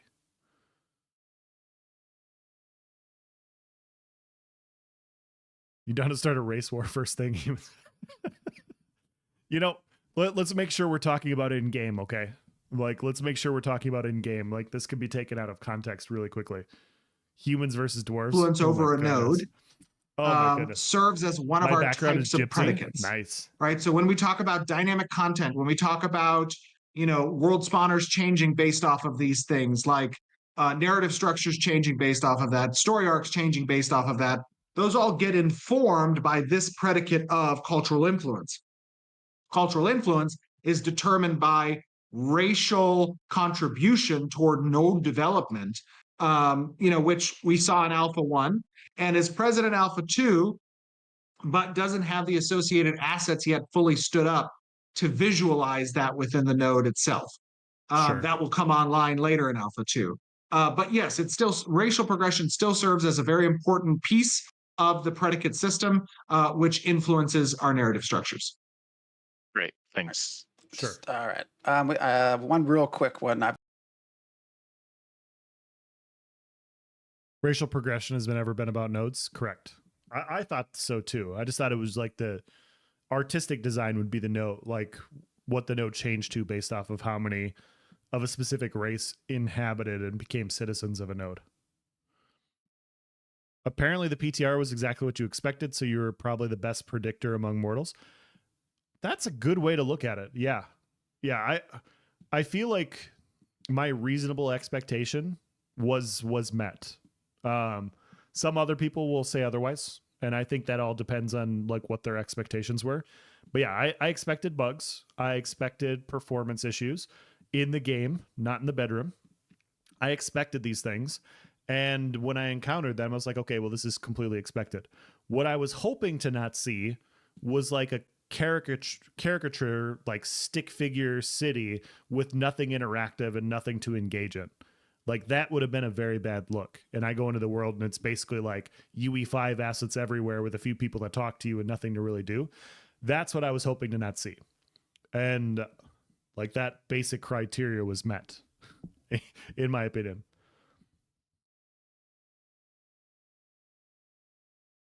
Node style will be based on node contributions. Sure. I also been in here a whole 4 hours and 13 minutes. I deserve a cookie. I could send you cookies, man. You give me an address. It was reasonably close to what I expected. It was actually slightly better.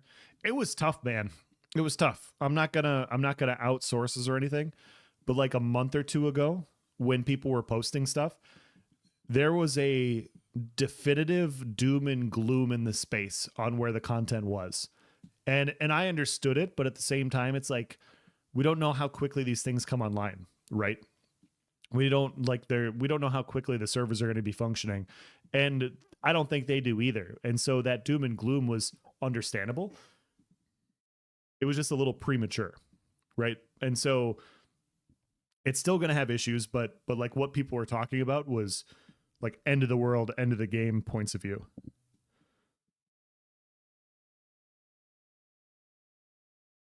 Just because I'm always curious about this, and we've done, obviously, especially with your background with ArcAge and Lineage 2, many of the games that have sort of described as spiritual successors to Ashes of Creation, have been releasing a lot of sequels. And when you look at ArcAge 2, Chronicles, Ion 2, TNL, there's a big focus on PvE that I think did not exist before, and less on PvP. I was just curious if you have a reason, a thought, an opinion as to why that might be, that these games have sort of shifted a little bit.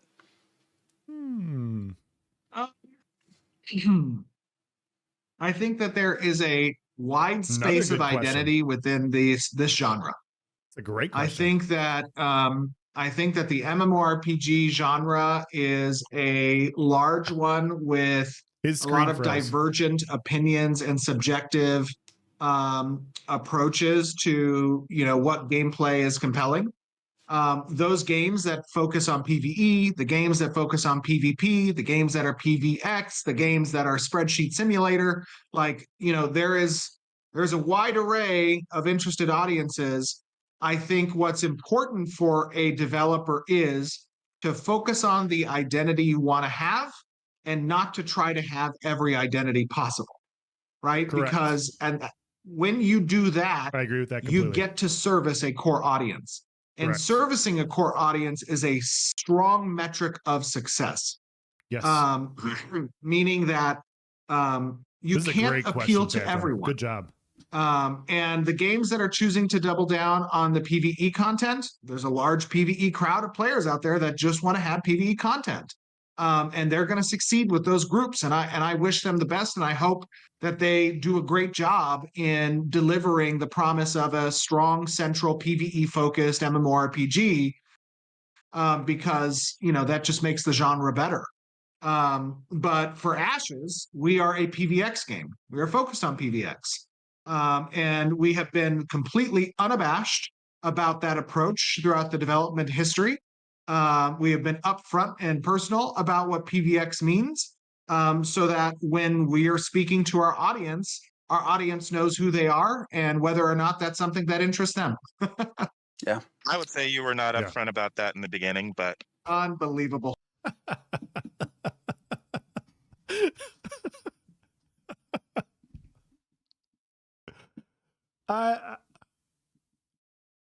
So I joked about that yesterday. Oh, that's funny. Oh my goodness. There will be more doom and gloom because there are too many people who still don't grasp this is not a live game. Yeah. Well, and there's some things that people thought were coming online that weren't, like the character creator. And I think that's driving a lot of stuff, a lot of opinions, which I understand. I do understand the perspective, but I just don't see the character creator as that big of a deal. Like if they were like, yeah, we're not going to have nodes, or we're not going to have PvP, like a big, huge system, then I would understand. But character creator, I just don't think is on that scale. I'm good at a lot of things, but coding is something I know next to nothing about. I don't know anything about it. This is a great question. I thought this was a great question because I think it's important to understand your market and who you're appealing to. Like appealing to a market is so important. And people, other content creators in the space have made this joke. Jamie said this last night or the night before, talking about how just about every MMORPG currently, the popular ones, are WoW clones. And so people that play World of Warcraft can go into another world and they basically experience another version of World of Warcraft. And they go into another version and they're like, oh, cool, this is space World of Warcraft. You know, I'll go play SWTOR and now I'm playing space World of Warcraft. And now I can go into ESO and now I'm playing, you know, Oblivion version of World of Warcraft as an example. And so understanding what market you're catering to and what you're about, I think is so important. And obviously it's buoyed, this opinion of mine is buoyed a lot by the fact that the last 2 games of the year have carved out corners of the market that didn't really exist, right? If you look at, I'm going to stop bringing up Baldur's Gate 3 all the time, guys, I promise. But if you look at the space that Baldur's Gate 3 entered before they entered it, like there's like no game out there that had a huge population. And if you ask the average gamer, like, hey, should they really invest 8 years into developing a game within this specifically niche market? I think most people would have been like, no, that's stupid. It'll never succeed because players just don't want to play that type of game. Look at the community that exists there. Like there's nothing existent, right? Divinity Original Sin 2. Yeah, sure. Yeah. But like, look at the average population of those before Baldur's Gate, right? And so you look at this and then you look at a game like Elden Ring, which was game of the year right before that, the year before. And it's like you have all these players that play MMORPGs and play other games and they want to go through and experience everything. And, you know, it's all about being a completionist and being able to do everything. And you know, literally these games catering to the lowest common denominator. And Elden Ring comes in and they just slap their dick down and they're like, yeah, no, you're going to struggle and you're going to die a lot. And you're going to have a hard time with this game and you are going to get really frustrated. And it was still game of the year because players freaking loved it. They loved the fact that they cut out a corner of the market. And you look at those 2 games, like it's easy to say like, oh yeah, they won game of the year and everything. But even Fortnite did a similar thing, right? Like how they revolutionized doing, you know, that genre of game and making things fun and catering to their audience. They cater to their audience. Like people are like, hey, you know, I want Kansas City Chiefs gear. And they're like, okay, sure. Like we'll have Kansas City Chiefs skins. Cool. Like, and they literally have their audience that they build towards. There's so many games that don't do that. They don't find and identify a core audience and they don't know who to cater to. And they're chasing their tail trying to bring players in. Didn't like Elden Ring? That's fine. That's more than fine. But they developed a diehard fan base because of what their game is about. No, not everybody likes Elden Ring. Not everybody likes Baldur's Gate. Like a lot of people don't like Baldur's Gate 3. But they cornered a market because there was players that actually enjoyed it and they made a good game. And so the thought that, you know, like what Steven's talking about here, where they're not trying to make a game for everybody, they're literally trying to corner a specific market of an MMORPG population that they think exists.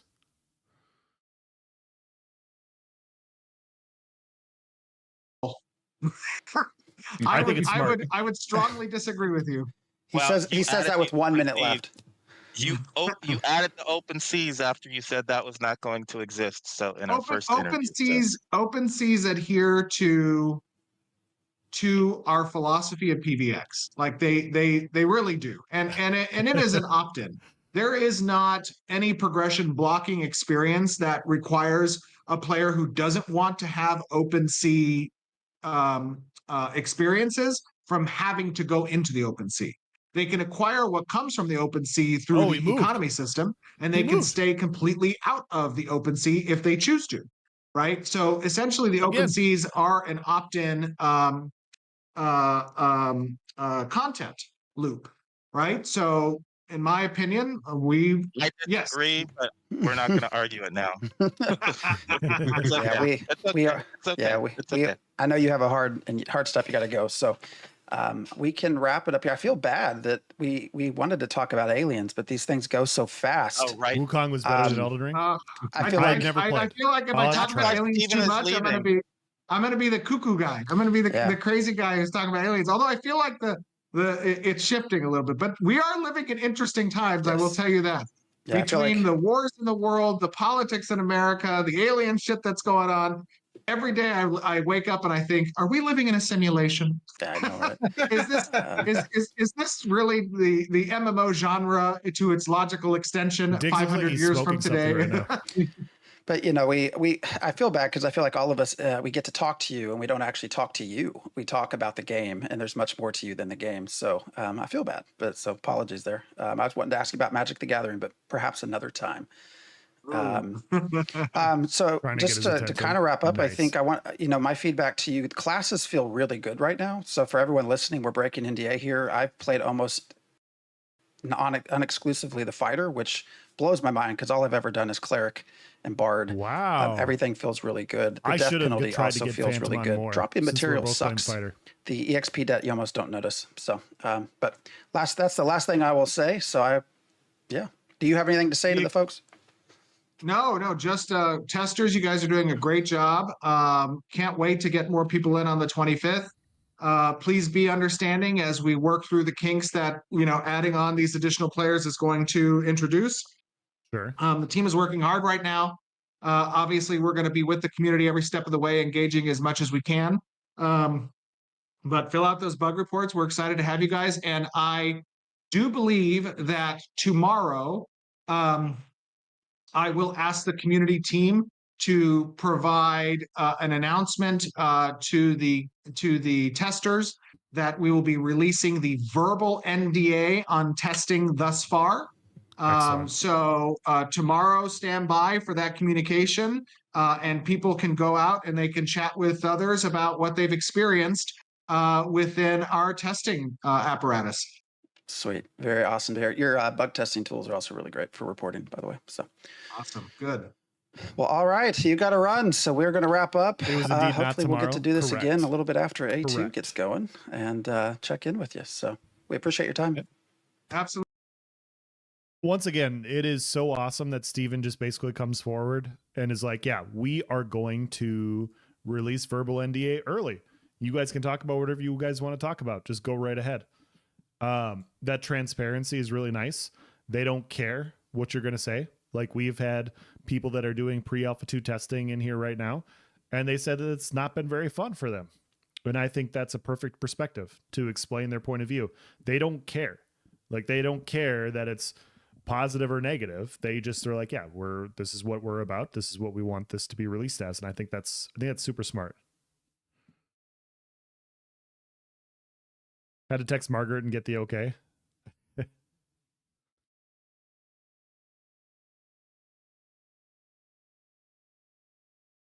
Feel like removing NDA tempered down people's expectations. I could see that for some people. I'm actually more excited because I expected it to be a little bit worse. I really did. Good job, Neurotoxin, by the way. That was a very good Q&A. You guys did a great job, as I expected you guys to be honest. Really good questions in there, and it was different, which is awesome. So yeah, good job. Yeah, if you guys didn't go like and subscribe earlier, feel free to do so. Yeah, that was great.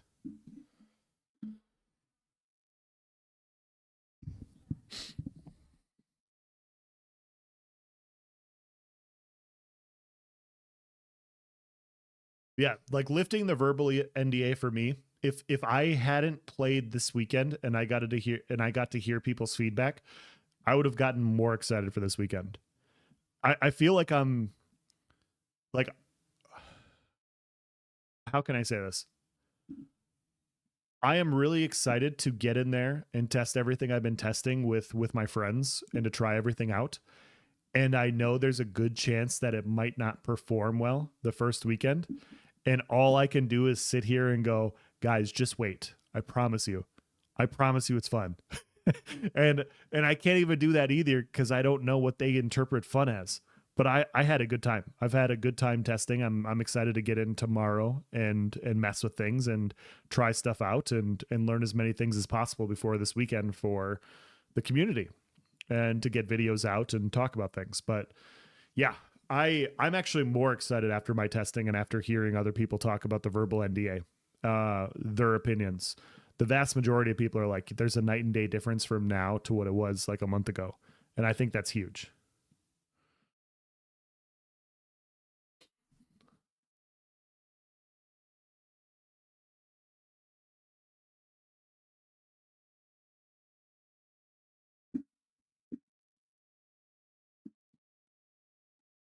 Yeah, my point with talking about those other two games is just that they're so unique, right?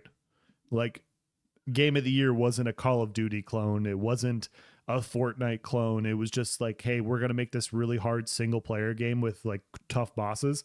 And the next one is like, hey, we're going to have like a turntable, like a tabletop D&D style game.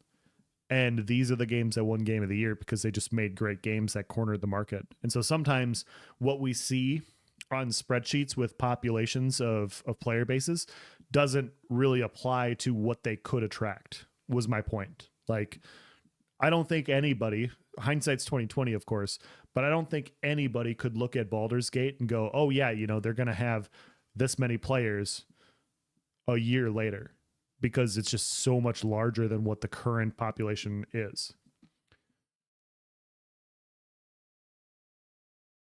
Really going from Deadlock to AOC, it might just be doomed to play EA games. No, you don't have to be doomed to play. Oh, okay. You mean early access games. Okay. I thought you meant like EA, the company games. You don't have to play those games. You can choose not to. I'd say a month ago, I was 320 in queue for an hour, then 391 for the next, then crashed out. Now is C1 in queue for 3 seconds. Yeah, I think a lot of people left as well. Yep. No, I agree, Arctic. Like I think the first weekend might not go so well. Like I would bet on it not going well over it going well. That would be my opinion. I think there's a better chance that it will go poorly just because they're trying to onboard so many players.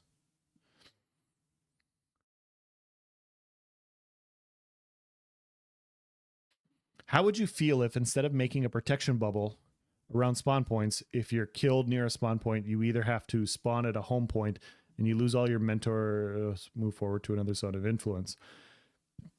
I feel like this can keep you from getting spawn camp, but also gives people a way to win and possibly do whatever event they were trying to do.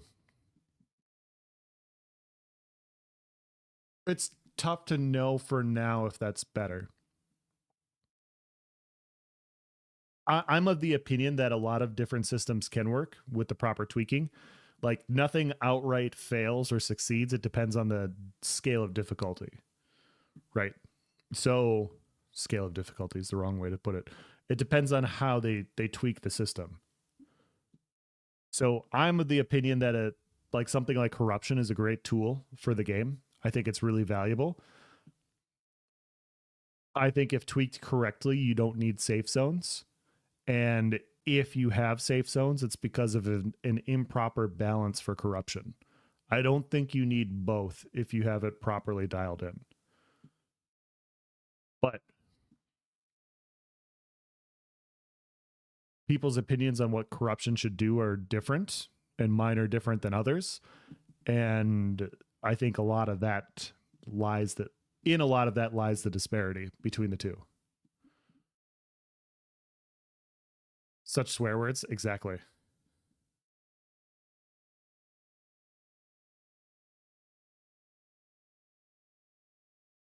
Is this a video? Yes, this is their latest live stream of going through the introductory area. If you're in Alpha 2, this is exactly what it looks like. This is what it looks like. This is what the new zone looks like. This is how you go through and quest things. This is going to the north side, I think, where you fight the goblins, if I remember correctly. Yeah. So it depends. I think the first weekend with it'll be interesting to see the population and the performance with 3,000 people on a server. That'll be the interesting part. Because I'm very confident in saying there's probably not 3,000 people testing on a server right now. Like, there's just a lot of people are waiting. I don't think it's fully pop locked. And so I think a lot of the performance probably benefits from that. how quickly they get everything online for everything to function well will be interesting to see.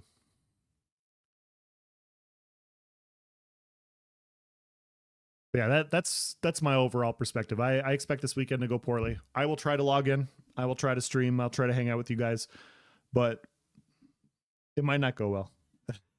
It probably won't go well. Let's just assume that it won't, right?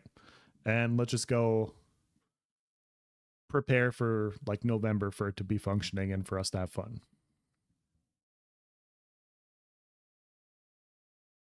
Did you take time off? I did not. I did not. I don't expect it to work properly. Like I didn't want to take time to get my hopes up for something that I sincerely don't think will work right away. So if anybody in the future thinks that I'm glazing this game and glazing the process, please quote them this part where I say I don't think it's going to go well the first weekend.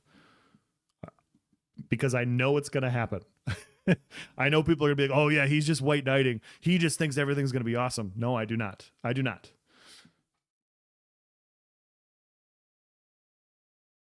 But we'll see. We'll see. If it goes well the first weekend, I'll be honest, if it goes well the first weekend where the performance that I'm experiencing right now is exactly like the first weekend next weekend, if they're the same, you better believe I will be glazing Intrepid for their performance on the servers.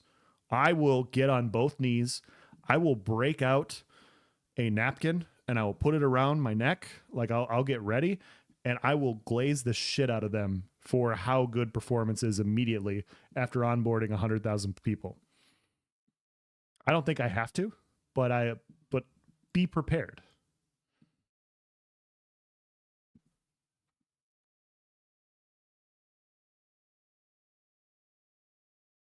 Curious how many people bought phase 1? I have to now.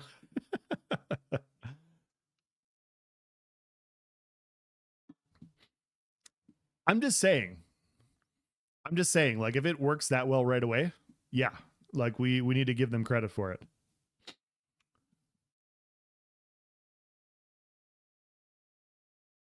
I'm tempering my expectations pretty hard despite my prediction because I think they really understand what is coming and are truly ready. I think this week of the PTR is a good example, like narrowing down, having it function well. That only they know what the population is on the server right now. But yeah, having a full week of a fully online server to test to see how the server is going to function, huge for numbers, right? And yeah, the difference between Friday and today is noticeable.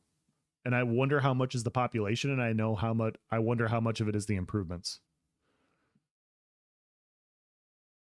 But yeah, after all of the negativity that's happened over the last couple of months, a lot of it, some of it justifiable, some of it pessimism and, emotional hedging.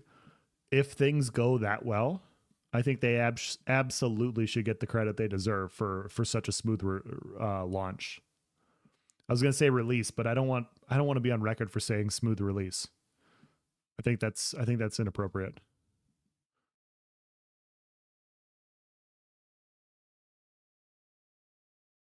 Get that napkin ready. I will have to.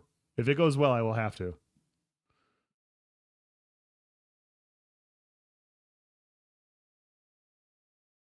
Likely 60 pop and 40 improvements seemed slower pop to me today. I didn't see as many people today. I definitely didn't. So that's why I'm curious about it. I'm very curious how much of the performance is population related and how much of it is bug fix related. But it was so smooth today. Like I hopped on today and I was like, I didn't experience a single performance issue today. A single one. There were bugs. There were still plenty of bugs, the same as that have existed for the last couple of days. I had no skipping. I had no stuttering. I had nothing today, which was pretty cool.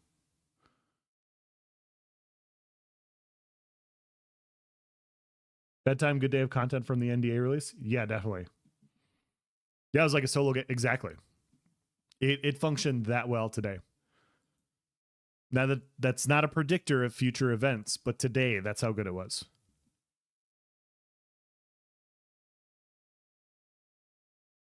All right. So, guys, I have been streaming for 4.5 hours. I have to make a video for tomorrow, and I have to go to bed. But we are doing Voices of Vera this week. We are doing it on Wednesday. We are also attempting to live stream on Friday and Saturday, and maybe Sunday, if all goes well. We'll see how that goes. We'll have more stuff coming down the line, but I'm hoping to have 3 videos coming out this week, discussing some of the stuff I talked about today. And yeah, hopefully I'll catch you guys on those. If not, I'll catch you on the next live stream, probably Wednesday, if all goes well. Be well, everyone. Nice chat and stream. Yes. Thank you, guys. Thank you for tuning in. I appreciate all the pre-Alpha 2 testers providing feedback. Grim, everybody else. Thank you. Face reveal 2. I said at the start of Alpha 2, and I don't believe Alpha 2 starts until May. See what I did there, guys? See what I did? All right. We will do it in the future. We'll do it for a big event. But yeah. I'm going to hop off here, guys.